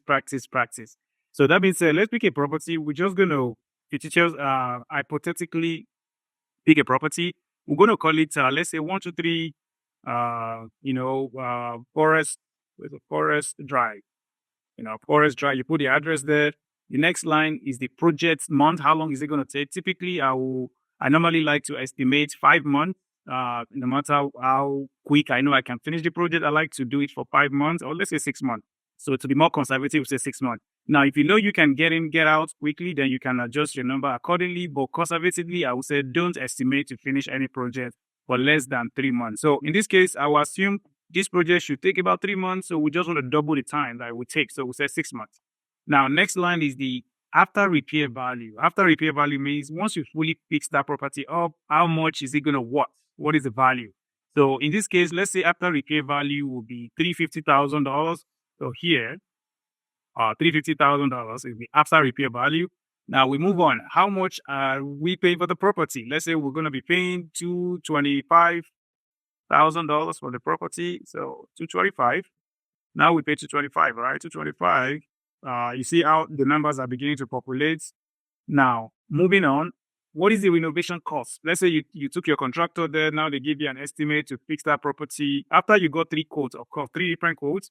With those 3 different quotes, let's say one is around $28,000. Another one is around 25. The other one is around maybe $30,000. We're just going to stay in the middle. We'll say $28,000 for renovation. Right there. So, we have 28. Now, closing cost. Closing cost is typically between 1 to 2% of the purchase price. In this case, we are buying it for $225, right? So closing cost should be around $2,250. But in this case, we're just going to double it. We said times 2. That would be $4,500, right? So $4,500. We move on. Now, holding cost is the cost of holding the property from when you purchase it to when you are able to sell it back. Key to key, they call it. From when you get the key and you start fixing it up to when you deliver the key to the new owner, which is the buyer. So here, typically, we like to do, 6 months as well, because the length of the project is always equal to the holding cost as well. So we said 6 months. So for 6 months now, let's estimate your water, your electricity, your trash, maybe your security system, anything that will cost you while you are holding the property, right? So that is what we call holding costs. In this case, I will estimate about, $1,000 per month. So times 6 months will be what? $6,000. So that is the holding cost. Now, if you are going to be buying this property on your own and you are not going to be financing anything, you're using your own cash, so definitely you are done. So this is a good deal. Now, I will stop here for now. Let's say I stop here. So let me explain this one to you. So profit margin here. Profit margin simply means that how much profit do you want? Typically, I don't like to do anything less than 10%. Of course, you can change it to 8% if you want. But typically, I like to, see something 10% or better because I like to be conservative. What does that mean? It means that if I'm buying it for this is based on the after repair value. So if the after repair value here we said is $350,000, it means I want to make $35,000 or more, right? So of course, you see the number now is saying projection. If everything works like this, and I use my cash to buy it and fix it up and sell it within 6 months, I'll be making $86,500. And this deal means, is this a deal or no deal? It automatically change to yes or no. If it's yes, means go ahead. If it's no, means, hey, revise your number or don't go ahead, move on to something else. So this is, if you are buying with your own cash, fix and flip, you are done. Now, you might not be done. Sorry about that. You're not done. So you're going to put, when you're selling it back, you have to put the real estate agent commission. Typically 6% is very common in Texas. And also closing cost is going to be around, let's say conservatively 1% of your sales price. Sales price is $350,000, right? So we said is what? $3,500, 1%. So you can just change it. I think it's 1%. You put it to percentage, 1%. But if you want to be conservative, you say 2%, 2%. Now, even at that, $58,000 is still a deal for me. So I'll move on. So if you're buying with cash, all you have to fill out is this one. And you fill out the commission you pay to an agent and you are done. Now, please be aware that only change what is in yellow. Do not change what is in green or white. These are already formatted for you. Just change what is in yellow. So once you change something in yellow, you will see the numbers in white and green will start changing on their own without you doing anything. So please be aware of that. Now, if you're buying cash, you're done. If you're not buying cash, then how can you fund a fix and flip? You can use it, hard money lender.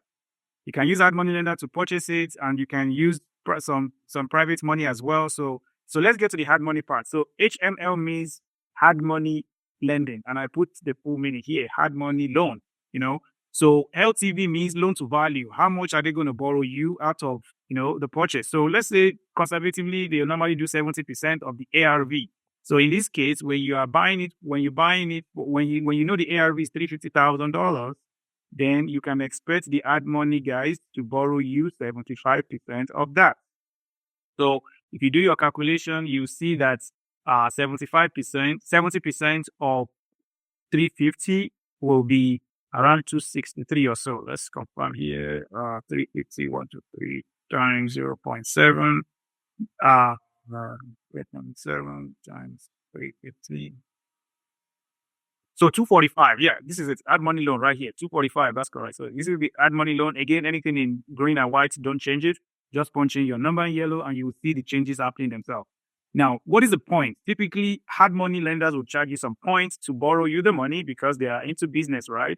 They are business people. They are not borrowing money just to help you. They are borrowing money to make money. So hard money points, typically you can expect between 2 to 3 points. I'll be conservative. I'll go with 3 points.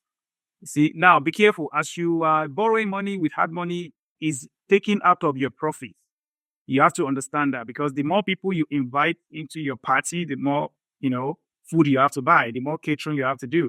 If you can do it by yourself without any third party, use your own money, your 401k, your IRA, your any kind of stock account you have to do it by yourself, you're going to maximize your profit. But if you're getting started and you don't have the money, obviously hard money is the route to go, or any kind of private money you can use. So I'm going to tell you more about that in the financing aspect.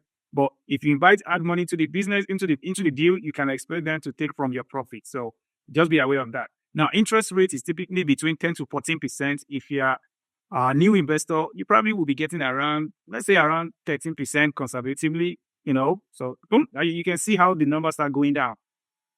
From 58,000 or so that we were here before, now we're around 35. Now, If everything looks good, you use hard money, and like this, there is no anybody involved again. You see how all this thing will be filled up. So it means that the hard money will borrow you $245,000.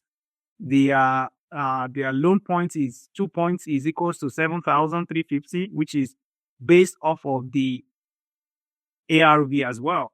Because if you do 350 times 0.02 should give you 7,350.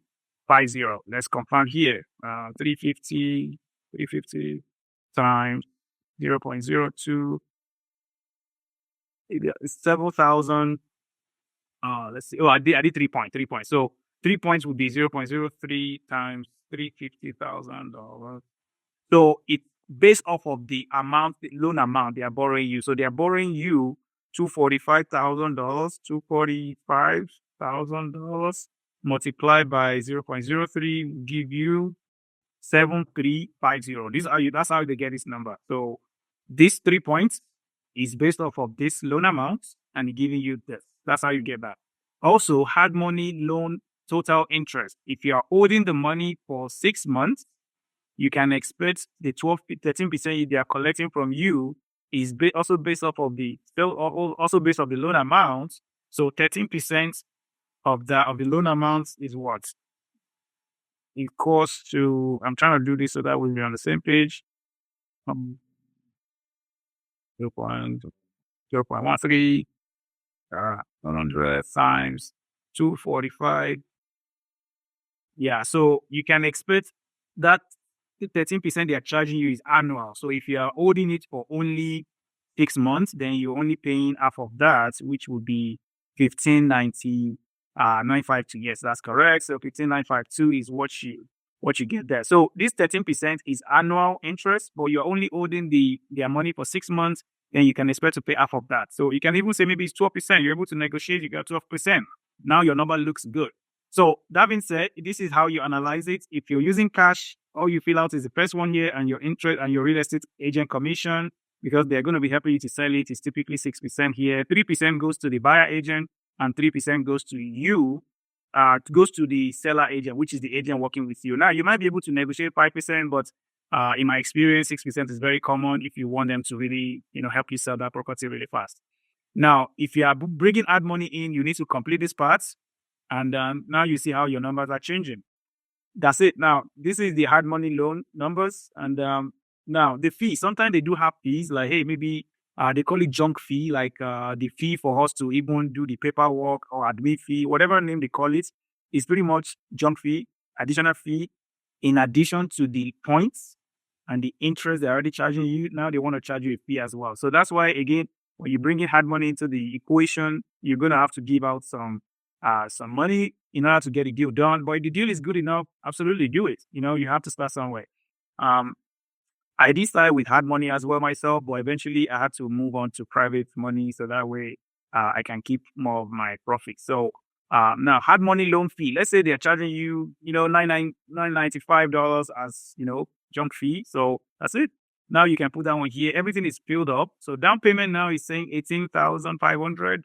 Hard money fee is what? $23,045.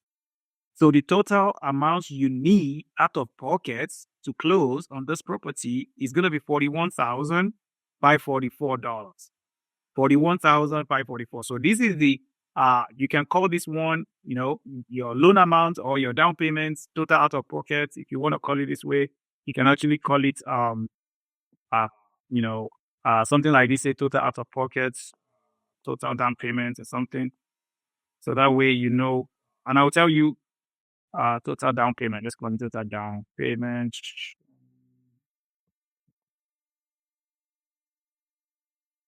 So this can be your total down payment. You bring this money out of your pocket. So now what if you don't have this money out of your pocket? That's why I now have, we call it second loan amount. Second loan amount means that, okay, hey, 41,545, I don't have it. What can I do? I still want to leave this property. Then you can, look into your network or your community, your family and friends, anybody and everybody that probably trusts you. Talk to them. Hey, John, hey, Sam, I have this great opportunity. I'm going to be flipping these houses. This is the potential on the property, but I'm stuck. I need $41,000 to be able to close on the property. Will you be willing to partner with me so we can do this together? something like that. And if they say yes, okay, now you get to what is your term? What do you want for us to do this deal together? And based on that, you go from there. So we're going to make some assumptions here, which are very typical. Now, if you have this $41,000, you are done. You can come out of pocket with that one, use the hard money, get it closed, get it done, and pay them back once you're done. If you don't have it, this is now the step 3. Now, don't forget, step 1 is you using your own cash. You fill out only this one, and whatever you see here is your number. You're done, right? If you don't have that, then you can now say, okay, I'm going to use hard money. Then when you use hard money, you can expect to see, once you bring them into the equation, your number will definitely go down.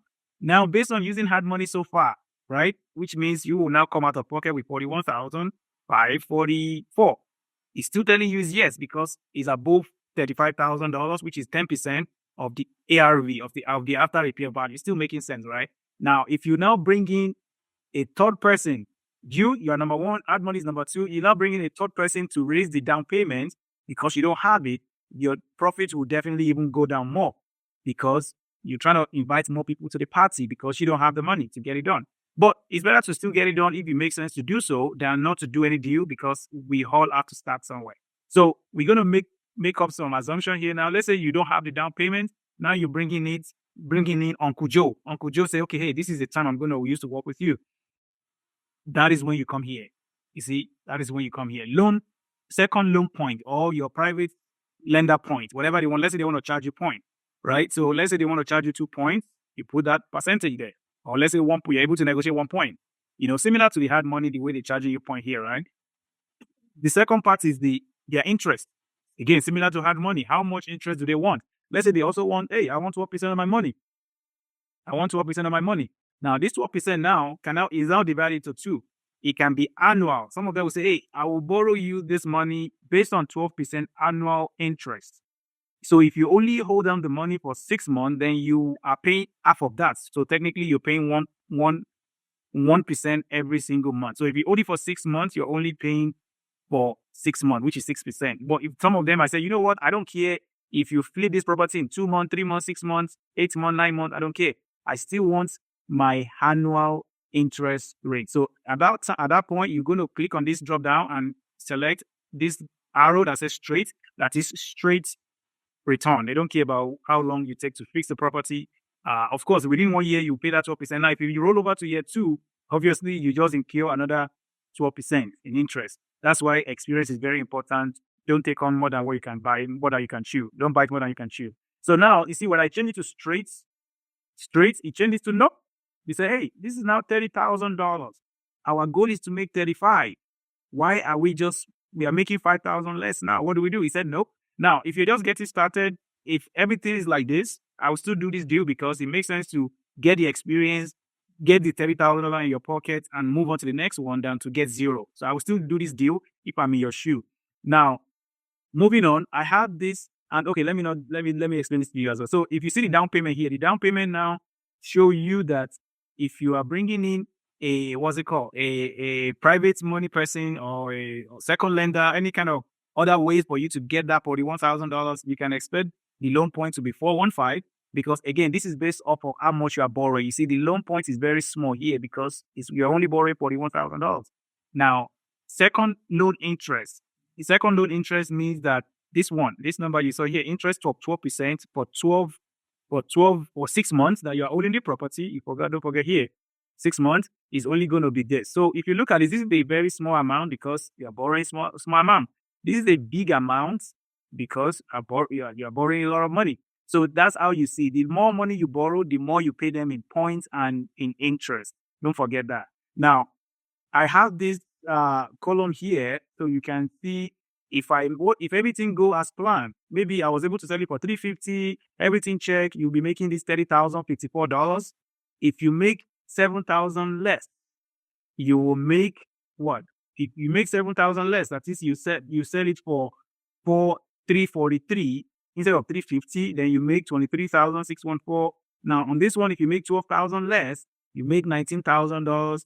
And you can click on this and see what it made. But it just kind of give you a quick eye level. Hey, worst case scenario. Worst case scenario here is maybe you sell it for $23,000 less than what you plan to sell it for. Instead of 350, you were able to sell it for 325, and everything remained the same. You will only be making $8,894. Now, it is better to still make something like this and get the experience, get the knowledge, and move on to the next one than to make zero. I've seen people holding on to a flip longer than needed because they don't want to cut their price. They don't want to cut their profit. But the longer you hold it, the more money you lose. As you can see, holding period is costing you money in points, it's costing you money in interest. If you don't even have the down payment that you're bringing in a top person, it's even costing you more money. So be aware of that. Now, this last column is very, very interesting. It's very, very interesting because sometimes you see this person that is bringing in this down payment say, hey, I don't want you to pay me interest. I want to get equity on that property. So if they want equity, all you have to do is, instead of you changing this from no, you change it to yes.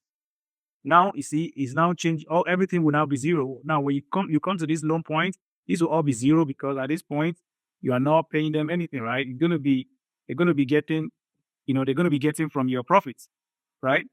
They're gonna be getting from your profit. Sorry, they're gonna be getting from from the profit. You guys will be sharing the profits, maybe 50-50, 30-40, 10-20, whatever you agree to, right? So you say yes. Now, what is the equity? Let's say they want to take 20% of your profits, 20%. Now, you see, now the partner that you borrowed this for the $1,545 from going to be making $7,091. $7,091, which is 17%, 17.1% actually on their $41,000 they borrow you. So it still makes sense than anything. But let's say they say, hey, I want 25, then you change it, and you continue like that. So at that point, the deal is still looking good. He said, will you do the deal? He said, yes, you should do it. Based on what? Based on your own criteria. So this should definitely be something you should practice over and over, but I believe it's very straightforward. By the time you practice with it like 2-3 times, you will understand it and you'll be able to use it over and over. That being said, this is how you analyze a fix and flip property. Now, if you want to use the bigger pocket calculator, you can definitely go there as well. It's very similar to the way I show you for how to analyze the rental property using the bigger pocket calculator. It's very simple, very easy to use. Mess around with it and you'll be fine. And above all, practice this over and over again. This is going to make you money if you do it the right way. But at the same time, do not bite more than you can chew. Understand your risk level, risk tolerance, and act accordingly. Thank you, and I will see you on the next one. Bye-bye. All right, welcome to module number 17. This is definitely getting almost to the end of the course. I am very happy that you stick around with me up to this point. This is one of the most important modules here because I'll be talking about the loans and financing available for you to buy your real estate investment. This is going to be broken down to about, 3 different modules so that way you can, be able to digest the information. I'll try my best to break this down into 3 major categories. So, and I hope you find value here. Now, there are major 3 ways for you to finance your properties, and these are, loans that are divided into 3 major ways. So this is definitely, you have the conventional financing, which is your qualified mortgage and non-qualified mortgage. You have the government loan programs like your FHA, VA loan, USDA loan. We're going to talk about that. And you have your creative or non-traditional financing method. So these are the 3 major financing methods I will be discussing. So I hope you find value here. Now, that being said, there are factors you need to consider before you even choose your finance you want to use. So you need to understand the loan term. How long is do you want to own the property? Do you want to own the property for? What is the purpose of the loan? What is the purpose that the property is supposed to serve for you? If it's a short-term loan, there is a loan for that one. If it's a fix and flip, there is a loan for that one. If it's a long-term buy and hold, there is a loan for that one. So you need to know, what is the loan term? How long do you want to hold it? And what is the purpose? The second one is the loan amount. There are some limits to loan amount. So once you get to some limits, obviously you do not qualify for certain kind of loan. You need to go to the next level kind of loan. So we're going to discuss that. The down payment requirement. How much is the down payment typically required for the kind of loan you want? You also need to understand that because different loan has a different down payment as well. Now, interest rate and fees. What is the interest rate you're going to be getting if you get loan X as compared to getting loan B? You have to understand that the property location, very important. Some lenders will not lend you money in some location. They will not lend you some kind of lending will not be available in some location. All these you also have to understand. And most of the time, your lender will explain all this thing to you and give you your best option based on the property and your profile. Your credit score, of course. I mean, this is very important. You need to, have a decent credit score. I would say 600 and above. You should be good to go. But of course, if you can have 700, 800, 800, 850, that would be the best. But definitely credit score is also very important. Now, your experience level when it comes to real estate is also important because some loan you will not qualify for them because you don't have the experience to take on such kind of project or such kind of property. So don't be discouraged when a lender tell you that we cannot borrow you money for this kind of loan for this kind of property. So just understand that. So now that being said, let's move on to the first part of it. Now I broke this down into three. Like I said, you have your conventional financing. Your conventional financing simply means any loan that is not insured or guaranteed through a government agency, which are your Fannie Mae and Freddie Mac. So Fannie Mae and Freddie Mac are the government agency that typically regulates the mortgage industry. And your lenders typically, once they originate the loan, once you close, within 2 months, they typically will sell that loan in a secondary market. So that way they free up their capital and go lend it to the next borrower. That is how it works. So they keep recycling the same money to many, many borrowers. And that's how you see they make money from you from the fees. They make money from you from the points. They also make money from you from the interest rate. So that's how they make their money, but they recycle the same dollar amounts every time. So that's how they make their money. So for them to do that, they have to follow the Fannie Mae Freddie Mac guideline or the buy box because Fannie Mae Freddie Mac have their buy box. If a loan falls outside of those buy boxes, then Fannie Mae or Freddie Mac will not buy it from your lender. Hence, your lender have to keep that loan in their own portfolio, and that's when you see that those will come with higher interest rates because they know you'll be tying down their money for a long time. They cannot easily sell it and go borrow it to the next borrower. So just be aware of what Fannie Mae, Freddie Mac mean and how loan works. This is typically how they work. So now we have this type of conventional loan. I have conforming conventional loan. Conforming conventional loan, it means that they are conforming to the Fannie Mae, Freddie Mac that I just explained. Example of this would be your typical, bank loan like your Chase Bank, Wells Fargo, Navy Federal. You go talk to them. These are your typical loan. Your credit union, you name them. A lot of them will also fall into that. And other financial institutions and some private investors as well. They still like to follow the Fannie Mae, Freddie Mac because they are investing their money by borrowing it to you. So they can eventually sell it, to Fannie Mae, Freddie Mac and make their own spread, make their own profit, and go lend the money to the next borrower. So typically that's how it works. Now, the second part is the non-conforming conventional loan. Non-conforming means that the loan exceeds the Federal Housing Financial Authority, FHFA, loan limit, which is still, talking about the Fannie Mae, Freddie Mac. It exceeds their limits, or they use underwriting standard that are different or not conforming, that is outside the buy box or the guideline of Fannie Mae, Freddie Mac. An example of this is your jumbo loan. Your jumbo loan, you have your jumbo loan. Jumbo loan is a loan that exceeds certain amount of dollars. So in some cases here, they will say, hey, conventional loan, we can only lend you up to $750,000. Once you pass 750, it becomes a jumbo loan. So that's what I mean. Now, DSCR loan is also another example of that. Your bank statement loan, your no income, no document verification kind of loan, any loan that is typically that presents more risk, to the bank, it's called, jumbo loan or non-conforming conventional loan. Pretty much that's what it means. So the next one is your fixed rate conventional loan. So interest rate is fixed for the entire duration. That one is very easy. The next one is adjustable rate conventional loan. This is a kind of loan that adjusts themselves typically after 5 years. So we call them hybrid HAM, or you just call them, HAM, which is adjustable rate mortgage. Again, they fluctuate for the life of the loan, but they typically adjust every year. Most of the time, they are fixed for the first 5 or 3 or 7 or 10 years first.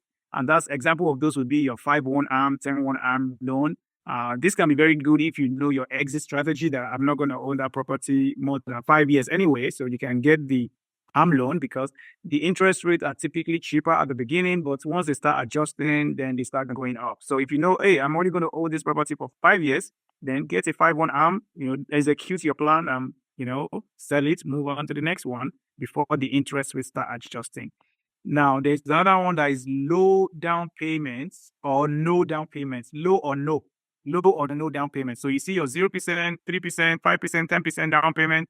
Majorly for owner occupied, I have to warn you, this is not meant for investment property.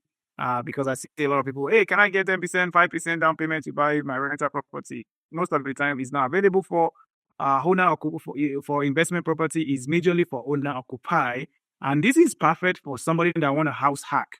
You want to live in one unit and rent out the other units. You can put 0% down. You can put 3% down. You can put 5% down, 10% down. But your typical investment property, you will need at least 20% down. Now, recently, I've seen some banks that have been very creative or some brokers that have been creative, but hey, we can do 15% down payment to buy an investment property. That will still fall into this category. Even 10% is now possible. Of course, this will come with a higher interest rate and you may not qualify for them, but there is 15% down payment for sure. 10%, some lender might do it, but it's also very difficult to find for an investment property. Well, if you're going to be living there, absolutely, they love owner occupied because they see that as less risky. And the reason is not far-fetched, right? If people run into problem, investment property are one of those that will let go first. Because put yourself in the shoe of the, let's use yourself as an example, right? So God forbid you run into a hard time, right? You want to do everything to keep your primary residence. You want to do everything to keep that your primary residence where you have your children, you have your wife, or you have your spouse in there. You want to do everything to keep it, right? Because they're already going to school there. Your life is already stabilized on that. You don't want anything to destabilize you. So you will do everything to make sure you are paying your mortgage. You do everything to make sure your mortgage is current, to make sure that you don't lose the house to foreclosure. But it is an investment property. If things got difficult and you try your best, people easily just let it go. Like, hey, you know what, that's fine, take your house back. That's why you see investment property always come with a little bit of more down payment requirement because the bank wants you to have more skin in the game. That is what they want. They want you to have more, more stake in that property as well. So now the last one on this category is your conventional renovation loan. Yes, conventional renovation loan. Example of this is your choice renovation loan and your home style loan. I'm sure home style is very popular. If you do some research about, hey, renovation loan, you're going to be hearing about home style. So this is a loan that they finance you the purchase price. They also finance you the cost of fixing the property while you are living there. So very similar to your FHA 203K, which I'm going to get to that one in the next module. So this is your conventional, and definitely they allow you to finance on purchase as well as the necessary renovation at the same time. So let's say the purchase price of the house or the cost of the house is $300,000 and you need $50,000 to fix it up, right? They can finance you $350,000. So it's called home style loan. Of course, there are, some terms and conditions will be applied. They have to check you up to make sure you qualify and more other things, but just know that this exists. So to summarize this module, you have your conventional, which majority of the first-time investor always use. Most likely, this is what you're going to use if this is your first time or even second time buying an investment property. This is the kind of loan you probably will use. Now, they can have other kind of loan. They call them different name, but this is the bucket they fall into. Just be aware of that. If somebody say, hey, bank statement loan, hey, self-employment loan, all those things is still non-conforming conventional loan. That's what they're talking about. So I just give you the bucket. So when they mention the name, just say, hey, is this a conforming loan or non-conforming loan? You need to ask them that question, and they will tell you that is non-conforming. Anything that is non-conforming comes with a little bit of higher interest rate and some additional, fee you have to pay because they are taking on more risk on you. So that being said, I will see you on the next model. Thank you. Bye-bye. All right, welcome to module 17B. So in this module, I will be taking you to the second part of the financing. You see, financing is very, very important, and it is one of the major reasons that stop a lot of people from investing in real estate. So that's why I'm actually taking my time to break this down for you, and I hope this actually help you to overcome your financing options questions. So I discussed about conventional financing in the previous module, and on this one, I want to talk about the government's loan program. There are government programs that you can use to get started into your real estate investing. Now, I need to warn you, this is majorly for owner-occupied kind of loan. They are not really created for real estate investors. But over the years, as people get more experience, people get creative, we've seen this being used to purchase investment property. Of course, the intention still have to remain that you want to live there. So you want to make sure that you tell them you want to live there and you should live there for at least 1 year, or unless something changed beyond your control. Let's say you use FHA to buy a property and 3, 4, 5 months into you stay into the house. Now you got a new job in San Diego, California, or now you have to move. So with that being said, the government understand that the lender is not going to come after you for that, but do not commit mortgage fraud by deliberately lying that you will live in a property when you know that you will not live there. You just want to take advantage of that low down payment for you to acquire an investment property.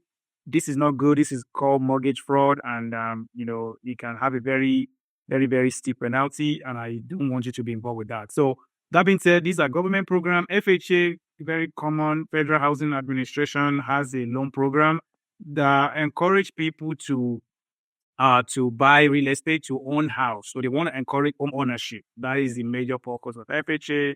And typically you can buy a fourplex with FHA loan with as little as 3.5% down payments. Again, that's why a lot of people like that loan, because they can buy fourplex, live in one unit and rent out the other 3. Now, while I'm here, there is something we call FHA self-sufficiency test. FHA self-sufficiency test. They want the income you are getting from the other 3 units. In this example, you are buying a fourplex, you live in one side. Now, the other 3 units, they want the income you collect from those other 3 units to cover all your expenses. Talk about your mortgage, your HOA fee, and all those other things. They want it to cover 100% of that. This is extremely difficult to find, and that is why you see that most people don't really use FHA for more than duplex. Now, I'm not saying it's not possible for fourplexes, but you have to be aware of that FHA self-sufficiency test. And any lender you are working with, please mention to them that, hey, are you aware of FHA self-sufficiency test? Are you sure this property is going to go through? I've seen 2 or 3 transactions that blew on my face simply because of that FHA self-sufficiency test. So make sure your lender is experienced with that. But if you're buying a duplex, you shouldn't have that problem. If you're buying a single family home with FHA, you should not have that problem. But once you step above 2, now you're getting to 3 or 4, you will run into that problem. Now, you cannot use FHA for anything more than 4 units, because this is always a very common question. Can I buy 10 units with your FHA loan? The answer is no. FHA is meant for owner-occupied. 1, 2, 3, 4 units. Anything more than 4, it becomes your commercial loan. So be aware of that. But this is a very easy way to get started if you are still renting or you don't have a lot of money. Even if you currently own a house but you don't mind moving, you can convert your current home to an investment property, to a rental property, and go ahead and buy another one with little money down and use that, live in one side, rent out the other side, and start counting your dollars from there. So that is the number 1 on the list. Now, I did mention this briefly. Any loan that is backed or guaranteed by the government agency, it is what you call the government loan program. That's self-explanatory. Now, Veteran Affairs, VA loan, is the second one on the list. And of course, this is a loan that is guaranteed being the keyword, by the United States Department of Veterans Affairs. So this is designated for veterans, people that have, actively served in the military, in the Navy, in the Marine Corps, or they are actively serving or they've served before. Those are the people that qualify for that. Also, there are families as well always qualify. If you are a spouse or a relative of an active military person, you might qualify for a VA loan as well. Of course, like every other loan, they have their terms and conditions. They have their credit score requirement. You have to meet for you to be able to qualify for that. Also, you can use it to buy fourplexes, similar to FHA, but you cannot use it to buy more than 4, because again, they want to encourage home ownership with little to no money down. So you cannot say you want to buy a 10-unit apartment complex with a VA loan 0% down. So VA loan is 0% down. FHA minimum is 3.5. Now, because they are minimum doesn't mean you should put the minimum down. If you have more money, obviously put more money down. But if you now have more money, then you probably don't want to use this one, then go conventional loan. Again, this is something your lender will be discussing with you, will be advising you on, and will be giving you your best loan option based on your goal and based on your current situation, based on your financial constraint or financial profile. They're going to advise you based on that. Now, the third one is the USDA loan. This is very common in the rural area. There's a lot of income restriction on this one. You need to make very low income to moderate income, and it has to be in a place they consider rural.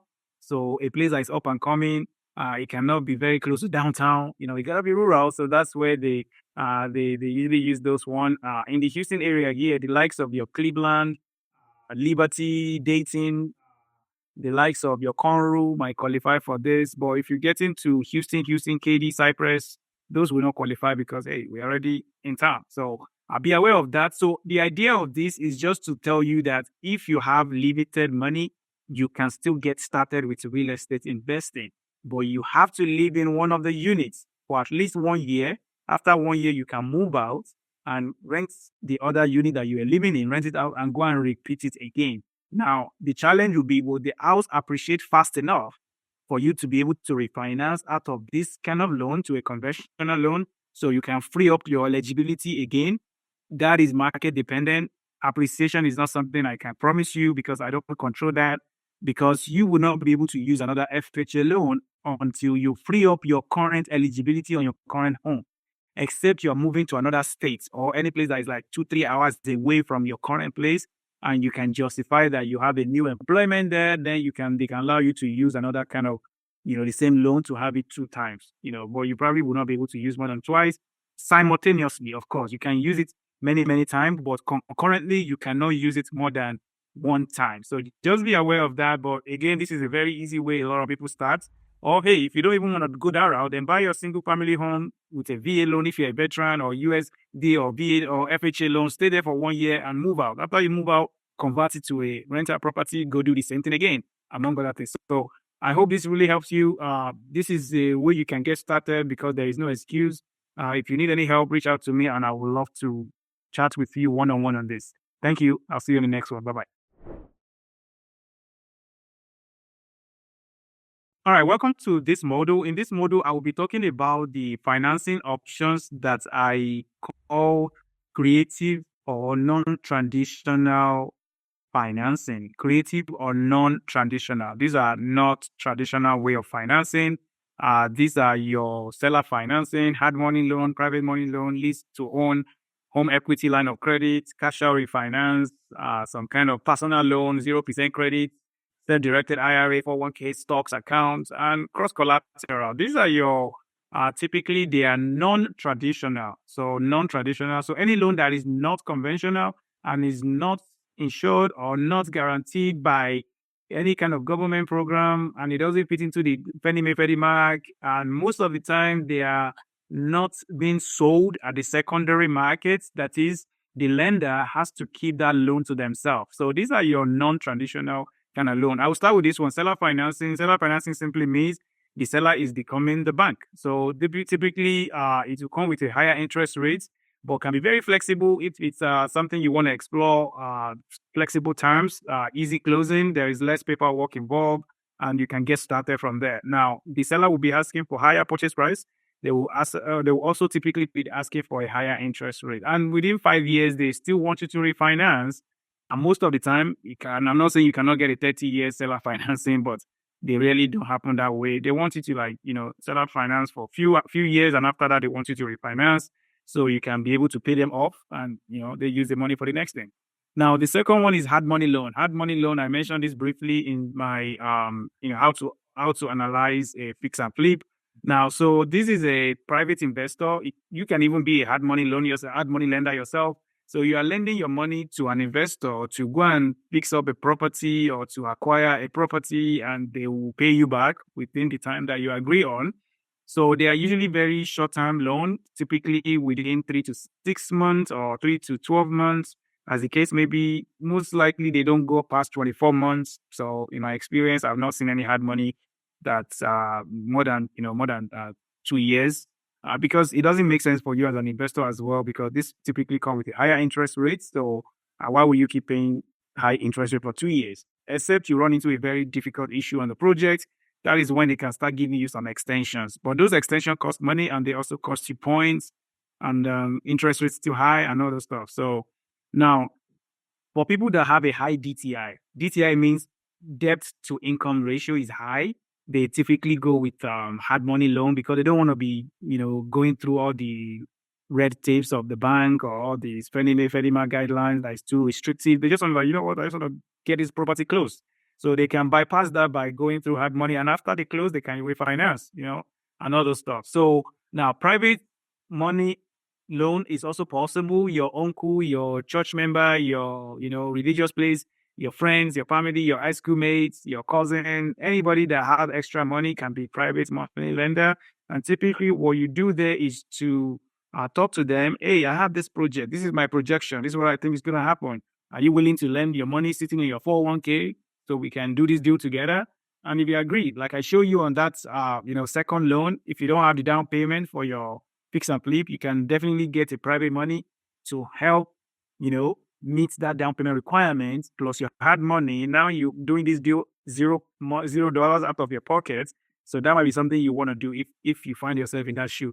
Now, these are people that know, like, and trust you. Of course, you can't meet a stranger today and you want them to lend you money tomorrow. I haven't seen anybody that has worked for. So they are flexible terms, they are less paperwork, they're quick closing, and they're typically short term as well, typically no more than 2 years. But of course, they come with the higher interest rates as well, because, they are lending you money in order to make money from their money. Most of the time, people are withdrawing their 401k because they are not, getting higher return, or they are withdrawing their cash in the bank and giving it to you because they are frustrated with the return from the bank. So typically they want higher interest rate. That's why they're borrowing you the money in the first place. So now, the next one is lease to own. So if you want to acquire a rental property and you don't have money, another strategy you can use is to, lease the property from the owner, typically for 1 to 2 years. And you will sign a lease to own agreement that tell you that within that 1 to 2 years, you have the right to buy the property. So if you know that I know my financial situation will change in the next 1 or 2 years, but I don't want to lose this opportunity of this property, and I'm also currently renting, right? So instead of me continuing to rent while I'm working on my finances, I can decide to rent the house I want to buy. So you rent it from the owner. You continue to live there. While you're living there, you're improving your credit, you're improving your finances, you're improving your education. Then before the expiration of your lease, you sign the contract with the seller to buy their property. Now, typically on your lease to own agreement, you will have, you guys will have agreed to the amount that you'll be buying the property for if you choose to exercise that right. You don't have to exercise it, but typically they will have charged you some fee upfront that you're going to have to lose this money if you didn't eventually buy the property. But if you buy it, those down payments, they call it, will be applied towards your, down payment to buy the house. But if you don't buy it, those fees that you pay them is gone. So now you typically want to make sure it's something you want to do, because again, you're going to pay them that fee upfront and you don't get it back. Now, once you now buy the property, the seller becomes your bank, right? Because it's a lease to own. You are leasing it from first. From there, you buy it from the seller. Seller becomes a bank. And maybe within 4 or 5 years, everything changed for you so good. Now you can now refinance and pay off this seller. Now you have a conventional loan, right? Or you refinance to FHA loan, among other things. So, but it's just a way to get started. Like, I don't have money, but I'm still renting. I don't even have the down payment. I only have my monthly rent payments. Just start somewhere. Start from lease to own. Now, the next one is a home equity line of credit, HELOC. This is very, very common in the creative real estate financing world, because people that currently own a house they've seen some appreciation on their property over the years. So what they are now doing is that let's free up some of this equity we have that have been lazy in the property. Let's free up that equity so we can use that equity as a down payment for the next property purchase. People do this all the time. And this is not only for investment property. People do this as well for, for their primary residence. For example, maybe somebody bought a house in 2015 for $350,000. And 2015 to 2023 is around 8 years. So over the course of that 8 years, they keep paying their mortgage. Maybe they even pay some extra, payments every month, or every 2 months they pay something extra. Now the value of their house now worth around $600,000, right? It means they have roughly, good amount of equity in the property, right? So they can withdraw that money. They can do what we call ELOC and free up that money and use it to stretch it over amount of property they want to stretch it on. If they want to buy multifamily, that would be a chunk amount of money for down payment. If they want to buy single family, they can buy, a couple of single family using that money. So now, of course, ELOC means it's like credit card, right? Once you withdraw the money, this is how it works, right? You apply with the bank, do appraisal on your house, and based on what they feel, they borrow you, up to 80% of whatever equity you have in the property. Now, they will typically open a bank account for you, maybe their local bank, and they will transfer that money there. Now, the money is sitting there. You don't start paying the interest on it until you withdraw the money, until you tap into it, just like your credit card. If you don't use it, you don't pay. But once you withdraw from it, then you start paying. That's what it happens. So typically, if you know that you are not making money fast enough, you don't want to use ELOC. So, and if you know, hey, I don't want to think about how I need to repay this money, then this option will be for you, which is cash out refinance. You can do the same thing, but instead of you doing it in form of a line of credit, you do it as a cash out refinance. Cash out refinance meaning that you are getting a new loan and you are telling them, hey, I know I have $300,000 in this property. Give me that $300,000 house and let's refinance. Let's reset this loan pretty much. Now your loan balance will go up again and you have a new loan, but that money is yours. You can use it to do whatever you want to use it for. But you will be getting a new loan term. In your 30 years reset again, your interest rate reset again. So if, let's say you have a 3% interest rate, now you might be getting 7% interest rate, depending on the market as at the time you are refinancing. So this is something to be aware of. The battle is always, should I do ELOC? Should I do cash out refinance? I just help you to understand. If you know you can pay off that money quickly back, then ELOC might be a way to go. Or if you know, I don't need that money right now, but I want to make sure I have it ready in case I see a good opportunity, ELOC might be an option for you. But if you know that, hey, I want to have access to this money and I don't want to think about how quickly I want to pay it back, then just do a cash out refinance. Now, like I mentioned, there are personal loans as well. You can take personal loan, let it sit in your bank account for like 2 to 3 months, then use it for your down payments. 0% credit card, I've seen that very common these days. People get all this, 0% credit card maybe for 8 months, for 18 months, for 24 months, and they quickly use it to fix and flip, that project. And once, the project is completed, they pay off that credit card back. You can also tap into your self-directed IRA or your 401k. Yes, this is very common. I've done this many, many times myself. Withdrawn from my 401k, use it as a down payment. And once I'm done with what I want to do, I start paying back myself. Pretty much, I'm borrowing money from myself. You can sell your stocks, of course, sell it and use it as a down payment. You can cross collateral. Let's say you have 3 other properties. You can tell the lender, hey, I have these 3 properties. This is what they're worth. This is my balance and this is what I have in the deal. Then they can, use those equity you have, similar to this cash out refinance and ELOC, then they use that to lend you money. So pretty much this is the last part of the financing. I hope you find these 3 modules valuable and make sure to watch them over and over again. Financing is something that stops a lot of people from investing. I don't want that to be you. So that's why I took my time to break this down to show you have a lot of options. Now, there might still be 1 or 2 options out there that I did not mention here. Definitely discuss it with your lender. It doesn't mean I cover 100% all your financing option, but it simply means I cover maybe 98 to 97% of it. So there's still other creative way people are financing real estate. Just understand the risk and understand, is this something you are willing to do? If you're not willing to do it, it's too complicated for you to understand, then move on to something else.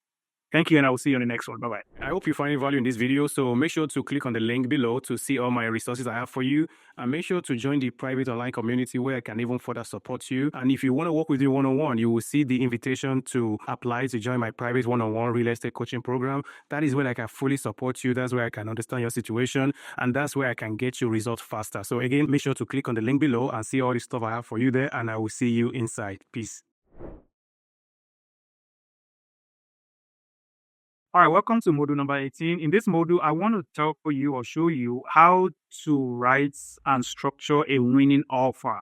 You see, you cannot become a real estate investor if you don't make offers. You have to make offers. You have to play to win. Unfortunately, there's no way around it. Now, making offer does not mean you have to close on that property, but it simply means at least you are showing a good intention of getting closer to you becoming a landlord or a real estate investor, whatever strategy you decide to settle for. At this point, I hope you have actually made up your mind on your strategy on what you're going to do, because if you have not, I would say pause the video and decide on that before you actually move forward.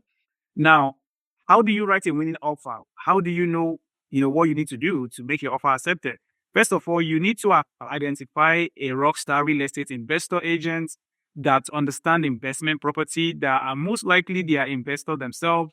This Everything I'll be telling you here, like 90% of that is their job. They will be working on that to make sure they guide you to the right path and they advise you accordingly. Now, you have to choose a real estate agent you want to work with. And after you've done that, you will find a property you like, you have analyzed it. Now you want to make an offer, right? The number two will be to establish a clear criteria. I call it crystal clear criteria, 3C, crystal clear criteria.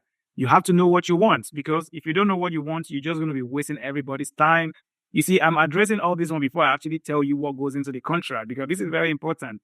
What goes into the contract doesn't help you if that's not the property you want. So you have to know what you want. Now, after you've checked the number one and number two, then you move on to number three, which is now very important. You have to understand what the seller wants. You see, there's always two parts to any real estate transaction. There is the buyer side, there is the seller side. There is a buying agent, there is a seller agent. So you have to know, what does the seller want? Now, this is not typically your job. Your agent will be, figuring out with the seller's agent that what do they really want. So you can craft your offer to address those, concern for the seller.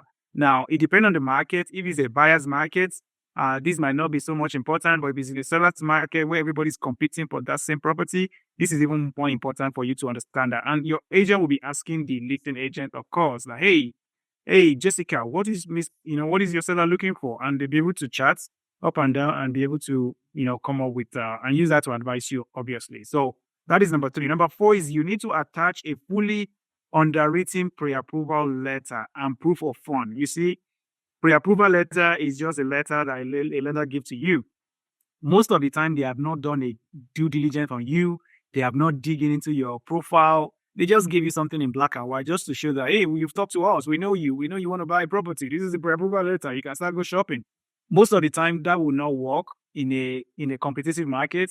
You have to make sure that you have a fully underwritten pre-approval. That is, the lender have checked your credit score. They have collect all the documents they want from you. They have sent it to their underwriter. They have known that your DTI is low. They have also looked into sample property you're looking to buy. So that way they know that, yes, if you find that right property, we are ready to go. We are ready to go. We're going to hit the ground running. That is what we call a fully underwritten pre-approval letter. Now, also your proof of fund, right? Let's say you have your bank statement, your 401k, your stocks account. If you can print that as well, but I always advise that you block out your account number for your security. If you can, print that and send it to your agent. So your agent will be using the pre-approval letter, fully underwritten pre-approval letter, and the proof of fund, which is your bank statement or your stock account that shows the money there. Those two, along with the contract, will be presenting you as a very serious and ready buyer, and that can separate you from other buyers that are also competing for the same property. Now, number five is that you have to offer your highest and best offer the first time. People don't have time to mess around back and forth with you. They just want you to submit your highest and best offer the first time. Along the line with that, you can also make sure your earnest money deposit is large enough. Now, EMD means earnest money deposit. In Texas, here is typically 1 to 2%. Here, if you can do 3% of the purchase price, that would be ideal. Now, you don't lose that earnest money except your contingency has expired and your agent failed to protect you. Now it's gone. So you don't lose that earnest money deposit, but it's something that signifies that you're really serious.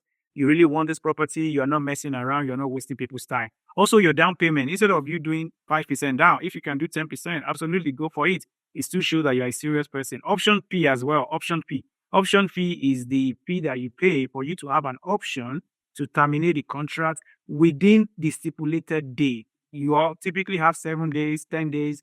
So within that 7 days, if for whatever reason you don't like the property, something changed, you can terminate that contract without any penalty other than you losing that your option fee. You're going to get back your earnest money deposit, but you lose your option fee. Option fee is typically $50 per day. So if you're doing 7 days auction period, you will probably pay about $350. And again, anything is negotiable in real estate, but this is what I've seen over the years. So understand that anything else that will make the life of the seller easier, just be considerate and understand that this is a two-way street. It's not just all about you, it's all about you and the seller as well. So now number 6 is fewer contingency, like fewer contingency in terms of your financing, appraisal, inspection, closing date. Make those as short, as brief as possible. If you can waive any of them, do it. But as a new investor, I would not recommend you waive any of this because these are there to protect you as a buyer. Now, if you can make a cash offer, absolutely go for it.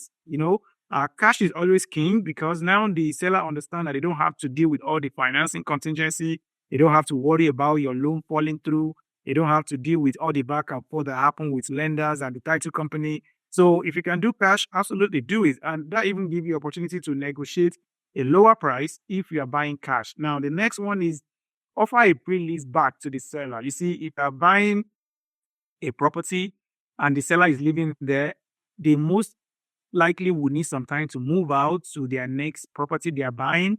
So if you want to be very competitive, you can just offer them, hey, Mr. John, I understand you have to move. I'll give you 30 days free to stay in the house so you can move, and have everything ready. So we are not rushing you.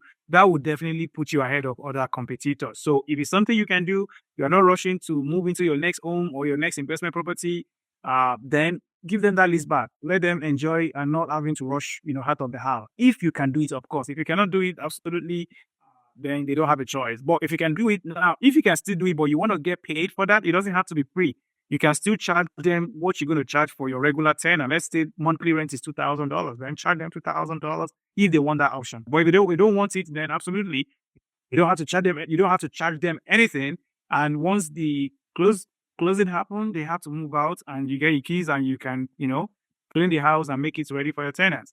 So moving on to the next one, which is number 9, quick closing. Typically 2 to 4 weeks. If you can close within 2 weeks, that would be the best. But most likely you don't want to do anything more than 4 weeks because most real estate transactions, even if you are going to the bank to get a loan, even if it's FHA, VA, USDA, they typically will close within 4 weeks. So you want to make sure you're not putting anything more than 4 weeks or 30 days as your closing date. That will make you a weak borrower or a weak buyer, and most likely they will move on to the next buyer. Now, number 10 is that have your lender call the listing agents. You know what? This is very good. I've done it many, many times and it works. Have your lender call the listing agent. Typically, your real estate agent will give the phone number or the contact information of the listing agent to your lender. So your lender can call the listing agent, and they are doing this for one reason, just to improve, to boost your profile in front of the listing agent, which the listing agent will in turn advocate for you with the seller. So they are improving their confidence about you as a borrower, about you as a buyer, that, hey, we've gone through his profile, we've gone through, the bank statement. We know that this borrower is very good, is very solid. If you accept our offer, we are confident that this borrower will close without any issue to you, the seller. So that is what they are doing for you. They are speaking on your behalf. They are advocating for you. In addition to whatever your agent has done, the lender is just, adding on to that. So that is number 10. And the last one is that, make a backup offer. Sometimes you like a property, but everybody want to get that property, especially if it's a very desirable neighborhood and it's also a multifamily. People like it the same way you like it, right? If you made an offer and for whatever reason your offer was not the best for the seller and they move on with somebody else, then you can make a backup offer. Backup offer simply means that if for whatever reason the offer they went with, the one they accept, fall through, it didn't go through, it terminate for any reason, then you become the next buyer in line to get the property. Of course, there is a form to attach to your offer that will say, hey, this is a backup offer. And we understand that if the current buyer closed, then there is nothing for us. But should the current buyer did not close, it fell through, something happened, please consider our offer as the next in line to get this property. So these are the 11 things you can implement or discuss with your real estate agent. Typically, is number 2 to 10. The number 1 is just you selecting an agent that will help you implement number 2 to 11. This is very simple. It's not complicated at all. And I do want you to really, really, really understand your options when it comes to how to structure your offer. Now, you are your agent or partner, so make sure you are on the same page. Make sure they are speaking the same language you're speaking. If you're not on the same page, you're not connecting with them, it doesn't worth it. Move on, look for another real estate agent. I hope this is very helpful. I'll see you on the next one. Bye-bye. All right, welcome to this module. In this module, I will be talking about property management. How should you manage your property? You see, this is one of the aspects of real estate that is always underrated because people don't pay attention to this. I don't want that to be you, because no matter how good of a real estate investor you are, if you buy the best property in the best neighborhood, if you don't properly manage the property, you will eventually not realize your goal of actually even, investing in real estate in the first place. So I will talk about property management here, and we will, I will probably still be able to jump on the call with you to discuss this. Now, property management, you can go about it in 2 ways. Number 1, you can self-manage. You can manage the property by yourself. And when I'm saying self-management, it doesn't really mean you have to be talking to the tenants. You have to be picking their calls. You have to go and fix something yourself. And this is why you want to buy a good property in the first place, a property that will make your life easier, a property that doesn't need so much work, a property in a decent neighborhood that will allow you to get a good tenant, a high qualified tenant, because the quality of your tenant directly affects your experience. Have a not so good property, you will have a not so good tenant, and they will keep calling you for issues. So everything starts from your property. So you need to see your property as your product. If you have a good product, you attract good customer.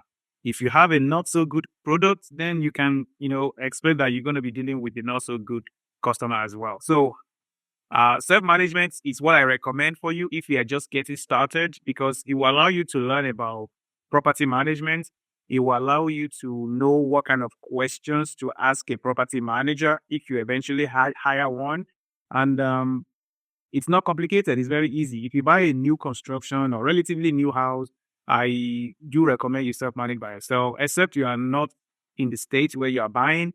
Then you might need to hire a property manager. Even at that, if you're buying a new construction, you can still self-manage from anywhere, in the world. So I use Hemlin as a property management software to manage some of my portfolio, the single family one, but the multifamily, obviously I have a property manager for that one. Now, Avail is another one that you can also use. I've heard about, of good things about them. Rent Ready, it's also out there. And these are just the top 3 that I pick. Personally, I use this one. You don't have to use any of this. You can do your own research and, find another one that you like. And maybe they're even free and they have a good customer support. Then you can go with that one. But these are just my top 3 recommendations. Look into them, as soon as you're about to close on your property. Make up your mind on which out you want to go. You want to self-manage. If you're going to self-manage, you will need a software. Now, you also probably don't need a software if you are some people, but to make your life easier, you need a software that will allow a tenant to pay their rent and a repair request, maintenance request. Let's say something is not working, you want to give them an avenue for them to submit that request instead of calling you directly. So that is my recommendation. Now, if you're doing that, you need to know how to screen tenants, right? How do we screen tenant? How do I know this is a good tenant? Well, what I use is TransUnion Smart Move tenant screening. It is free to you, the landlord, but the tenant have to pay them, I think, $42 as of 2023 for them to do their background check, and they will check the background, credit, income, eviction, history. They will check all those stuff. So anybody that has been evicted before, or they have a background issue before, I would say it's an automatic decline for me, because I really don't want to deal with that. If somebody has been evicted before, most likely they will be evicted again. But if they have a very unique situation, maybe what led to the eviction was very, very difficult situation, and you're willing to listen to them, absolutely make your decision from there. Because somebody has been evicted before does not necessarily mean they are bad people or they will do the same thing, but statistics have shown that if people have been evicted before, they most likely will do it again. So that will be your call. You need to make that decision as the owner of the property. you want to, continue with this person or just decline them, move on to the next person. Now, if you don't like this management approach, you want to now hire a property manager. That is your option number two. You can hire a property manager. I will give you a few recommendations for property managers. Obviously, you still need to jump on the phone with them, ask them your questions, make sure you're comfortable with them. And if everything works out, give them a shot. Now, I will tell you this, if you can sign a month-to-month agreement with them, that will be the best for you. So that way you don't commit yourself to a 1-year agreement. Let's say it didn't work out. At least you just have to manage them to the end of the month. Then you can let them go and self-manage yourself or hire another property manager. But most of them probably want you to sign at least 6 months agreement. But hey, anything is possible. If you say, hey, month to month is what I want, I don't want any long-term agreement. If they agree to that, that will be your best option. And as time goes on, if they continue to exceed your expectation, now you can now sign a 6 month. From a 6 month, you can now sign a 1-year agreement with them. So, but definitely your property manager can make or break your real estate investment. So make sure that you choose the property manager carefully. Now, once you hire them, please let them do their job. If you are not comfortable with them in the first place, then don't hire them. Once you hire that property manager, please let them do their job, because most of the time they are professional. This is what they do for a living. They understand tenants relationship more than you think and they know all the laws, all the rules and and the red tapes to avoid when trying to get a good tenant. So these are things you should be aware of. Let them do their job, trust them. But if you don't trust them in the first place, don't hire them. And you can self-manage yourself, or you can, look for another property manager. So that being said, this is all I have for you on this module. Again, I will drop the vendors list or my recommendation of the vendors I recommend you talk to in the resources tab below. You can download it and start engaging with these people. Now, I'll have to warn you here. Most property manager will not take you serious until you have a property under contract. If you don't have any property under contract, there is really nothing to discuss. There is no any subjects. They like to have a subject property. Hey, this is the property I'm closing on 2 weeks time.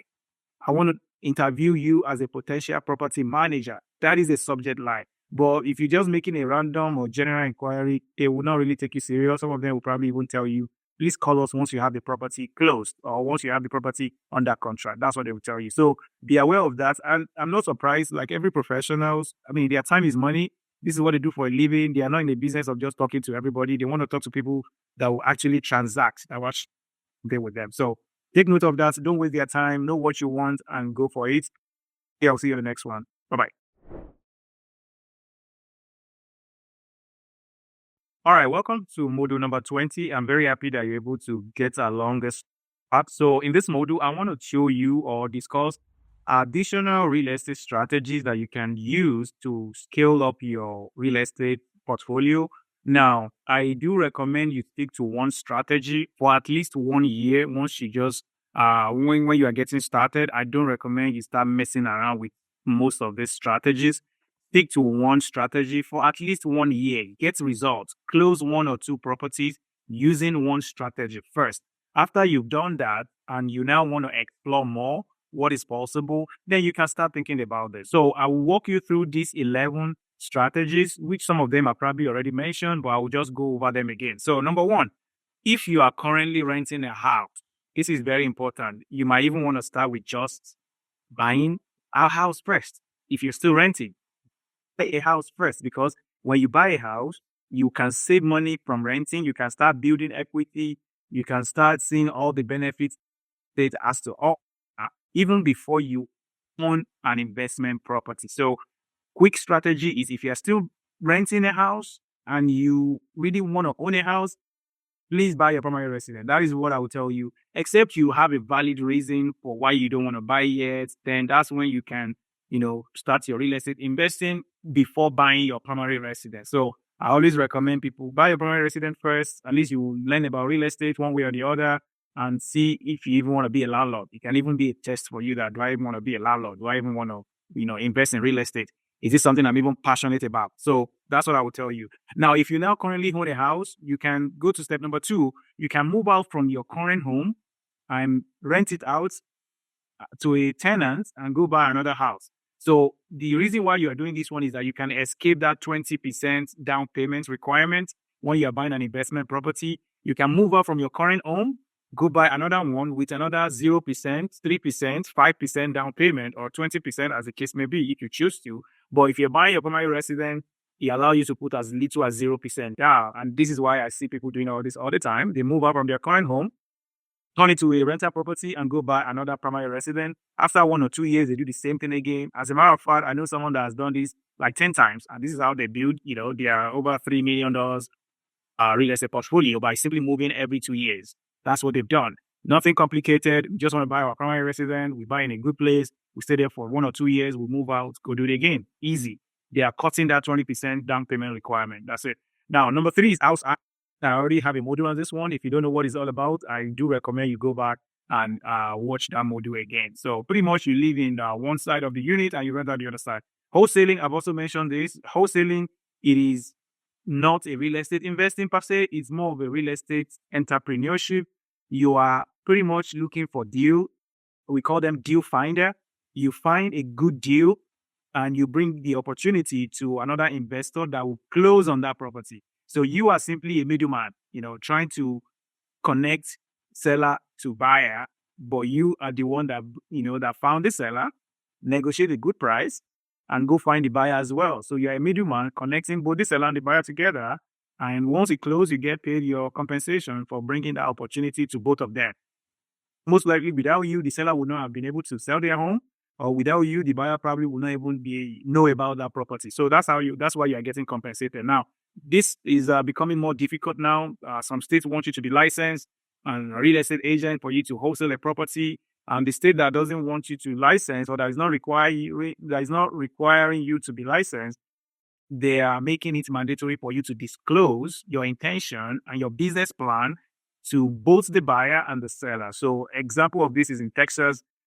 They just passed the law that said you have to disclose that you are a wholesaler, you are not going to close on that house, and this is your intention. So be aware of that, number 4. Number 5 is short-term and medium-term rental, like your Airbnb, VRBO, Furnish Finder. This is short-term rental. Short-term rental, it's a strategy whereby you are renting parts or all of your house to guests, and they pretty much stay per night. You charge them per night, and they stay there. They give you a review after they've left, and you send your cleaner to come and clean the house again, and you rent it to the next person. So this is more of an hospitality business than real estate investing, because I've seen people thinking they can just set up an Airbnb and just forget about it. No, you cannot forget about it. If you forget about it, things will go wrong, and you will probably get a lot of bad reviews, which will bring you down in all these platforms like Airbnb, VRBO. So if you do that, definitely will affect you. But if you are a very process-driven person, you like to put system in place, you can still run a successful short-term rental. I know a couple of people that are doing that, but they put system in place, and even with system, the first 3, 4, 5 months, you are testing stuff, you are tweaking stuff, you are adjusting as needed. But after 1 year of doing it, then you can expect that your system can be now more reliable and work for you while you're taking your vacation. So, but short-term rental, medium-term rental, they are still more of the active business than real estate investing. They still require your time and your energy and your attention. So that's number 5. Number 6, syndication and crowdfunding. I put this together because sometimes people use them interchangeably. But real estate syndication, most of the time you hear about multifamily syndication, which is what I also do as well.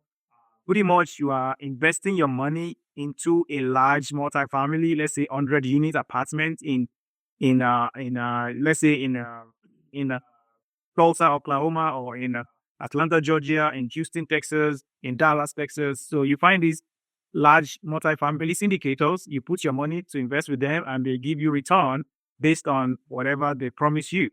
So this does come with some level of risk, and it comes with some due diligence from you. You have to know and trust and like those operators, or we call them syndicators, or general partner is another name we call them, before you invest your money. If you don't like them, you don't trust them, can't just verify what they do, please don't invest your money. Save your money in your account and you'll be fine. Crowdfunding is similar to that, but crowdfunding simply means like fund rise. If you heard about fund rise, they pretty much pull your money together and use it to invest and give you some return. Very similar to syndication.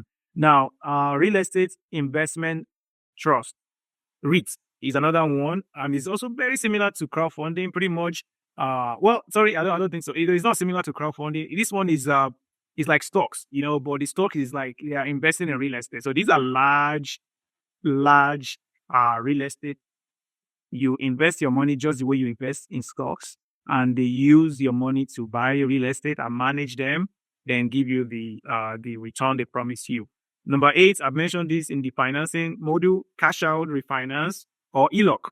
You can actually cash out refinance on your current home if you have one, and use that money to start your real estate investing. Or you can do ELOC, which is home equity line of credit, and use that proceed from there to as a down payment. I've mentioned the pros and cons of both of them. If you want to see, go back to the module on financing, and you'll be able to understand that. Now, number 9, you can also become a private or hard money lender. I mentioned this in my fix and flip module, where we will be lending your money to an investor that will use the money to go and buy and fix up a property. And once they sell it, they pay you your money back with interest and points, whatever you guys agree to. You can do that as a business. You can do that as an individual. It doesn't really matter. Just make sure you trust whoever you are lending your money to. Now, number 10, Section 8 or Government Assistance Program. Now, Section 8 is a section in the Housing Authority whereby the government subsidize the housing expenses for some low-income citizens or people. And the way they do this is simply having them to apply. There are some boxes they have to check to make sure they are not making a lot of money. And I've seen people falling out of this status that they were in that bubble, pay some certain money, then they fall out because, hey, you're making more than $40,000, for example, in a year. They won't allow you to be on Section 8 because it means now you can go, rent by yourself. You don't need to be in a government program. Now, there are also some private organizations, some local government organizations that, doing something similar to this, but you can call them Section 8/Government Assistance Program. No, so I've also seen some religious places that also are helping their members subsidize their rent or even paying the 100% of their rent based on the member situation. So it might be something you want to look into. Now, this is a strategy for people that want to play it safe. They want the government to just pay their rent every single month, no question asked, provided the tenant is still occupying your property and provided the tenant is still qualified for that program, because they do fall out of the program. They do, they make certain money, or they do so, or they have a bad behavior, or they can fall out of the program because there's a checkbox they have to keep checking on this. And also the government obviously will be inspecting your home every year to make sure your house is safe. You're not just putting people in a place that you cannot live by yourself. They want to make sure that that is not the case. So number 11 is vacation rental. You can actually buy vacation rentals like Miami Beach, any kind of places that you like to visit. You can actually buy a unit. It can be a townhome, it can be a house, places that you like to go, or any attraction places that you like to go. Now, this can serve you two purposes. Number 1 is when you are taking vacation. This is a place you like to go all the time, right? You can use that to vacate. You can stay there while you are in town, and when you are not there, you put it on Airbnb or you put it on those vacation rentals and have people manage it for you. So these are additional strategies you can implement, but I do recommend you start with one strategy. I've seen people wasting a lot of time, energy, money, and they go frustrated because they were trying to bite more than they can chew. I don't want that to be you. I want you to get results. I want you to do something with this mentorship opportunity. I don't have this opportunity when I got started, so I really wish I have this kind of guidance. But here you have it. Please make something out of this. Thank you, and I will see you on the next one. Bye-bye. I hope you're finding value in the video. As much as I have put it together for you, make sure to click on the link below in the video description. You will see all the resources I have for you. I do want to make sure you're able to implement everything you are learning from here, and I don't want you to get stuck. If you need my help, you can easily see my link to my calendar in the video description below. You can even join my private online community, or if you want to work with me one-on-one, you will see the invitation to complete a quick survey in the video description where you can work with me one-on-one, and I can be able to get you results a lot faster. Again, don't forget to click the link in the video description below, and I will see you inside. Peace. All right, welcome to module number 21. So you have been taking notes, you've been watching this diligently, you've been writing something down, you've been thinking, what do I need to do next? So in this module, I want to walk you through exactly what you need to do now. And please do not continue if you have not decide on all these things I'll be discussing here.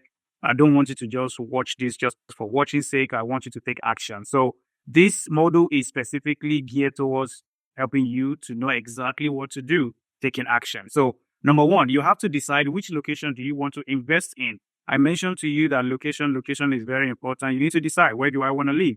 To make your life easier, if you live in the Houston area, then you should start from Houston area. Live in Dallas, start from Dallas area. If you live in San Diego, California, start from there. That is where you should start from. Start from your backyard. That is the number one on location. Number two is property type.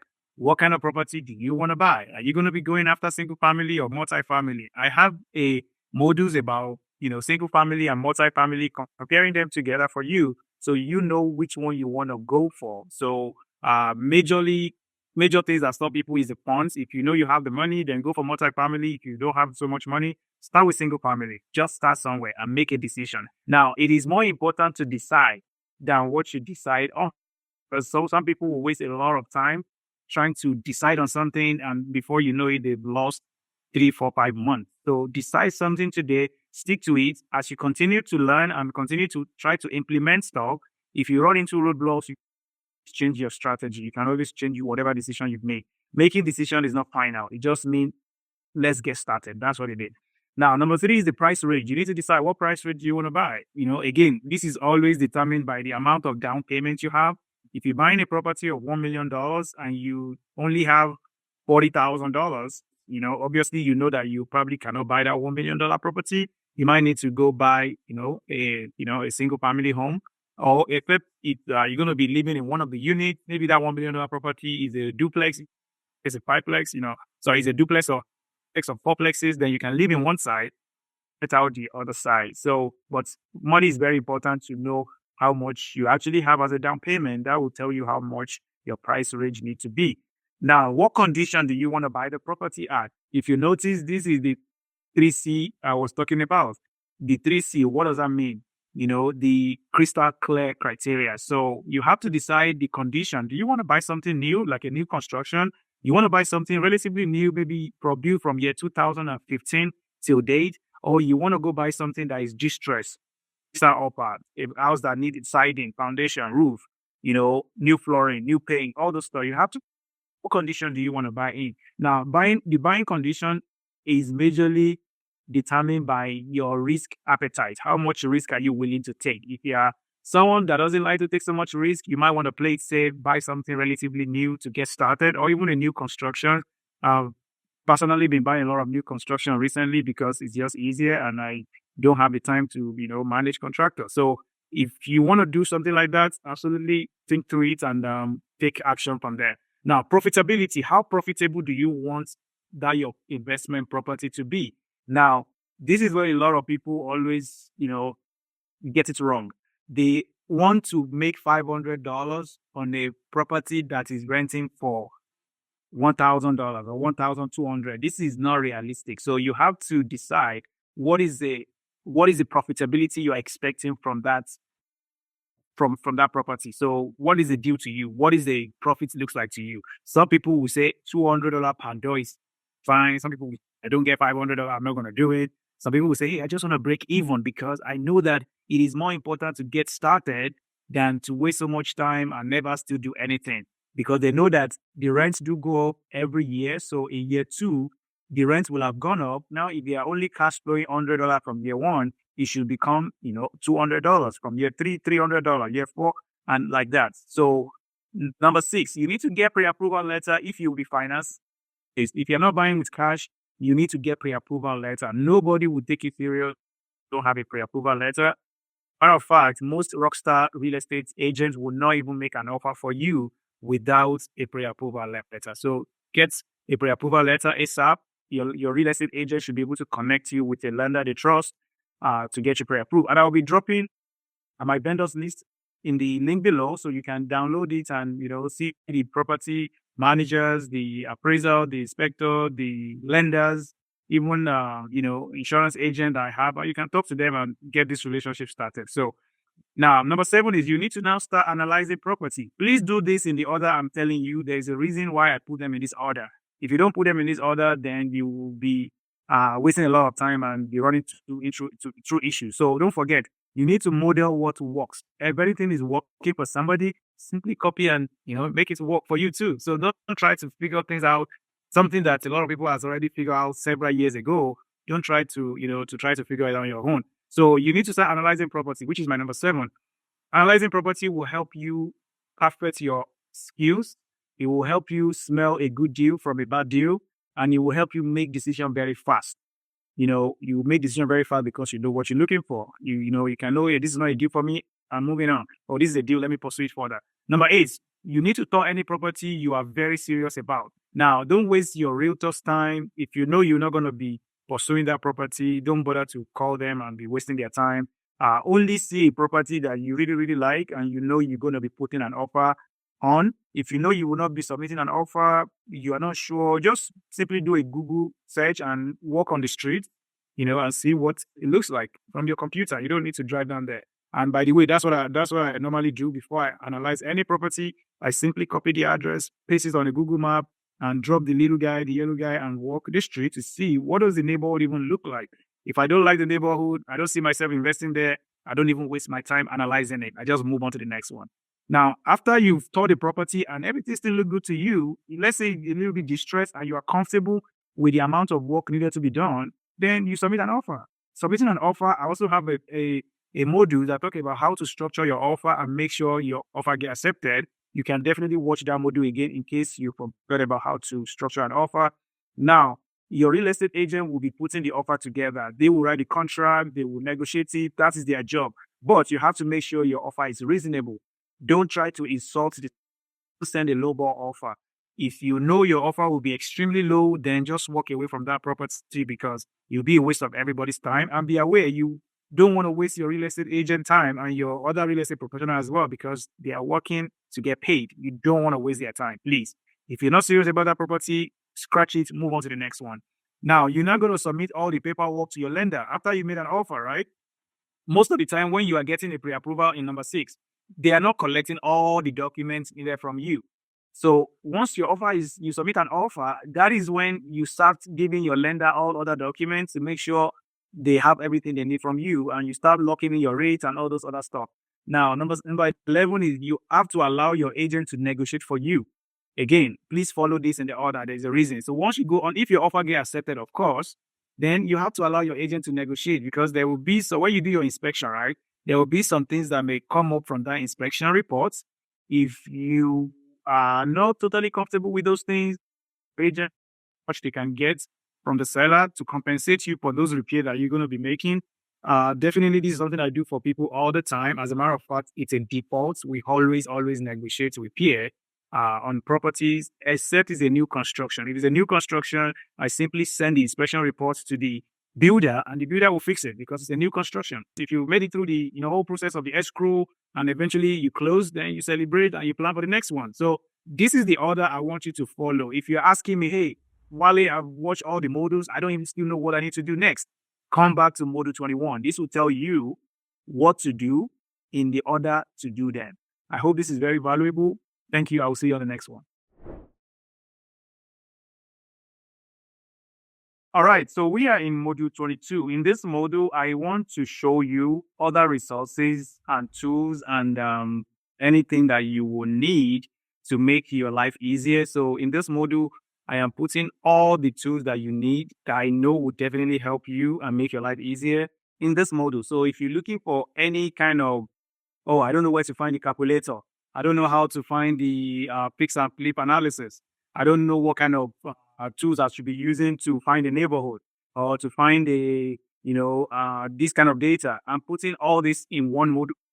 You can always listen and watching module 22. This is where you're going to find everything. So if you look below, you will see PDF for you to download. You also see the Excel spreadsheet for the rental analysis, the fix and flip, and you'll see the link to many other places where you need to be able to watch those and see what I have for you there. Now, before you finish with this module, I do watch some of these my videos here, and I'll probably will put additional videos from other good sources, so that way you can expand your knowledge about real estate So I'm starting with the number one. This is how to close your first or next property. I put this together.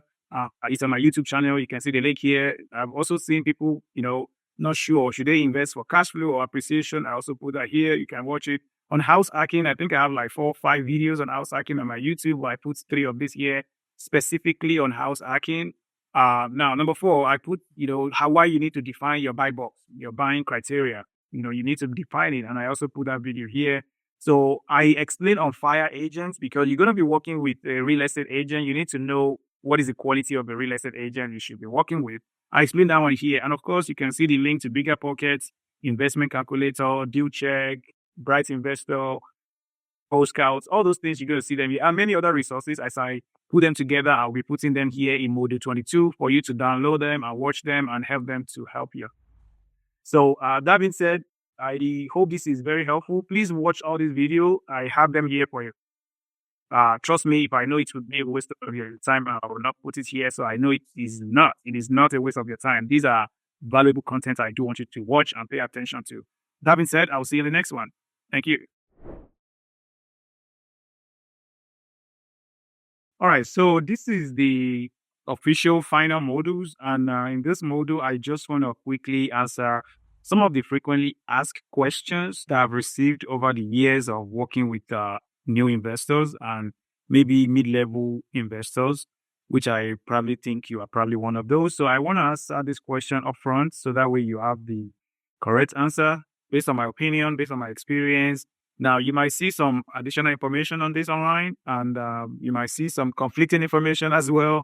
But I would just say that, you make the best decision based on your own goal. Now, I am not a CPA. I'm not a real estate lawyer. So I am simply a real estate investor, just like yourself.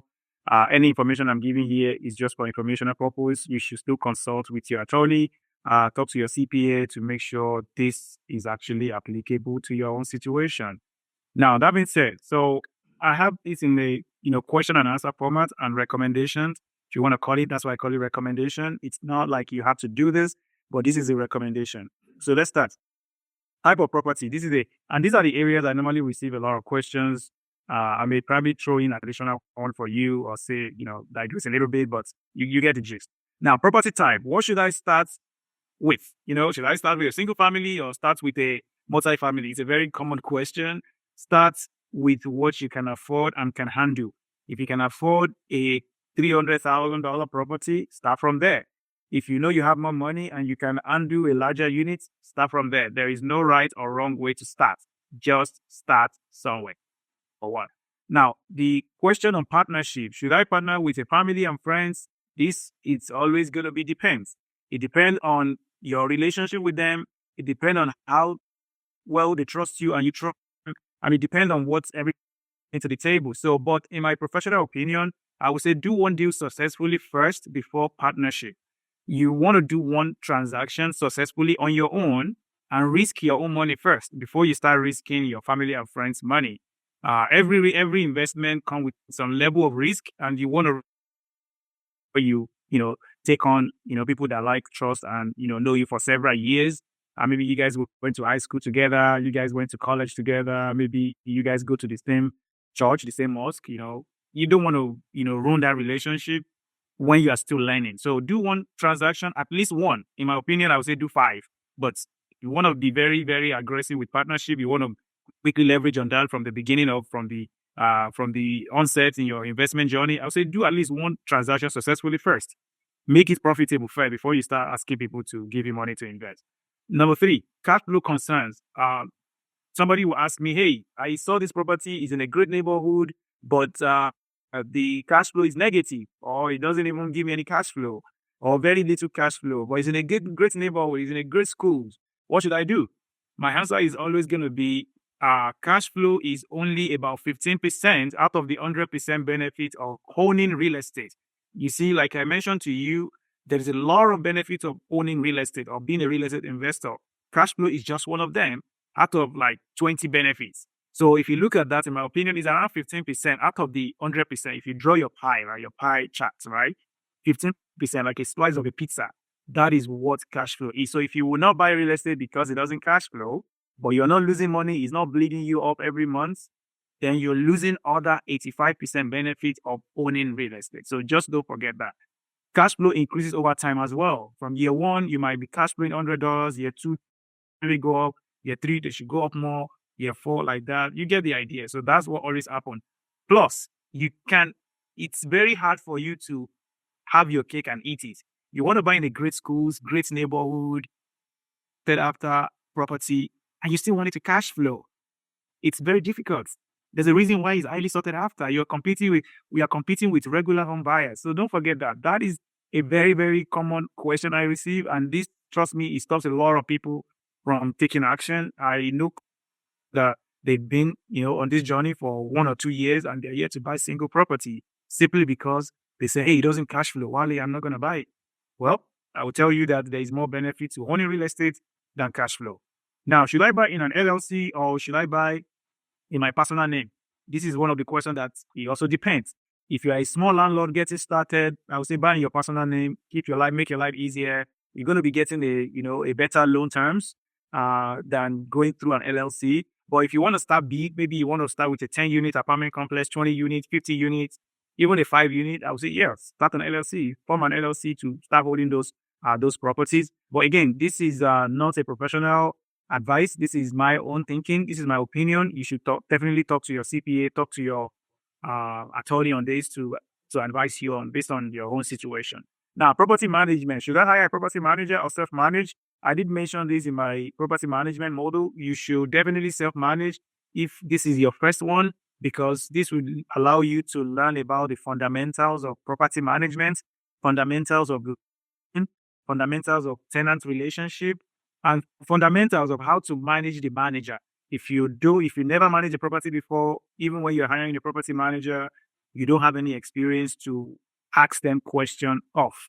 You're just asking questions based on random question you saw online that you should be asking property managers. So that is what I will tell you. Now, time for real estate. So some of my people understand that benefits of owning real estate, they understand that, but they don't have the time. They are busy professionals. Now, what should I do? I understand the real estate. I want to really do it, but I don't have the time. What should I do? Well, the simple answer might be you should invest in real estate passively. Passively invest in real estate, like real estate syndication, multifamily syndication, like REITs, real estate investment trust. You can also become a private money lender or hard money lender, or you can even buy a land, to hold it for so long. And if you want to take your passive level to the next level, you can even buy and hold rental property and put a long-term tenant into it and, have a property manager and cash flow for you every month. So that's the route you can go as well. Now, should I get my real estate license? This is also another very common question. The answer is no. You don't need a real estate license to be a real estate investor. If you're getting your license, you're pretty much buying yourself another job. And, it depends on how much time you have. Might be a route to go get your license and, know more about real estate. That is how I actually said I wanted to about real estate. So I got my license. But it's not the route for everybody. If I didn't have my license, I would still be investing in real estate anyway. So that was why I got my license. So now, financing options. I have covered a lot of financing options. Now, some people will still say that, hey, I'm still confused on financing option. I would say discuss this with your lender. This is the best way to have a direct and more tailored response is to jump on the phone with your lender and ask them those questions. Tell them the property you're trying to buy. Tell them your financial situation, and they will tell you the best loan product for you. The next one is working with the wholesaler. This is very common because, hey, we are an investor, right? We always want to find a good deal. We want to save money. Yes, you should work with a wholesaler for sure. But I don't recommend this for you if you are just getting started. Wholesalers don't have any fiduciary duty to you. They are all about their own pockets. They want to maximize their profit. They want to cover their marketing costs. And most of the time, they do this very aggressively. And the way they do it is to inflate the ARV. After repair value, they will inflate the number. Let's say the ARV is supposed to be $270,000. They can tell you it's $290,000, $300,000. Depends, right? So, and they will telling you, hey, this is based on the amount of repair you're going to do.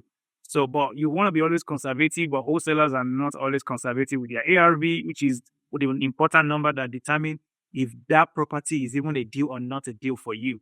Also, the due diligence is on you. They don't do the due diligence for you, but you do it by yourself. And if you don't know what you're doing, you can easily lose money and you regret your action. It is very important for also review and interview a couple of wholesalers if it's still the route you want to go. And maybe you will talk to people that have done deal with them and see if this is even a company or an individual you even want to associate yourself with in the first place. Now, market cycle and timing the market. People always ask me, when is the best time to buy an investment property? Or when is the best time to start my real estate journey? When is the best time to do this in real estate? The best time is yesterday or maybe last year, but the next is today, right? The next time is today. You should start from where you can start from. Start from today, start implementing those little, steps I've, covered throughout this module, and start talking to people, start asking for help. That is how you get started. Nobody can time the market. Any gurus telling you out there, any news they are talking about, they are all speculation. We don't have a crystal clear of when the market will be 100% in your favor. Everybody is just making the best decision based on the current data, based on the current economy, and based on their current financial situation. So that is what you should do. Don't try to time the market. Make the best decision based on where you are right now. And trust me, you'll be happy you did 4 or 5 years down the line, because real estate always go up in value, and you don't want to regret buying real estate when the price was still affordable. I've seen a couple of people that were very upset that they didn't just buy that investment property in 2020. Now they saw what happened in 2019, in 2020 itself, 2022. And I think I missed the boat. But hey, that's what happened if you are overthinking stuff. So, all right, the last part is direct marketing to sellers. So people will ask me all the time, should I start marketing to sellers because I couldn't just find the property that works strategy or for my investment goal on MLS? First of all, I will debunk the fact that there are no deals on MLS. There are still deals on MLS. You just have to work with the right real estate agent that really understand what you're looking for. And you also have to be realistic with what you're looking for, because sometimes people are not realistic. So that is on that one. Now, you can definitely market, directly to the seller if you have the budget and you can be consistent enough to do this over and over again, because they do take quite a amount of money and level of consistency to get a deal off markets. Trust me, it is not that a new investor want to do until you start closing maybe 4 or 5 real estate in a year. Then I say, okay, you know what, let me some kind of other creative ways to find a property. But other than that, I would say stick to working with a realtor, understand what you're looking for, have a realistic expectation, and you should be fine. That being said, I hope this helped you put, clarity to some of these popularly, frequently asked questions. And if question, don't be afraid to reach out to me, and I would love to, help you remove that roadblocks, because that is what this mentorship is all about. Thank you. And I will see you in the next one. Bye-bye. All right. This is the final recording in this module. So I want to thank you for run with me. I want to thank you for taking the chance to see what I have to offer you. And I hope that you find value in this, partnership.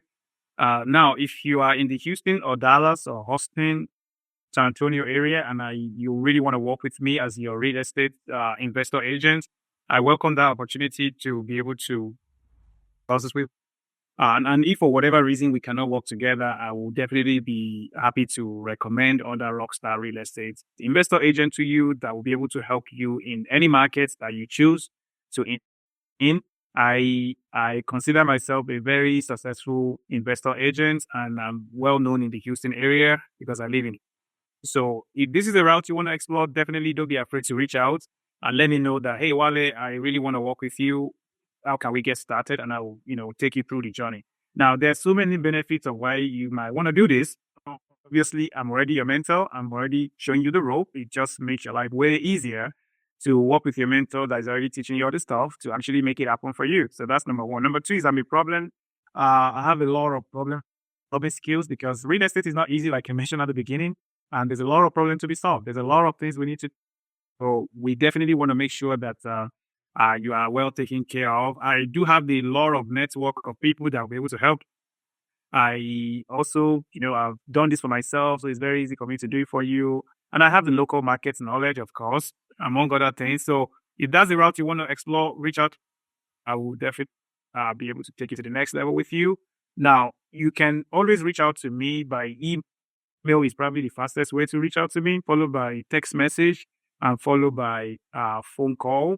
Now, if it's something that really will require me to be on the Zoom with you, we're going to set up a Zoom call for me to understand what you're talking about and be able to help you solve that problem. Above all, my goal is to help you remove those roadblocks that stop a lot of people from even getting started in real estate. So that's why you are partnering with me. That's why you are here. And I don't want you to not do anything with this information you've so far. Make sure you actually implement them. Make sure you get results. And maybe one day we can actually do a deal together. We can buy, apartment complexes together and, talk about how we all got started and all those stuff. So don't forget to reach out if you need any help. I do hope that you find a lot of value in this one. Now, we want to help so many people. So if you know anyone that this mentorship opportunity will, please feel free to share the opportunity with them. Now, you can have them give me a call, or give them my number or give me their number, whichever one is easier for you. But let them reach out. Probably will be the easiest way. Let them reach out to me. I will talk to them. If this is a good fit for them, then we'll onboard them to the coaching program. And if it's not a good fit for them, I will let them know because, like I said, I'm not into taking people's money if it's not the right fit for them. Somebody that is struggling to pay their bills, probably this is not for them because you should at least have a stable income and have a stable job before you think about investing. So if that person is not in that position, it's probably not the best for them, and I will advise them accordingly. Even if it's not what they want to hear, I will still tell them because I care more about people, buying what they really need, not what they think they need. So that being said, feel free to recommend this to anyone that will highly benefit from it, and I will see you on the Zoom call. Thank you. Bye-bye.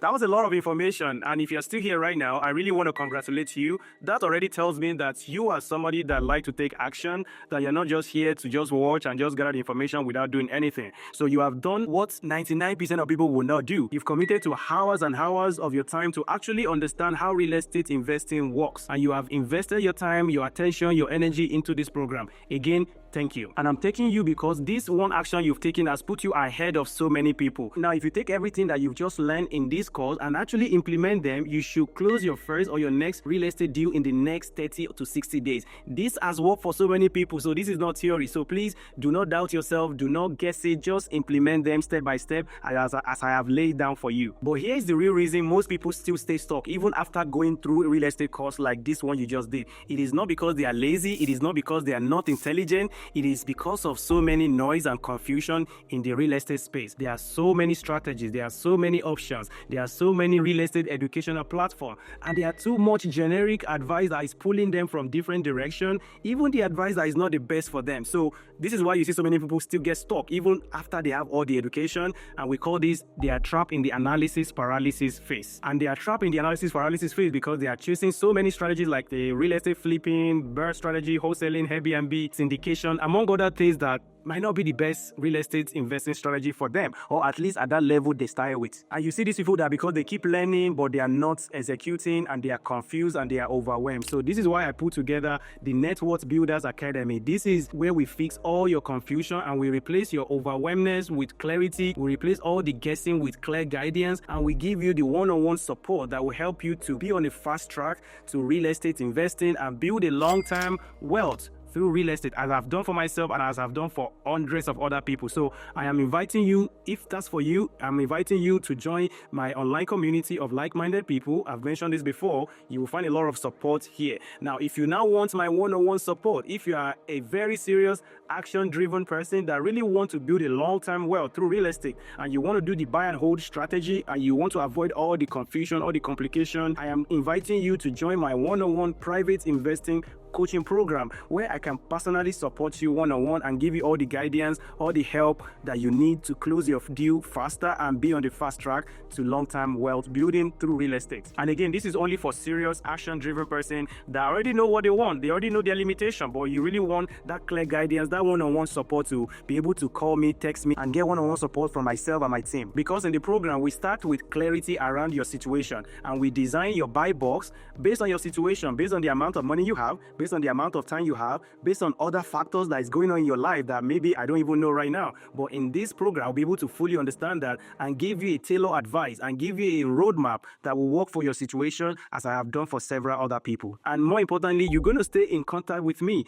to make sure that you are doing everything you're supposed to do, and you can close on that your first or your next real estate deal in as little as 60 days. And as you can see, you are not doing this alone. You are doing this with me, and you are doing this with other rockstar real estate professionals that are waiting to help someone like you. And this is even the funniest thing. For this real estate program, I stand behind my process and the system I've built. If you have done everything we've asked you to do, and you've done that and you've implemented, and you still couldn't close your first deal in the next 6 months, I will continue to work with you to coach you for free until you close your real estate deal at no extra cost. Again, this is for action taker, because for me to be able to fulfill my promise, I need to make sure you are not lazy. I need to make sure you are not just talking without any action. Now, like I said, joining the real estate coaching program is optional. If you implement everything I've said here, and you have joined my online community, and you are watching my YouTube video, you should definitely be able to record some success. This is just for people that really want to go faster and get that one-on-one support to cut all the nonsense and all the fluff away and make sure they are just focusing on one thing and they can get results faster. So if that's you, again, I invite you to click on the link in the description below.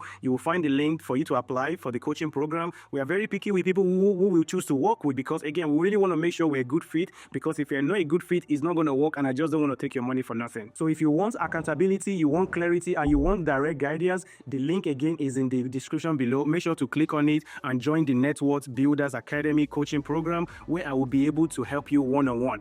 Thank you again for sticking around with me. This has been a pleasure, chatting with you for a couple of hours, and I hope you implement everything you have learned here. Either way, I respect you finishing the course, and now let's get to work. Thank you, and I will see you. Bye-bye.